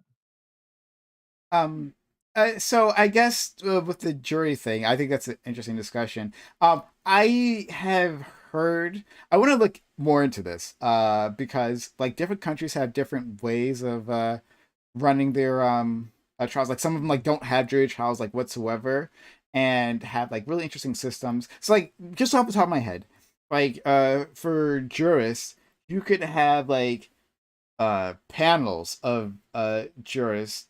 This is gonna look like. Oh man, it'll look like my Supreme Court. This is gonna look like my Supreme Court that I talked to you about before. Like you can have these death panels. We could have like something panels. Like you and panels. You. I know. Oh yeah, you love panels. It's in my DNA. I know. Who knew? But you could draw on like legal scholars, right? Such as yourself. This is Lacto, a legal scholar around the world. Who are educated on international law. And you could randomly select them, like they're like, pre-vetted, but then you could randomly select them and put them like on a jury for this, right? Yeah, you could do something like that. What do you think would be worse? 12 random jurors or 12 people that went to law school and specialized in international law? Like it's either 12 random people or 10 communists and 2 lawyers that happen to not be communists. It's like there's like international law and like immigration law. Those are like the 2 worst for like the most absurdly leftist people to exist. Well, you're only selling me on my own idea. Thank you so much. Yeah, right? Yeah. Panel approved. Yeah. So I would agree, but business law students only. And then oh man, that would be interesting. But yes, I don't know. That'd be one way of dealing with that. Go ahead. So I do want to point out though that like when you don't have a jury trial, hearsay is less of a problem. I like it. Like hearsay and jury trials kind of go together because the reason you're not putting hearsay in because it's just character assassinations that poison the jury, right? Whereas because we have that, our justice system often will abuse its power in what is considered hearsay when it later courts tend to find, I won't say tend to find, but can often find that what was considered hearsay by one judge was actually relevant exculpatory evidence, right? And like somehow the judge was like, oh well, that's just hearsay, we're not going to let you use that. So like if you don't have a jury, I think I'm far less concerned about hearsay if it's a bunch of lawyers and stuff, because like at that point it's like, all right, well, let's hear all of the evidence, even if it's bullshit character like assassin, and like you have people that can sift through that. Well, but that's I think actually even a strength though to the American system, because if on the lower part you have a problem of a judge not allowing something in because it's hearsay, well, there's an opportunity for that to be appealed, right, at a higher court. Yeah. Hey, like you fucked up. And so judges make mistakes, absolutely. So the idea of just leaving it up to the call of of one panel of judges seems to be less safe than having there be kind of a multi-step process where, really in America, you could have it be 3 different courts that look at your case and decide whether or not it was actually hearsay. But hold on, but like those other, like when you appeal to like, so like I'm appealing my case, and aren't like at some point those other courts aren't actually looking at the facts, but just like how was the trial run, like right? Right. Whether or not stuff was let in. So if, and this is exactly what an appeals court would be looking at. Yeah. This wasn't let in because of hearsay. Is that actually hearsay? Right. And then an appeals court, that would be like quite probably the basis of the appeal, which is you should have let us put this in and you didn't. And then, you know, and then that was an appeal isn't like I don't like the outcome of the trial, I want to do it again, but an appeal would be, you know, it's either my constitutional rights were violated in some capacity and it wasn't a fair trial in some way, or there's new evidence that exonerates me. That's pretty much the only two ways you get an appeal. Correct me if I'm wrong, Lactoid, if there's like maybe some other minor loopholes, but majority of appeals are one of those two things. It's technically also possible for an appeals court to, this is rare, but I've seen it happen, and it can happen. Where the judgment's worse, yeah. Well, no, well, the appeals court will like quite literally say like the jury was unreasonable for finding this, finding a fact. So we're going to determine that they couldn't have reasonably found it. So it's actually not what is going to be accepted fact for the case, which is bizarre. Now, during criminal trials, I've never seen that. It may have happened. I don't know. I've seen it happen during civil trials, so where the stakes are much, much lower. So I think you said but by and large, that's basically by and large, yeah. I think you said something really interesting that like, and unless I had what you said wrong, but basically that maybe we get greater protections not simply from like crafting one particular trial system and like running it through that trial system and like coming up with an outcome, but rather having multiple layers that you can appeal through, and then that hopefully filters out. And so like different sets of eyes. Yeah, so like relating that to the ICC, then like I would have to like think of like I don't even know what the appeals process looks for that. Like, is there an appeals process? I don't know. And working that way up, that's interesting. Like that's the reason why you hear people say all the time, like, oh, you know, the people that are against the death penalty, right? This whole process of like multiple appeals and paperwork and court appointed lawyers, all this is why the death penalty is more expensive. It's not because it's expensive to kill you, and it's not because they're not saving a fuck ton of money by getting rid of you 20 years earlier, not having to feed and clothe and house and use electricity. It's because we have a massive state apparatus for ensuring, to the best of the state's capacity, that the individuals that are sentenced, especially to death, are given the utmost amount of opportunities to exonerate themselves. Yeah. But like, and so it's cheaper often to just give them like 2 life sentences, so then they don't get all those extra like afforded opportunities to try and appeal over and over and over again. Yeah. And I'm sorry, we're moving away from the ICC just for a little bit, but like the fact that appeals courts don't look at like the facts of the case and look at like the mechanics of like how the trial was run. Do you think that's problematic? Because like oftentimes we see, we were talking about like the Innocence Project, right? The thing they're saying is like, hey, there's like a mass amount of evidence that wasn't let in, right? Or there was like the cops lied, you know, or some shit like that, and then you can't like necessarily enter that into the appeals, like you're just sorry. So you could make the argument that like it should have been let in or it shouldn't have been let in, right? And so that's still procedural, right? So the idea is like, okay, I want to let in this video of a cop saying that he was lying. And then the judge decides that it's not relevant for XYZ reason and says, we're not going to allow this in. And then the jury makes a decision. Let's say they find this guy guilty. What your appeal is going to be based on, probably with 18 other things, because that's how appeals work. But one of the elements here, what it's going to be based on is, if you had let us put it in that video, then the jury may have decided something different, right? So this whole trial was messed up when you never let us put in this video. And here's why we should have been allowed to put in the video. Here's the contents of the video. Here's why it actually is relevant. Here's why the judge made a mistake. Here's case law documenting other times judges let in similar videos. I guess I'm talking about like new evidence. And again, my understanding is probably just incomplete here. But like that you can't necessarily enter in like new evidence. Like we didn't have DNA evidence, and now we do have DNA evidence, and then it's like a struggle you can appeal bus on new too. evidence. Yeah, no, this is You what can the appeal innocent. on new evidence. Yeah, this is what But the it needs to Innocence be- Project does. So, but the problem is that the new evidence needs to be exculpatory, right? So the new evidence needs to it needs to actually exonerate you.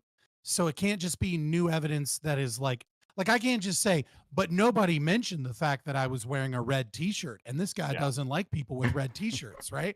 Yeah. Like because that's like like it needs to be like, hey, I've but here's the problem, is because someone now has to determine whether or not that evidence is exculpatory. That's when the biases of appellate court judges can get in the way of justice, where the Innocence Project says this evidence is exculpatory, and then the judge looks at it and goes, yeah, I don't think so, go fuck yourself. Right. So what they're saying, the judge is saying, I don't think it's exculpatory. Also, you got to be careful when it comes to any of these projects. The Innocence Project has done a lot of great work, but they also tend to sell narratives where they have sold things as like exculpatory evidence, how they're working to free people, that are so blatantly fucking guilty. It's not even like, I remember one quote, one case the Innocence Project was behind was where a man came in and carjacked a guy in his driveway and shot and killed him, and in front of his children. And there was like blood evidence. They went to the house and they found at the house the bloody clothing that he was wearing, and the And a murder document weapon. like, I'm gonna kill this motherfucker today. Dog, it was basically everything you needed, right? And the Innocence Project was going around the media, trying to utilize the fervor behind Black Lives Matter to say that actually this is all bullshit. And the family was still saying that it was true. But one of the people that was like was had dinner with them said that she was having dinner with him that night, instead of a different night, and she changed the date, and they were like, this is exculpatory evidence proving he wasn't there. Meanwhile, the murder weapon and the bloody clothing is at his house, and like 3 witnesses place him at the scene, included like one of which is like the neighbor. And it's just like, dude, like, so sometimes you got to be careful about like any activist organization, because they have more than one goal. It's not always just the innocence of the person, but it's also getting donations, and it's also political goals, which is unfortunate. But the Innocence Project does, by and large, I think, do good work. I'm not going to sit here like some rabid right winger and be like, fuck the Innocence Project. And I'm like, no, they do good work, but they bullshit sometimes too. Interesting. Yeah, every so organization. That's so basically, I think True. Scott, I think you hit on exactly what I was trying to get to, and my lack of knowledge here makes it difficult for me to express. But like it seems like a struggle bus for individuals who like get new evidence, right? Exculpatory evidence to get that presented and then like adjudicated. Like there seems to be, and I don't know, maybe I just don't have a sense of scale for this, but it seems to be a lot of individuals who have those similar stories, not what Scott said, but like similar stories, and they just like they need an organization like the Innocence Project in the first place, right? Like the existence of the Innocence Project seems to be because people don't have those resources, or like they, for some reason, they just can't get this in front of a. You're 100% correct. You're 100% correct. Like the justice system in America does a really good job of being fair and impartial to middle class Americans. It does a pretty shitty job for doing it for the poor, and it does a pretty shitty job for doing it for the rich. And like the thing is that like, without these organizations, poor people that run out of funds because they're in prison, they're no longer working a job. Like some states and sometimes they'll get like an amicus curiae that like works on their behalf or something, but like they suck. They don't know what they're doing. That like, you can be in prison for years before you ever get this next trial. Whereas if you had money, even just a little bit of money, right, on the outside from like family and friends, you can get these things kind of pushed forward. It's still a slow moving process, right? Like it still takes a long time. So you think the problem I'm identifying here is less with any of the procedures and more with like the amount of resources these individuals had. That if they were more resourced, then Well, I would say that's you're identifying. It's both, right? Like I think our court system is swamped with tons of non-violent, victimless crimes. That 100%. that makes our court system that abuses our judges. I don't want to say abuses our judges, but our judges are busy doing shit they don't need to be doing, right? Like and even though obviously they're specialized to do that and they couldn't just tomorrow work in like murder stuff or like different things, we only have so much money and so many judges unless we tax more. And yeah, so our system is overlogged with victimless nonviolent crime, but also a little grease gets that, the squeaky wheel gets the grease kind of situation. Like a little bit of money and an organization behind you with some clout can speed up that process way more than somebody that has no advocacy on the outside. There's also just a technological issue as well. Like most, I'm pretty sure, I can't think of any exceptions. Most of the Innocence Project cases revolve around like new DNA testing or new methods of testing that were developed after the person was convicted, right? So you had people who, were convicted off eyewitness testimony of like somebody, this is the person who did it. And then like later on, well, actually the DNA doesn't match up. Like this cannot be the person who did it, right? You must be mistaken. Yeah, Which eyewitness testimony is the worst. Yeah. It shouldn't. I think. and I the think most all commonly eyewitness used. testimony. Yeah. I think eyewitness testimony, like from a single individual, should always be considered hearsay. Like if only one person sees you, I don't think that matters at all. Now, if one person is with another person and they both see the same thing, I think that's perfectly valid evidence. But I think when one person sees you, that might as well be like that. What the fuck does that mean? There's Unless issues. it's backed up by CCTV or something, right? Like if CCTV captures half of it and then there's a witness, like then I get it because his statement is corroborating what also exists, at least in part, in video evidence. But like Right, but what if one statement just makes more sense than the other person's statement, right? Because the outcome of this will be like we will basically lose the ability to try 99% of rape cases, like yeah, a for sure. lot of robbery cases, violent crime cases, people fighting, et cetera, et cetera. A lot of probably most crimes, to be honest with you. Yeah. I mean, doesn't that incentivize also like getting rid of all witnesses? Like, except for one, like the Bob way of doing it, getting rid of all witnesses. I mean, if you got rid of the witness, it wouldn't matter. I mean, like, I get what you're saying. Like, yeah, I mean, like, I guess it has to be there, but I don't know. Again, it comes out. You're 100% right in what I was spitballing off the top of my head. So, like, you're right. It's a bad stance, but it's just the fact that we're allowed to like that we sell to juries, and stupid juries actually think eyewitness testimony is like reliable in any capacity. It's just not. It's not reliable at all. That's the problem with rape. Like people, like feminists love to bring up rape as being like, no one's ever convicted. It's like, yeah, it's you and someone else in a room alone. Of course, most of them aren't convicted. There's no fucking evidence. That's not like the patriarchy's fault that we don't just like, that we don't just put people in prison on trust me, bro.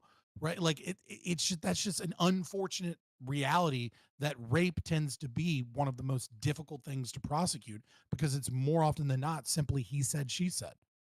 I can't Unless wait. you get a rape kit done, and then your rape kit sits in Detroit, Michigan for like 15 years without ever being tested. Yeah. Or it's too busy fucking prosecuting other shit. Yeah. Or it sits in a Minneapolis police precinct that then gets burned down. So you lose that evidence. Well, this is where hopefully Thanks, BLM. This is hopefully where technology fills in the gap of like somewhere 50 years, 70 years when we have that mind where we can actually see what's contained in your memory. Hopefully that solves that that wouldn't even solve that issue though.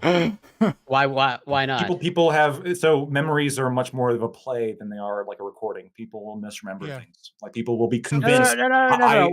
With enough, so I don't want to get into neuroscience like right now. But oh no, I'll fucking get into it. You're just wrong on this. Like we can only record the images that they believe. Like to the best of our current knowledge on memory, episodic I memory, didn't right? say. Like That's not why I said procedural. like I think I gave a pretty long timeline of like 50, 70 years. I'm not saying like this is in the pipeline tomorrow. I don't think it's possible in the brain because I don't think the brain records things like that. Like it's not a video camera.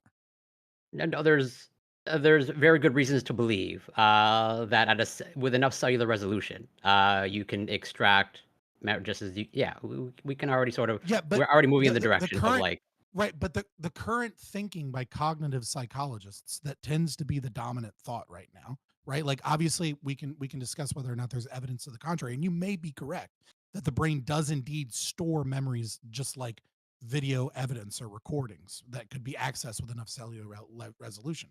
But the current thinking is that what occurs is we remember a few details. And then when we recall consciously, yes, of what we consciously are aware of. Go ahead. Right. And then when we recall the memory, right, we take those details that we have and then we create an image that isn't necessarily true at all based upon a few details.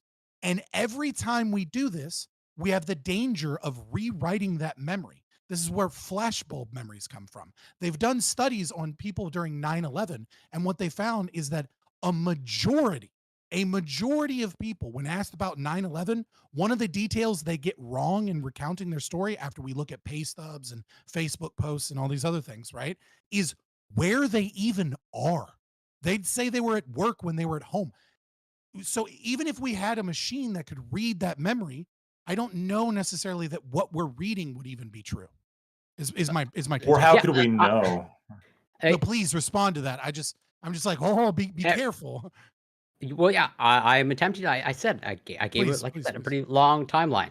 Where everything, I don't think anything you said addresses my deeper point of I agree with you that your conscious memory seems to be largely unreliable, but there's not 100% rock solid reasons to believe, but there's good reasons to believe that maybe it doesn't act like a true recorder of like everything from your sensory perception is stored. But there's good reasons to believe that even just like a recent memory, like there are interesting case studies of like there are people that appear to have like super memories where they remember like literally everything. They can recall with like vivid detail. Eidentic memory that's visual, yeah. Yeah, and or visual there might memory, but where again we don't know for sure because you don't exactly know how memory is stored. But I think there's good reason to believe that at a cellular level, we actually can figure out like how memory is stored in your brain, not just conscious memory, but your unconscious memory, assuming it exists. We might be able to get there. I'm not gonna bet my house on that. But... Yeah. Fair enough. I'm just saying, like, it's either true or not true, right? That what is stored in the brain is either an imperfect recall that individuals have. When we're talking about episodic memory, not procedural memory, right? Or anything of like the autonomic nervous system, but like just in terms of episodic memory, we do not yet know whether or not we have a good store of information, and then we remember or pull out a few pieces, create a narrative, and then sometimes add other shit that we remember on top of that. Or if you're correct that there is a record somewhere and it's just our capacity to be able to access that record, right? And then we gain flashbulb memories by creating a new memory separate from the older memory, but not necessarily deleting, if you will, the old memory. So yeah, so it's either or. Just as an example, like it's an interesting phenomenon. Like I'm sure everyone had like I think there's almost like a universal human experience of like you encounter someone and like you know their name, but it's not like coming to you, right? Yeah. Like you know something, and then just like maybe 10 minutes later, it's like, oh yeah, I now know this person. It's like something is there, like you have forgotten something, but it's in like you are consciously aware that there's something stored in your brain, and that somehow just like floats to the surface. Now, what's going on there, I don't know, but that is like an interesting phenomenon. Yeah, that might point they call to TOT, tip of the tongue, right? Like it's almost there, but you can't quite access. Yeah, exactly. And so, like again, I'm not going to say that your brain works as like a strict like hard drive where everything is stored, but there's clearly some sort of interesting phenomenon of like you are consciously aware that there's something stored in your brain that's on the tip of your tongue. And you're correct. But again, what it really boils down to is, does episodic memory rewrite the old memories or not? If it does, no amount of time will change the being able to use someone's brain as like evidence. Yeah, Um, And if not, then you might but yeah. even then, like we no, might sorry, get to the place. just quickly, because someone Mhm. actually gave a super chat, which is thank you. This is from Lawson Harrison, $20 super chat. Mind reading Nice. / accurate lie detection technology will be what destroys society, not what fixes it. I think some people here would actually Hot agree with take. that. Um, Yeah, yeah. I just wonder if it's so to that person's point, I think Thank it you so comes down to much. two things. Yeah. Yeah. Lawson, you said? Yeah. Yeah. Lawson Thank you. Harrison. To that person's point, I think it's two separate things. One, is mind reading and lie detection actually accurate enough? Right? Because if it's inaccurate, as current technology is, right? Even if all of society hails it, if all of society were to hail it, and it was inaccurate enough to cause significant problems, I think that person's absolutely correct. Um, but if it's perfect, let's just say it's perfect or 99.9 repeating, um, it will certainly destroy society as we know it. But I don't. What do you mean by destroy? Right? Like I don't know. I mean, it would certainly change the way humans interact at a crazy way, and it's almost no way to just to be able to predict what that would be. But I don't know that it's necessary that must be a bad thing. I remember there's a show, a sci-fi show called Andromeda. Mhm. It had I what's remember his that. Kevin Sorbo there. He was the lead. Um Uh-huh. back Hercules. back when I loved Kevin Sorbo. Oh. Oh man, you must be so disappointed now. Oh my god. He was First of a all, What yeah, how could you Christian ever movie like is he him to working begin on with? today? yeah, it was he was a little fucking hero for me as a kid. I'm sorry to hear that. Lionel Yeah, Messer. but Andromeda, like they explored this, right? It was like a Star Trek analog type thing, right? And they explored Mhm. a world where they had this technology and like what it did. When they had absolute lie detectors. That was pretty interesting. Um, Well, yeah, I think this has been explored in sci-fi and fantasy many times, and even within our own kind of lack of knowing what might occur in the future, um, there have been plenty of, I think, examples in sci-fi and fantasy where once everyone knows that you're lying based upon certain things, there's always kind of loopholes where now, it can tell that you're lying. Can it tell what a lie of omission is? Right? If you're actually telling the truth, but you're lying by not telling certain details. Or, are people wary of making promises? So they say things that make you believe one thing, the art of saying something that makes you believe one thing that is actually so opposite of the marketing truth in the way that ends. you're saying. Yeah. So I mean, like I think language is all would could put, but depending on what the technology looked like, right? If it didn't look at intent, but instead looked at just lying as at face value, you could see the kind of the era of double speak beginning. I think the uh, concern that maybe the other concern that Lawson was pointing to is if you have an authoritarian regime who can now tell whenever anybody's lying, right? True. Like, hey, are you part of a rebel cell against the government? I mean, they're gonna know. that would be interesting. Lawson said in a follow up, it's not a super chat, but like I'll definitely gonna read this. But it says, I know it seems counterintuitive, but there is an interesting argument that most of our current society is held up by more of a theater than anything concrete, and without it, society would panic. Yeah, maybe they would panic, but also, you could also see the inverse, kind of what Lactoid said, right? Which is that the authoritarian regime can do they have a monopoly on whatever technology this is, or is this technology widely available? Because if the technology is widely available, the shoe's on the other foot too. I think most of our nation state's power is backed up by its lies. If Joe Biden or Obama or Trump or George Bush, pick your fucking poison of whichever guy you don't like, right? Goes up on stage and is like, we had nothing to do with arming those moderate rebel, and there's just like a little, and he's just bullshitting you the whole time, and it's like, nah, motherfucker, we all know you know what I mean? Their power is sometimes vested in the lies that they tell as well. So it's just it's nigh impossible to tell what society would look like. But I do think that it would have to be a wildly different society. I think he's correct in saying Yeah. that theater and half truths and lies prop up many things.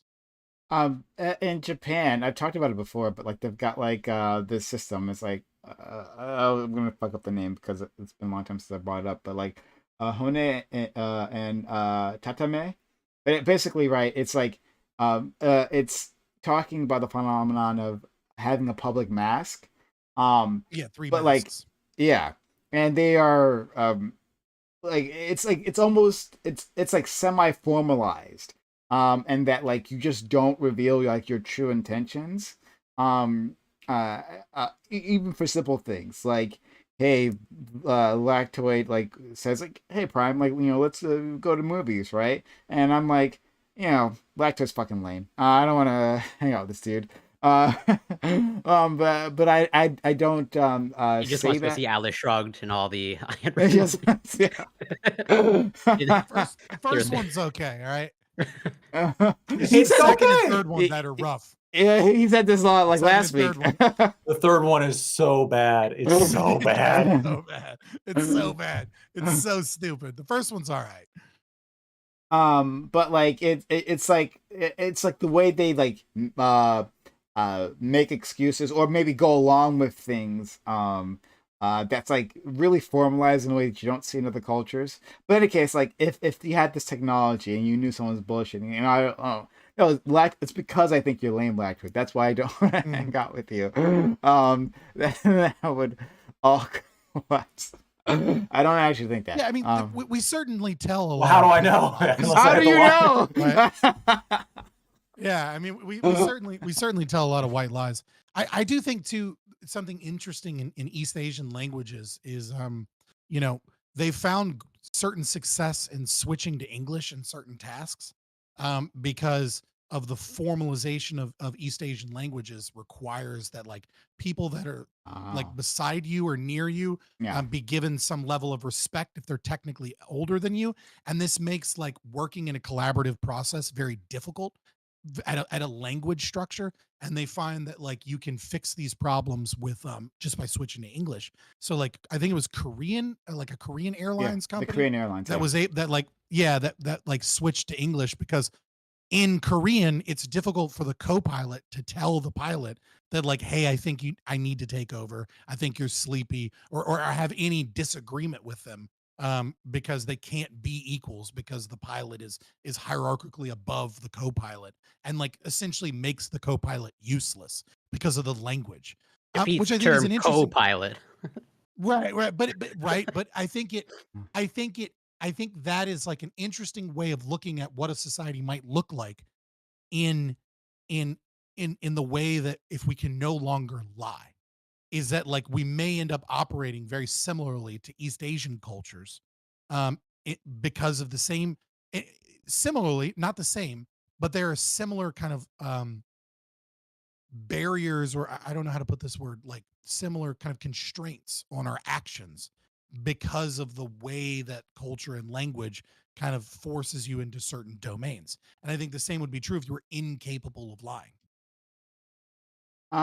All right. So I'll let you guys go. This almost. I mean, we're like over an hour. Yeah, I gotta eat and pee like really bad. I've been holding it a pee for like 30 minutes and being like, it's gonna end soon. So I won't hold you. Corey, thank you so much. Corey's gonna great. Be a bitch to edit. He's lovely and amazing, and I'm glad to have him here. Lactoid. Lactoid, what I want to do, I want to deploy more of you, right? I want more jobs for you. So I want a local, state, federal, then an ICC court, abolishment right? of minimum wage. Yes, one day a galactic court, right? Why stop there? I just want to start adding more layers inside the layers. Yeah. Yeah, I just want to say, It's funny to see it play out that you're pretty much like, from what I could tell, like you're grappling with what like Captain America: Civil War tried to grapple with, where to quote Captain America, we may not be perfect, but the safest hands are still our own. Where it's like, I agree, in a perfect world, having like a supreme super court would be great to enforce, but in terms of practicality, I think there are some glaring In issues. a perfect world, all courts would be voluntary. As in, you'd voluntarily show up as the potential criminal. I'm sure Lacto does not agree with that part. Oh my god. No, not that. Like that, you would voluntarily choose which systems you want to do before you do business. All right, I'll serve my sentence. That's not what that I know. means. I'm joking. I'm joking. And then it's my man Scott, who I'm also very, very grateful for coming through. This was a lot of fun. Yeah. Look, I think he touched on something very important, talking about memory, right? And how we just kind of like pick certain things out, right? So, Scott remembers that, like, oh, on this panel, I talked the most and I talked the loudest. Therefore, I won the panel, right? And I managed to beat Prime in debate. Clearly, a false memory. But we can understand these things. At least we can understand that that's what's happening and clarify that in the future. Well, first of all, you hold the volume. So I don't know how I talk the loudest. Clearly, I've defeated your entire argument right from that, because what you said is bullshit. Because you could just turn me down and I would no longer be the loudest. It's in your own room, in your own head. You're hearing your own voice. Oh, in my head canon. In my head canon. Yeah. No, in my head canon, I'm just right because you have crap arguments, but it's cool. That's fine. You're trying your best, right? But your fleshy human brain is obviously fritzing now. But pause. Are you admitting that you don't have a fleshy human brain? Because this is an entirely different conversation now. I'm admitting that I have a better one. But thank you, Scott. Seriously, you're fantastic. Of course, I know I am. Thank you. Okay. All right. Well, hey, go visit. Go visit Lactoid. Go visit Favorite Reverie Scott and their respective channels, and Corey too, because he also streams the workout and is very buff and handsome man. Guys, this has been fantastic. All I got going for me. And like, Corey, can I just say something real quick? Corey, stop putting your name as Corey Campbell and put your Twitch and or YouTube, like put it together so it's the same as your Twitch or YouTube handle. Because I guarantee you there are people that watch this, see your name, search you, and you're not searchable enough yet. That's and fair. So they don't find your channel, and then they just give up. Yep. I'll probably do that moving forward. And also, as a testament to your power, Scott, I came in starting this panel just as a small banter topic of trick or treating for adults. And then as soon as you came into the voice chat, we got into immigration and economics right away. Yo, that was like a half hour. All right, so I'm gonna let you guys go. Thank you so much for being here. Talk to you guys later. You guys are fantastic. Love you all. Bye. Take care. Be well. Peace. Okay. Yeah, that was a lot of fun. I really enjoyed those guys. Having those conversations. It is a blast. Lawson again says, we lie to ourselves every day. Imagine having to be honest to others. Ugh. God, right? Baby, I really do love you. I really do love you. And there's like oh my God, the relationships between men and women. Just alone. Imagine if we had an absolute, like an easy to access lie detector, and the things that men and women tell each other. Oh boy. That would change really quick. Like overnight. Like the way to navigate relationships would just be it would be something so alien we literally couldn't even recognize it. If we couldn't lie to our significant others, holy crap. Yeah. Hold on. We got Jay Chow here who wants to say a thing. Guys, if you wanna I'll run this open panel for a little bit. Let's see if people want to join. We have Jay Chow who wants to join in. Let's bring him in. Hey, Jay Chow, what's up? Yo, long time no talk. Hey, buddy, how are you? I am doing a-okay. Just chilling, working Cool, out, cool. working, Hey, gaming, and I'm here. loving? Yeah, I'm just trying to get back into the space little by little, and this is a part of it. But your topic today, your second topic in particular, really interested me. I knew it would. Yeah, it's about the UN, and to be honest, I was pleasantly surprised by a lot of the takes that were given. I wasn't expecting Lactoid or even Scott to have like pretty measured takes. Like, of course, like there were some things that they said that kind of got me like, that's not necessarily true, but I'll take what I can get. Yeah. So what's your take on?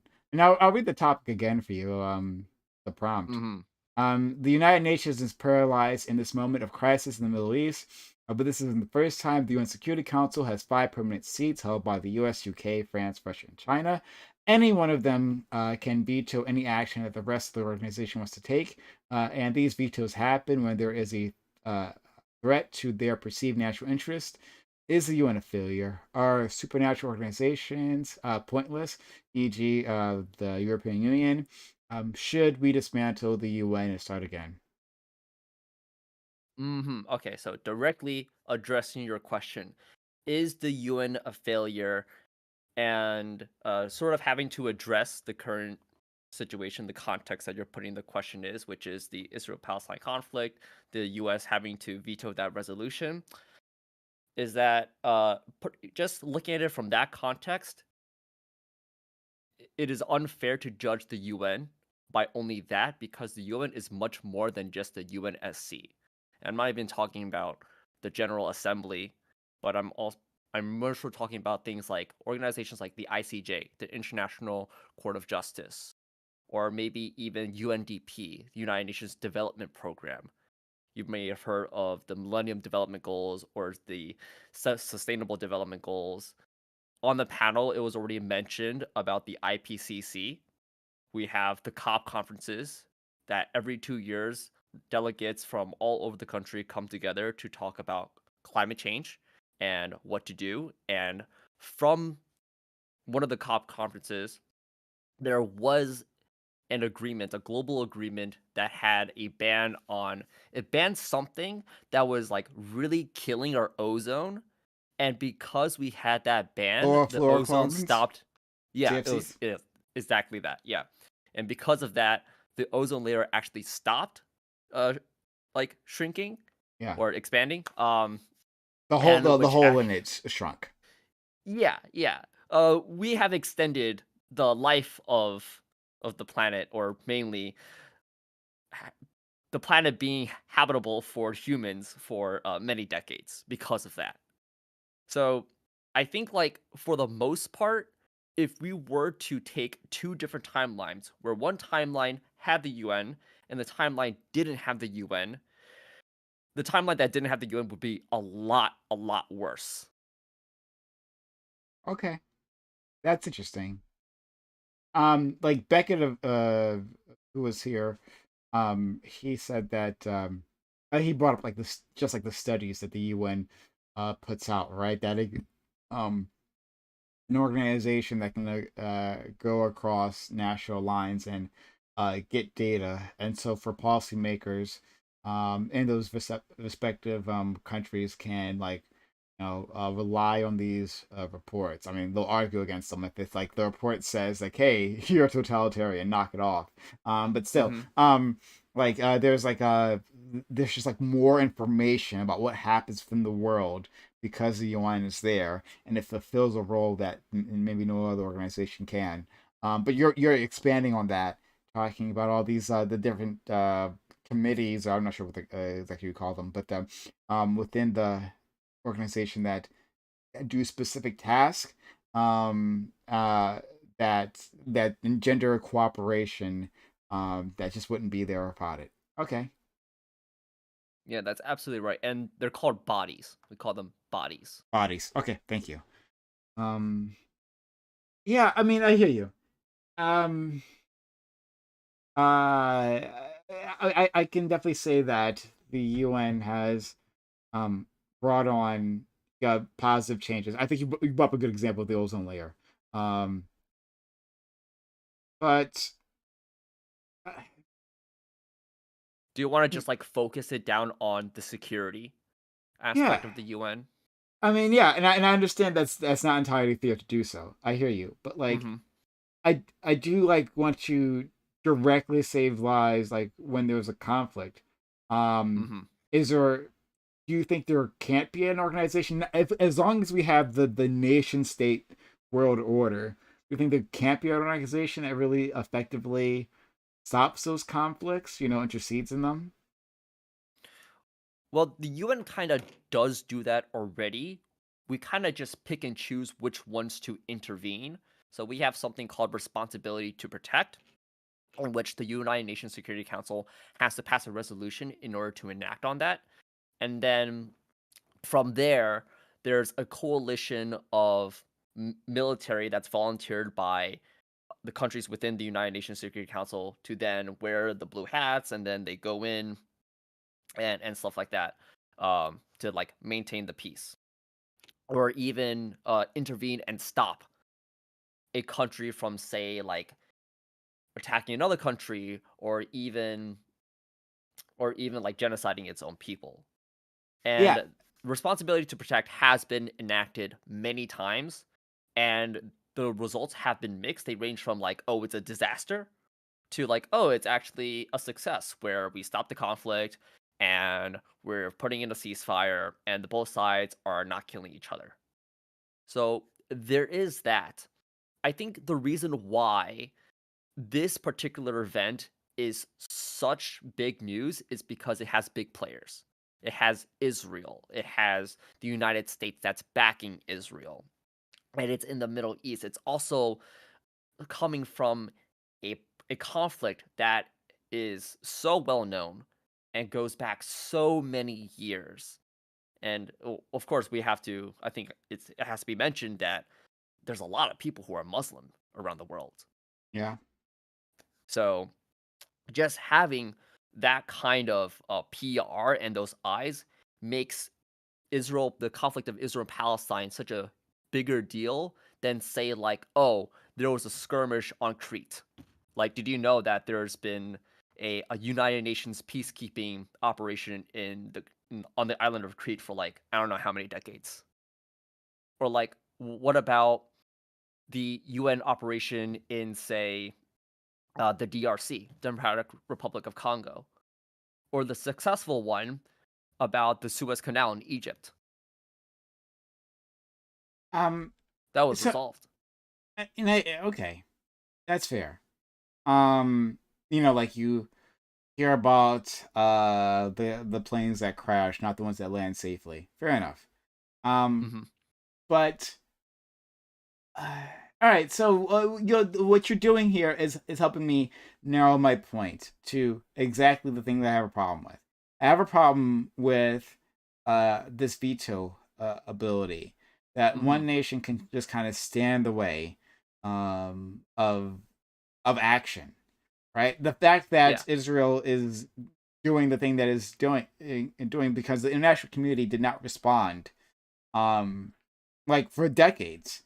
And here we are, and like since ethnic cleansing worked at the very start of this conflict, like, and by that I mean like in 1947 or whatever. Since it worked at the very start of the conflict, and there was no response, they've been using it ever since. And now we have the U.S. for a whole variety of reasons, a whole list of reasons why we do it. But not unilaterally. On what's the term that Biden's been using? Bilateral? Not bilateral.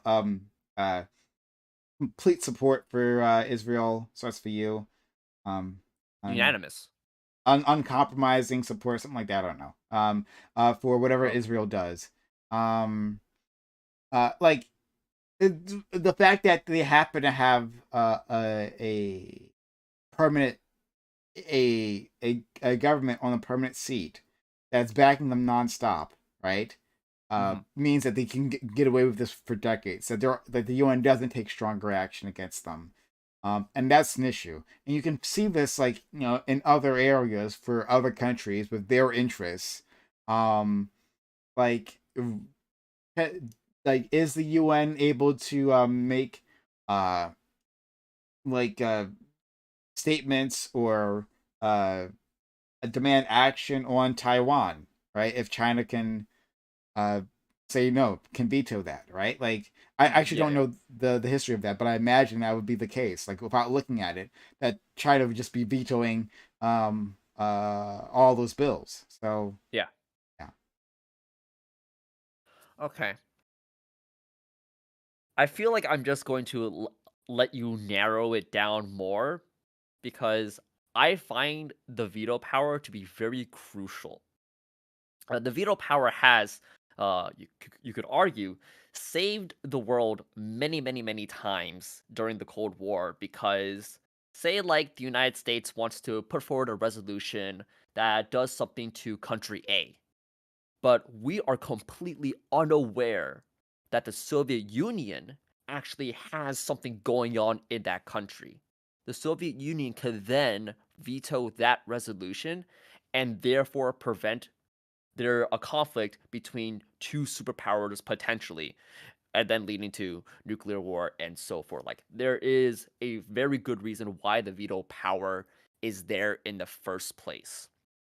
And I think it's well deserved even up to now. I believe somebody on the panel did mention that the P5 do happen to be the ones to legally have nuclear weapons. And so then for those countries to be able to make sure and have agency over what conflicts actually do get responded to by the UN is pretty important. You're saying that there's two parts to this, and I want to address the first in a second, but like the second at least. You're saying that the UN has nuclear powers involved. They have these permanent seats, and it's a good thing that they can veto uh actions because that they might otherwise get annoyed if there's interference and then start dropping nukes on. Yeah. Because That like you seems like a wouldn't want. failure. Here's the thing. Okay, hold on. I don't know if I like illustrated it that well. So let's Okay. say there was no veto power. Okay, all you needed was a majority rule or the UNSC. Okay, how about this? Not even simple majority because that's way too little. 2/3. Okay, and everybody but Russia says no. Okay, but Russia has troops in that country, and then all of a sudden you have U.S. military wearing blue hats going to that country, and then they start having a firefight between the Russians and the United States. This seems. Yeah, you brought this up. That's World War III. It doesn't have to be. I don't. It This is. and it seems like such a and it's possible, but just my view of this is is too dim.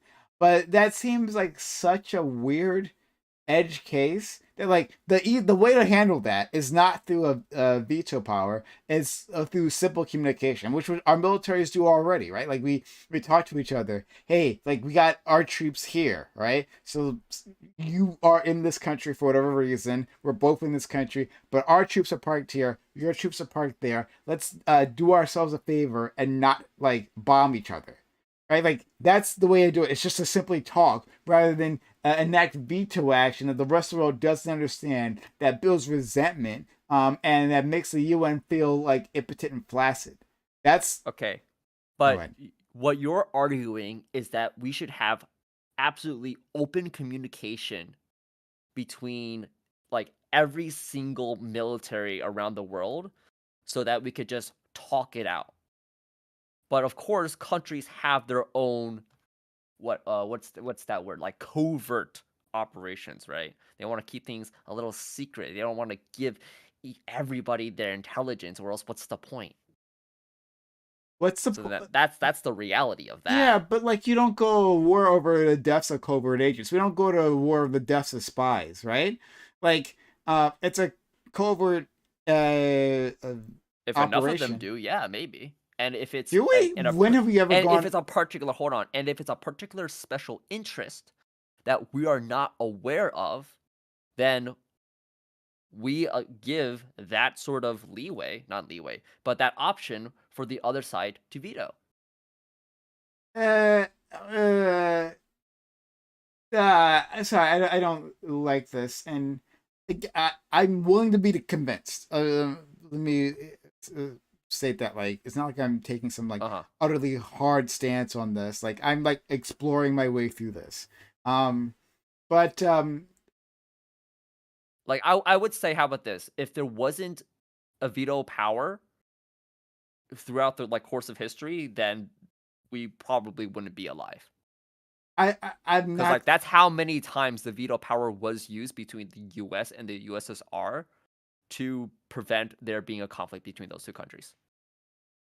It feels like that is not the right mechanism to do so. Like I can agree that if this, especially like if you're doing proxy wars back and forth, things get like very difficult, and you're not going to really want to discuss things in the same way. But I don't think the veto power is the tool that should be used there.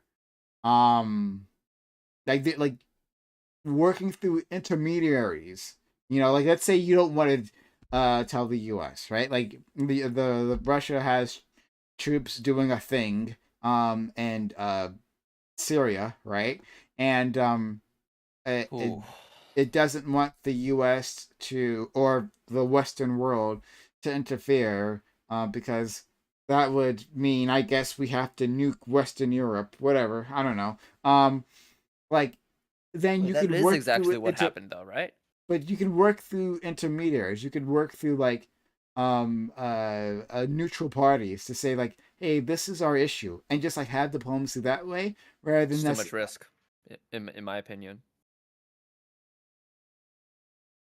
I don't know, but then like NATO still exists, right? So let's say that the UN doesn't want to have this resolution, but like the US still wants to take action. Well, they're gonna take action through. They're gonna take action through NATO. It's like I don't.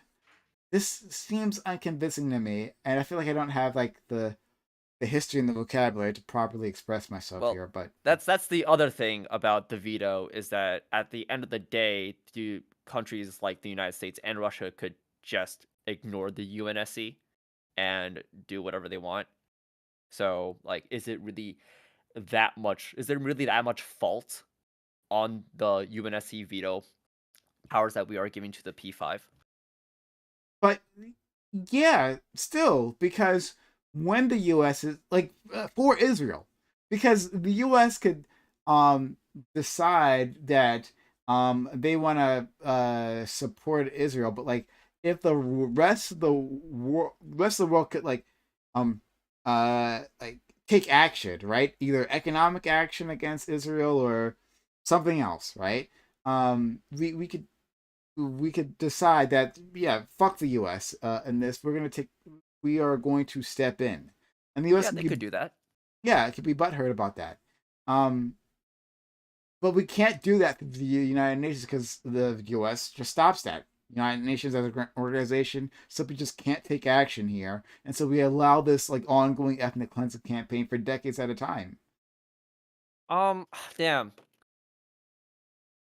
You're making it sound like that the only way we could ever take action is through the UN, which is definitely not the case. I mean, I just brought up NATO. Well, yeah. So then, but you just posited that, because the United States vetoes this, then we can't do anything. We can't stop this ethnic cleansing. That's just not true. Countries could take action if they wanted to, regardless of if there is a resolution within the UNSC that pushes them to.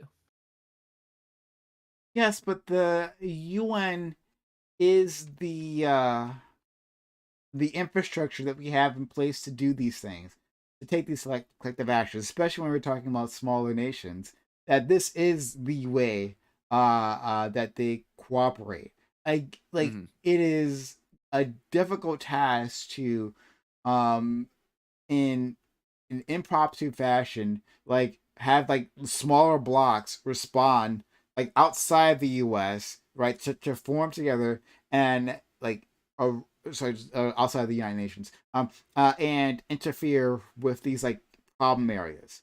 So like there's a whole list of things that the world needs to respond to, and to say, the UN isn't doing this. Let's on our own, like create some sort of working group to do this by ourselves. That's like it seems too big of an ask for nations. They don't do these things as far as I understand.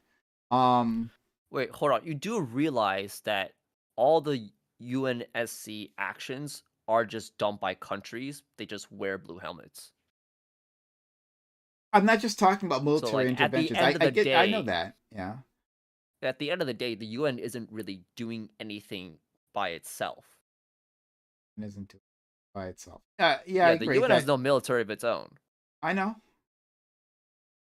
What difference does that make for what I said, though? I don't understand. Because, like, I don't know, maybe it's kind of just like the language and I'm taking it too seriously whenever I hear like people saying like, oh, the UN isn't doing anything, the UN isn't doing anything. Well, like, yeah, they don't. They're more of like a community of countries, and it's the countries that volunteer to actually do the things. The UN What doesn't have if any agency over the the actions. UN like created a sanctions regime against Israel? I don't know what you're talking about. What's a sanctions regime? Yeah, you know, Oh, like a disinvest. bunch of countries come together and they sanction Israel. Yeah, like through the UN. Yeah, that would have to be done by the UNSC. And then the United States would probably veto that, That's the maybe. problem, right? Like so, Mhm. not even a military intervention. Like if we, But let's countries just could just sanction unilaterally. They don't. What the UNSC does is it if it passes a sanctions regime resolution, it is binding for countries to put sanctions on that country. So that's what happened with South Africa. Every country was obligated by the UNSC to put sanctions on South Africa. But countries could just unilaterally put sanctions if they want to. They yeah, don't have to be compelled by a UNSC resolution. agreed. And I wonder if any country has. Actually, don't know. Um, Probably. yeah, but I mean, like, I don't know the answer to so that. much of the I Middle agree. East just don't have like any diplomatic channels with Israel. Yeah, yeah, that's fair enough. But like, that's why I'm saying. And then again, it's just possible I don't have the vocabulary to properly express myself, or I'm just saying it in a very odd way. But it seems to me that um, like the strength of those sanctions would come from a large number of countries doing it, not an individual country. So an individual country feels like, well, I can put these sanctions, but like it does nothing, especially if I'm not like a quote unquote world power. That Mm-hmm. I'm not going to do this, and that like it's simply a qualitatively different to have an organization that coordinates this thing, um, and has like the legitimacy to say that we, the nations of Earth, say that what you're doing is wrong, and so we Yeah. are taking this action. That's different than individual countries just deciding on their own to do what they can. I guess like you hold a lot of value in the UN being that kind of organization that like we want it to be the next step above the nation state. And we have a lot of high hopes for it, and by it not being able to do what we would like it to do, then we kind of get like really disappointed. Like there's like what you just said, there's a lot more say when the whole world comes together to take an action rather than just every single country taking action by itself. They just coincidentally take it by themselves. To me, at the end of the day, the consequence is similar. Like I kind of get where you are coming from because I definitely would like the UN to be more than it is now, to do more than it is able to do. A lot of it at the end of the day is just stopped by realpolitik, geopolitics, national self-interest. That's just like how IR is, and we kind of just have to deal with it. You said that's kind of how what is at the end? I didn't hear that. International relations is. IR. Okay, fair enough. I'm just saying the Security Council as it stands doesn't have to run the way it does. That maybe you just can't unilaterally veto things. Obviously, there are times where resolutions just can't pass for a variety of reasons, but to unilaterally be able to end these things causes just blind spots at where the UN is paralyzed. That's for no the other particular thing. good reason. But yeah, okay. So the thing about the UNSC is that, like, yes, there could be a resolution, and even if it passes, doesn't necessarily mean that the conflict is going to stop, because there's a lot of logistics that the UNSC has to deal with in order to actually make an operation be successful, right? There's even there's a whole bunch of cases I mentioned before where UNSC operations just don't work. They fail. The conflict still persists. They're still fighting. Ceasefires don't last. UN peacekeepers die, and and the conflict continues. The operation fails because the UNSC was, maybe they didn't plan too well, maybe they were too hasty. A lot of the times was actually in the beginning, when responsibility to protect was like in its very early stages, and peacekeeping was in its very early stages. There is a learning process, and I think where the UNSC stands right now is that, yeah, they are still, like, I guess, like, fixing the kinks and being more cautious about which conflicts to intervene, because if most countries just believe this conflict is impossible, then they don't want to, like, put in the resources. They don't want to put their own militaries, which are what their you're talking civilian about, lives, What you're talking in. about is not what I'm talking about, though, right? Like, there's a difference between a qualitative difference between taking action and stumbling, right? And not doing a good job about it, and simply not being allowed to take any action at all. Like, those are two different things. I'm talking about when we can't take any action. Um, it's like the U.S. isn't vetoing the UN resolution for ceasefire because uh because it believes that the UN will do it badly, right? Like it makes believe. I saw the speech that our UN ambassador made. Completely fucking ridiculous. What came out of her mouth, like just tacitly ridiculous speech. But like that's not why that we are vetoing this. It's because we just back Israel no matter what they do. You want to ethnically cleanse? We're just gonna back you, and we don't want the UN getting in our way. That was not my interpretation. Give like kind of give me some leeway, because I didn't listen to the speech. I Yeah, kind of just read an article about why the U.S. vetoed that resolution. sure. And if you want to specifically talk about that resolution, I'm happy to. Would you like to? By the way. Sure. Go ahead if you want to say something about it. Yeah. So the resolution, by the way, even if it did pass, would not have put a ceasefire. It would call for a Yeah. humanitarian pause. Calls for, like, That's fair, but we can't even do okay, that. We can't even call for things. we can't even do that. But even if it was passed, right? Like, are you really gonna be putting a lot of value into that? Because, like, to me, as a person who's done like Model UN simulations of the United Nations, I know for a fact that is just a nothing burger. I Right? agree. It's just virtue signaling at that point. 100%. I 100% agree with you there. Like we can't even get to the substance of it though, because if it's involving Israel and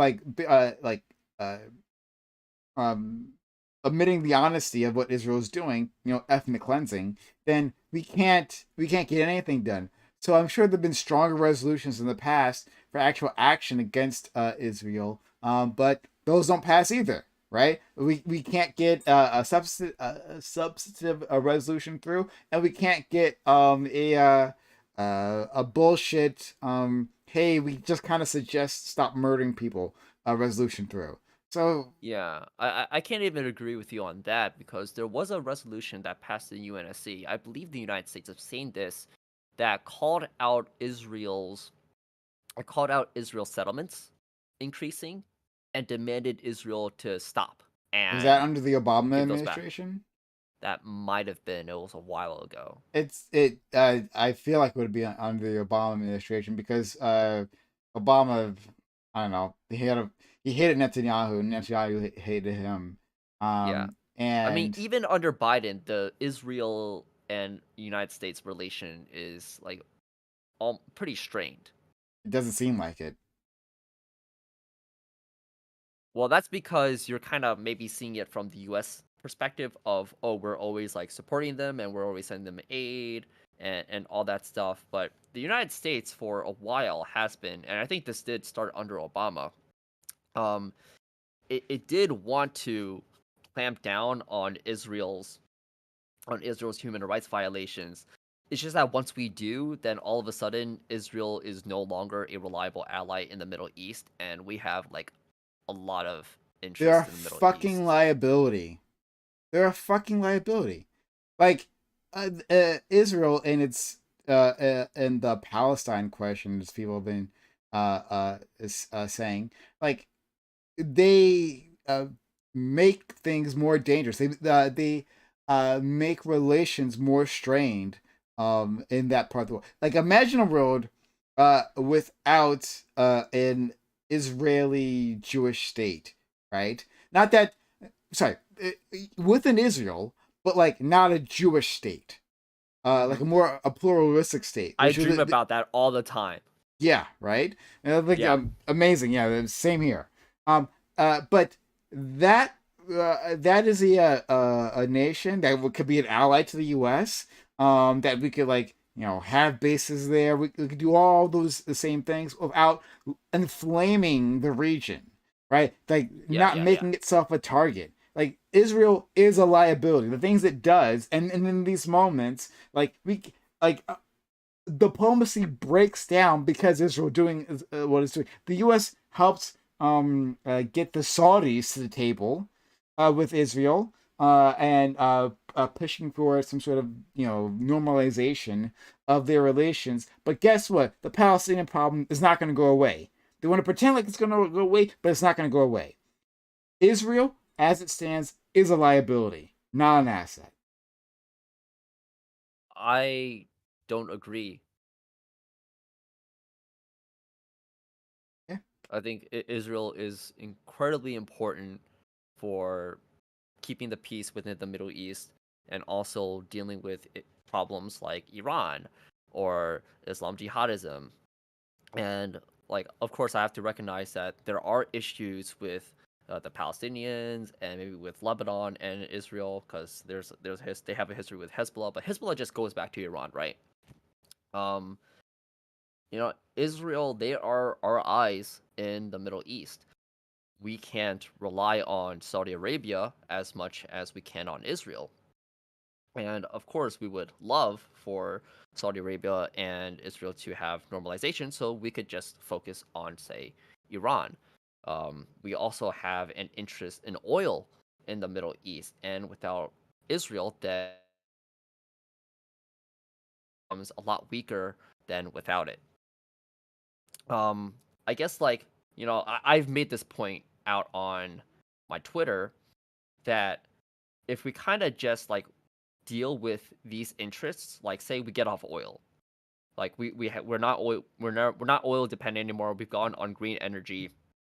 Then okay, that's one less interest in the Middle East that we have to deal with, right? We don't have to deal with the Saudis there. We don't have to deal with Israel. Then like that leaves with Iran. Okay, well maybe like Iran eventually gets its act together and stops hating us for some reason. Okay, then that's another reason why we don't have to like play ball with Israel. And then what happens when like, okay, and then you're like, you see where I'm saying is that like, I think the United States, from my perspective, is not like, we're not willingly very happy to be having a partnership with Israel. And we also, and this especially comes to mind when like, hey, the United States wasn't the one who created Israel in the first place. Like I maybe, I don't know. I don't know a lot of history about Zionism and the creation of Israel. I would say like the superpower at the time that had more of a hand to play was the UK, if I'm not mistaken. That's my understanding as well. But yeah, so like yeah, we were kind of like given a really shitty situation, but we kind of have to like make the best out of it. Like we don't have to make the best. This sounds horrible, by the way. Like I know there's things, but like that's real. No, we don't have. What is making the best out of it? Is making the best out of it simply saying that, well, whatever Israel does, then we're gonna back that, right? And so in this moment of crisis, when we can't even call for them, Biden's too timid to even ask them for a ceasefire. Like, is that like making the best of it, or is making the best of it understanding that, hey, there's conflicts or interest here that make this a tinderbox. Let's see how we can navigate this together. Let's see that. Well, first of all, you're doing an ethnic cleansing. We're not going to support you if you're going to do an ethnic cleansing. Now, the UK was in charge before. Now we're in charge. And we aren't going to back an ethnic cleansing campaign. You guys want a state? We support you having a state within this region. But, like, it's not through ethnic cleansing. You can't just steal this land. We're not going to give you endless military support and economic support if you take those actions.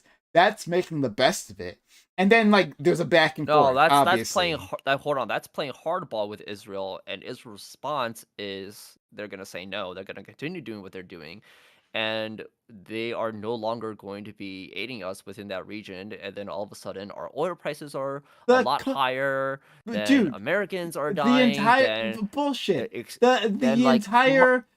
Islamic extremism is going to increase, and then there might be more terrorists. Like domestic policy, like at least in terms of the Palestinians, is based on U.S.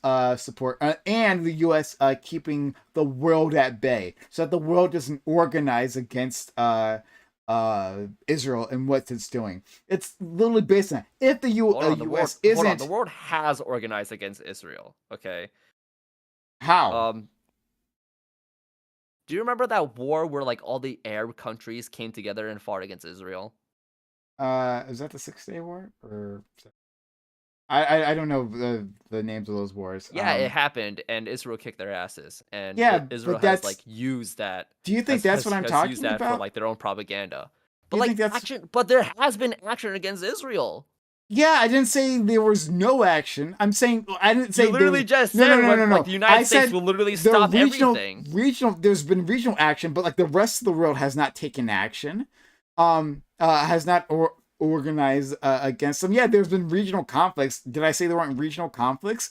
I in fact I said previously the region's a tinderbox because of Israel. That's why it's not an asset in the first place. Hold on, that completely like is absent of the conflict that is between Iran and Saudi Arabia. Iran and Saudi Arabia. So yes, the Middle East has a whole host of problems that includes Israel and Palestine, but there is also Iran versus Saudi Arabia. Yeah. So.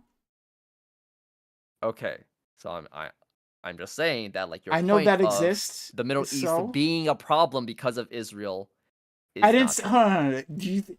Oh my God. Do you think that I was just saying that the only reason that there's any ever conflict in the Middle East, period, is because of Israel? Do you think I was implying that? If you have said one of the reasons why the Middle East is a turn. Sorry, I just assumed that we're all on the same page, Chow. Come on.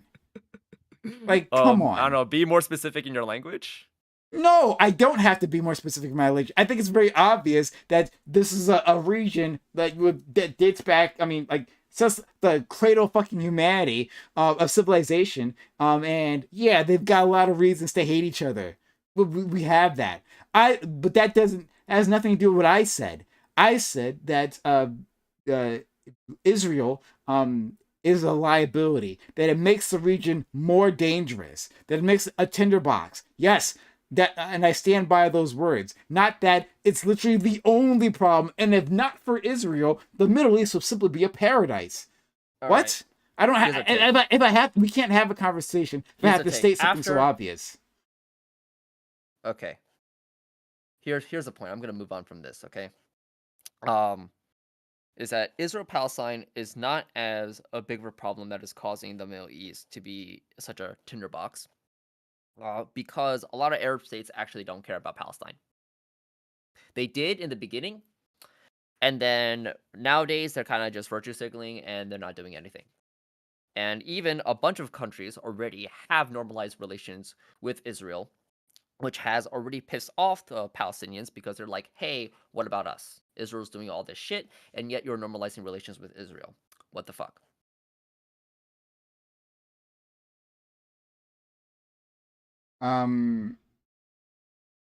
I don't know. I I don't know in how many ways I don't think I there's a can huge regional conflict because of Palestine, unfortunately.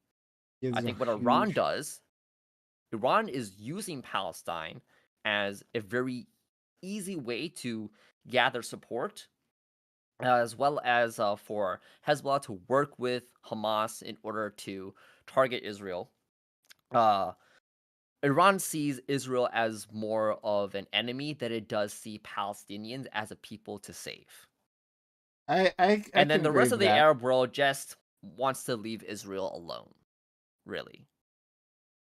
I can agree. I mean, like I think the whole thing with Saudi Arabia is proof that at least the elites in those nations don't actually give a fuck. I think it's different when we're talking about the people of those nations. Clearly, as we can see, in response to this conflict, this current crisis, um, that the people and those nations think very differently. But if we're talking about the elites, yeah, they don't give a fuck. The Saudi royal family, are they known for their great humanitarianism? Oh, they don't give a fuck. And they were very happy to try to move past this issue with Israel because it'd be good for business. And so, yeah, they saw opportunity, they took it. And, you know, I think there's a very reasonable theory that the reason why the Palestinians attack now instead of some other time was because of those normalizations, because they were showing those elites were leaving them behind, and that this was a question, the Palestinian question was something that they just couldn't ignore. And now Yeah, the theory of support. it made it impossible to do so. And the Saudis actually have to respond to this. And all other nations of the region actually have to have a response because people are demanding it. Yeah, and the response is they're gonna post something on Twitter saying, "We demand a ceasefire. We would like to see a two-state solution. We would like the international community and the United Nations to address this." Yada yada yada. They don't. They won't do anything. But you know who has? You know who has? The United States. The Biden has talked to Netanyahu about, hey, you can't do war crimes. Hey, humanitarian assistance. He's saying you have unequivocal support, is what he said again and again. Unequivocal support. When Israel gives a line about like not blowing up that hospital, I don't know if they did or actually I do suspect they did because they admit they did. The communications officer said that they did. So whatever. But like the point is that immediately the Biden parrots the line of the IDF. That this rocket clearly wasn't ours. There's a lot of evidence to suggest that it probably was theirs. At the very least, he could have just said the U.S. hasn't had a chance to investigate this attack. And so we aren't going to take a Well, stance Biden has said here that one with the he's other. seen the But he evidence that the literally Israelis parroted provided him, back and like he that's his literally position. parroted back the IDF line on this. So to imply that there's some sort of daylight, some sort of significant daylight, there and there What about the literally BBC can't be. report? If you're saying there's unequivocal support that no matter what it is you're doing, like even if you do something wrong, we think is wrong, we're still going to support you. We're still going to send you weapons. We're still going to send you aid. Then like his fucking words mean nothing, right? Yeah, sure, Biden. Yeah, we had no war crimes, no war crimes. Hey, when the fuck is that shipment going to arrive? Oh, tomorrow? Good. Like that's the reality of the situation. It About doesn't resupplying fucking the Iron Dome, that's pretty important. That's a defensive system. yeah, and that's sorry. What is that in response to? Resupplying the Iron Dome? We've always been doing that because Israel Yeah. gets like rocketed a lot. Yeah. So And the Iron Dome is there to shoot down those rockets. Yeah, and we can say, hey, this is or if not the Iron Dome, maybe another pressure point. We won't we won't provide you the supplies if you continue this. We can say that the reason why you're getting rocketed is because of the ethnic cleansing campaign. So knock that off. Well, And now that's within our agency of allowing Israelis to die. now it's hard. Israelis to die. Hold on, it's within If our. we're not resupplying the Iron Dome, and that has If they aren't doing the Hamas ethnic rockets to cleansing, then they're hit not having the Israelis? conflict. If they're not having that cleansing, Oh then my they're God. not having a conflict. If the Of Palestinians course. aren't the second class Of course, people, if Israel then just they're didn't having a exist, then we conflict. wouldn't have to deal with any of these We things. don't have to. We don't have to. Prime, If we the can't South just African, use if that. the We can't Dutch use South that line of Africans are argumentation. being attacked by the Black South Africans, we can say, yeah, sorry, we're not going to help you, Dutch South Africans, Prime, you because sound like hey, my mom. you've got this Why can't massive everyone just be apartheid. peaceful? Why do we have to fight each other? Why do you gotta be problems? Why do you gotta have problems? Wow. Child, I don't even know. I don't even know what you're responding to. I don't even. I'm completely lost as to like what is you even trying to say here. Okay, well, I also think that you've kind of got off the rails as well. I'm still on. Hey, Israel is a liability, and that we have pressure points that we can press in this situation, and that we don't. I don't think we do. And that your assertion, I think the administration and has that yours. Hold tried on. under the Obama administration. I think they have tried. Hold on. I was talking, and you can talk afterwards. That your assertion that the U.S. has that the U.S. is actually doing something, that Biden's actually doing something within this crisis. When he apparently says behind closed doors to Israel that. Well, what do you know what they say behind closed doors? How do you know? You just said that. You I said, don't know. Well, no. Yeah, you don't know, no. but then you quoted it as if you did know. Because what I'm quoting. Hold on. What I'm quoting wasn't said behind closed doors. Oh my God! Shut up, child. Shut up and let me get my point out. Like the point that I was saying is that it literally doesn't even matter. That none of that even fucking matters. That if we are going to be delivering that aid any which way, then the Netanyahu cannot have said, "Oh yes, President Biden, no war crimes." Right now, deliver me those weapons, and I won't do war crimes again. I'm not gonna slaughter Palestinians with those. But those weapons are arriving tomorrow. Good boy. Like that's what happens. That's the situation when there's unequivocal support, when the aid isn't tied to actions, right? It doesn't have any stipulations. That actually doesn't mean anything. So if you're saying that Biden makes a completely rhetorical pointless point, unequivocal support has so much more weight than anything else. If he says something completely pointless, as to Israel, to say, hey, knock it off, but still gives them the weapons to do exactly what they're going to do any which way, then that doesn't fucking matter. Now I'm done.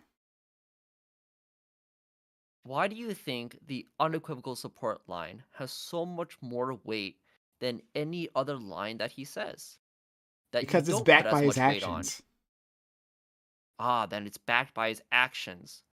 But the Biden administration has also taken action of, say, like bilateral action with Egypt in securing aid going towards Gaza. Or what about, I think, a big reason why Israel hasn't even done its ground invasion yet is because there's a lot of combination coming from both the United States and the Western world, the European leaders, of saying to Israel, no, do not do that. That is a horrible idea. What about like all the Biden administration asking for like billions of dollars of aid going towards this conflict? Of course, that includes aid going to Israel and military aid and humanitarian aid because they also have a humanitarian crisis, not as big as Gaza's, but sure, that's billions of dollars. Yeah, and that's what I've been talking about. Those billions of dollars going to Israel, military aid. But it's also going to Gaza. It's not also going. Oh, I'm sorry. There's like a tiny. I saw the breakdown of like what Biden was asking for, and I think I don't know. I have to see the budget breakdown, but it's extremely tiny.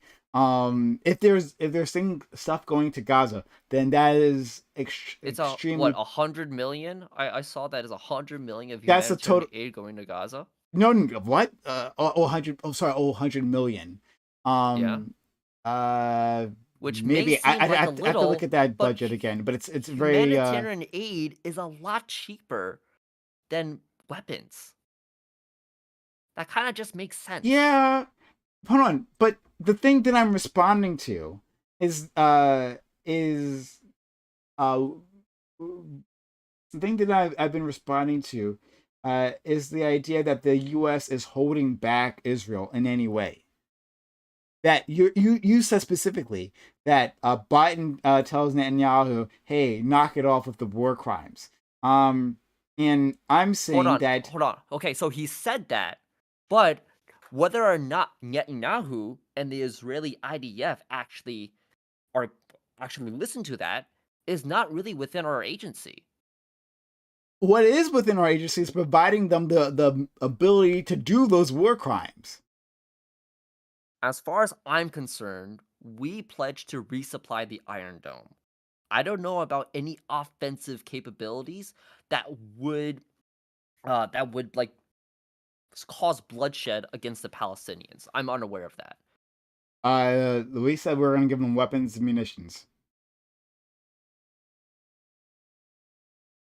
That's like oddly not specific, and yeah, I know it's oddly not specific. They didn't give us a breakdown of exactly what they're providing. I don't know what to tell you.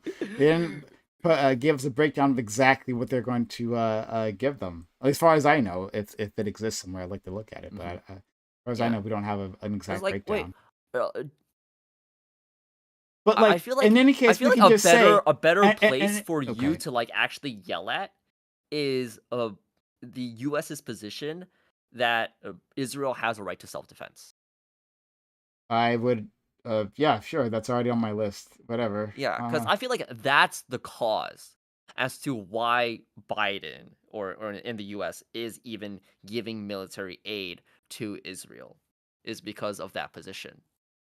I mean, but I think that position is part of everything Not else the that I've been unequivocal saying. support. That like when we say unequivocal, they say we're gonna have unequivocal support. Why should we give unequivocal support? Because Israel has the right to defend itself.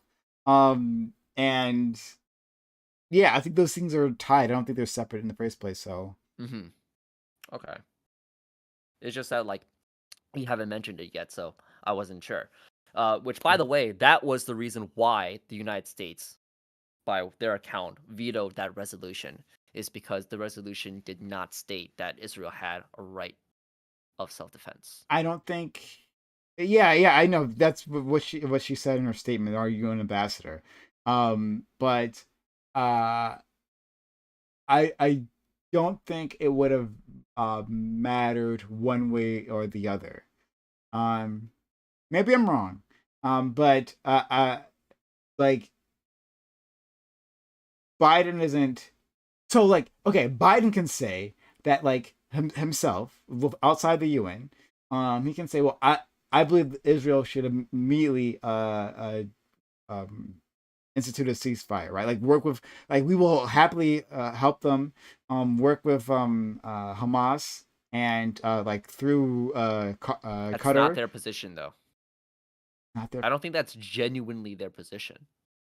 Exactly. Yeah. Exactly. 100%. What I'm saying is like they don't Okay. actually want the ceasefire, and that when they say that it's just because the Israel's right to self-defense, like it doesn't matter if that language is in there in the first place because it's not their position at all. They don't want that to happen, or at least they don't care about it happening. But they do want to send in humanitarian aid. The United Yeah, States. but like that does very little. That humanitarian aid right now does very little. Like right now, 14 trucks, as far as I know, have gone through. It's a tiny, literally a tiny fraction of the aid that is supposed to go on. I'm glad that it got through, but like it would be more impactful if bombs weren't dropping, and of course the Israel wasn't cutting off resources. Like water. Okay, now let's say the United Nations Security Council did pass that resolution. Would Israel stop bombing? The answer is no. No, Okay. but like, Okay. but we already established that, right? Like, so I don't know why you're bringing that up. But I feel like the conversation Because I'm moved on just from trying to that. prove again that this United Nations Security Council resolution I is already really agreed to nothing. that like a half hour ago, dude. Like, Okay. literally, I did a half. I said that a half hour ago. Okay, so now let's say the United States tells Netanyahu, "Hey, stop with the bombing." Is that going to stop Israel? No, that's my argument the entire time. Actually, okay. You get that part, Now, right? No. let's say- One now, let's second. say we Jay Chow, stop supplying I've the said that. Iron Hold on, before you move on, Jay Chow, I've said that vociferously at you for the last 30 minutes. Correct? Exactly that, right? And yet, you are targeting the United States so much as if they have all the agency to stop this. What? Hold on. What was my argument? Because if you can't even, because I don't even have this conversation. If you can't pair it back to me, my argument that you've been hearing for like 30 minutes. Well, it goes back to you don't like the veto. It also goes back to, well, the United States actually could play hardball with Israel. They just don't want to. And they're allowing ethnic cleansing. What do you think hardball means? It means like making specific demands and withholding a bunch of aid and weapon supplies that we've been giving to Israel in exchange for, hey, stop doing bad things. Yes. So what I'm saying is our will rhetoric still matters. continue to do bad things. So I'm saying that our rhetoric doesn't matter, but the actual aid that we can provide, that matters. Or saying, hey, like let's put a sanctions regime against Israel because of your ethnic cleansing campaign. Those are the things that matter. Simply stating very quietly, hey, maybe you guys should not, war crime the Palestinians doesn't actually get them to stop. That you actually have to take actions. So those words, the only words that I believe are the ones that are aligned with American actions. And so when the U.S. Makes these statements like we give unequivocal support to Israel, the reason why I put a lot of weight to those words is because that's followed up with actions of let's give them military aid. Let's just like help them out. Let's put a warships, which we've never done before for this type of situation. Let's park warships near this region just to let everyone else know, don't fuck around here, and maybe we'll take direct action. Like those tell me that unequivocal support is actually what matters and nothing what they do to Palestinians. I think it's pretty good to not allow Hezbollah and Iran to get a part of this conflict. So anyway, like a response to the thing that I actually the thrust of my argument. Yeah, so then your argument essentially is pinning U.S. action with its words, but the problem is that judging those actions and also those words is baked into the result, which is, well, what Israel gets to do. And what I'm arguing is that regardless of our words and regardless of our actions, Israel will continue to do the shit that it's doing. And therefore, I don't think we can really put a lot of blame onto the United States. I think most of the blame actually should be put on Israel. Yeah, And I do, 100%. and my okay, awesome. And then because like it just sounds like from a lot of these conversations that I've been hearing that like the United States seems to be the one that's front and center that like has control over everything, and like whatever the United States says is going to be word. Like, hey, the United States definitely is the most powerful country ever in the world of the history of the human race, blah blah blah, and they are indeed right now the world hegemon, but they do not have the almighty power I of don't know. dictating to Israel what they can and cannot I do. I don't know Okay. who you're talking to, who is collapsing these arguments, but these are two separate things. One, Okay, the but I'm U.S. also can just put referring to you because like you can do to say US. because we're talking about the U.S. because we were talking about the U.S.'s veto power. Yes, That's where and my the origins of arguments this conversation. And like of the U.S.'s action. But like, yes, there are two separate and conversations. yes, and my argument There back are to two separate you is that the conversations. United There States are two doesn't separate have that there are much two separate agency. conversations that yes, the U.S. can take actions, can put pressure on this nation. Doesn't. Sure, you're right. It doesn't And I'm arguing that they guarantee. can't. It doesn't guarantee that Israel will do exactly what we tell them to do. That's very true. Fair enough. But first of all, we would still have to take that action to put the pressure on, or the pressure doesn't exist at all. And secondly, yes, Israel, of course, is most responsible for the ethnic cleansing that Israel keeps doing. But no one ever replied otherwise. Not in this conversation.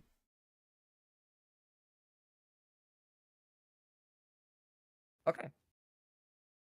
My argument is simply that the United States does not have as much agency over the actions of Israel. And so I don't think we could put that much blame on the United States and put even that much focus on its words and actions, especially when we do see a number of actions submitted by the United States of saying, hey, Netanyahu, like, please don't commit more crimes. Or how about this? That Like doesn't do anything. when Biden tells people that Hamas are not Palestinians, we've made this same mistake. Please don't do that. Please don't or do like it. the number of aid that we are giving to Gaza. We are incredibly concerned. And you haven't addressed this point. Maybe it kind of just flew over your head, but like, yeah, I generally do believe that the reason why Israel has not conducted its ground invasion is because Western leaders are putting pressure onto Netanyahu to not do that.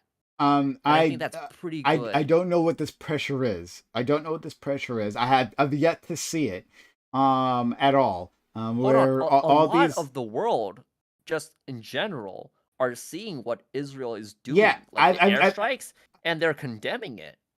Well, I think the people are condemning it, but in terms of the world's greatest powers, I don't see actions like from government. So like I don't know, like it's I think it's difficult to try to distill down exactly what the world is saying specifically on this.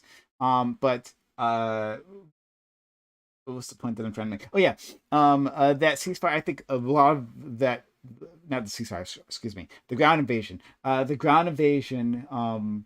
I think there's lots of reasons why that's being delayed. I think part of it is that Netanyahu's legitimacy has been questioned because this attack happened, the Hamas attack happened in the very first place, and that one of the things he's trying to avoid is like newscasts of dead Israeli soldiers coming out of Gaza, and so that he thinks that even he believes this is going to be a complete disaster, and that's one of the reasons. Like I don't see any from the world. I don't see any real pressure in terms of like on day one they were going for a ground invasion. I know. I remember like that. Maybe they changed their minds for the reasons that you're stating, for sure. Yeah. But like, you know, what happened ever since October 7th is that like for one day, everybody was on Israel's side. Okay. And then Israel is just like Oh, they not take me. their perfect PR. Okay, yeah, not you, but I'm talking about most people. Okay, Fair enough. but fair then enough.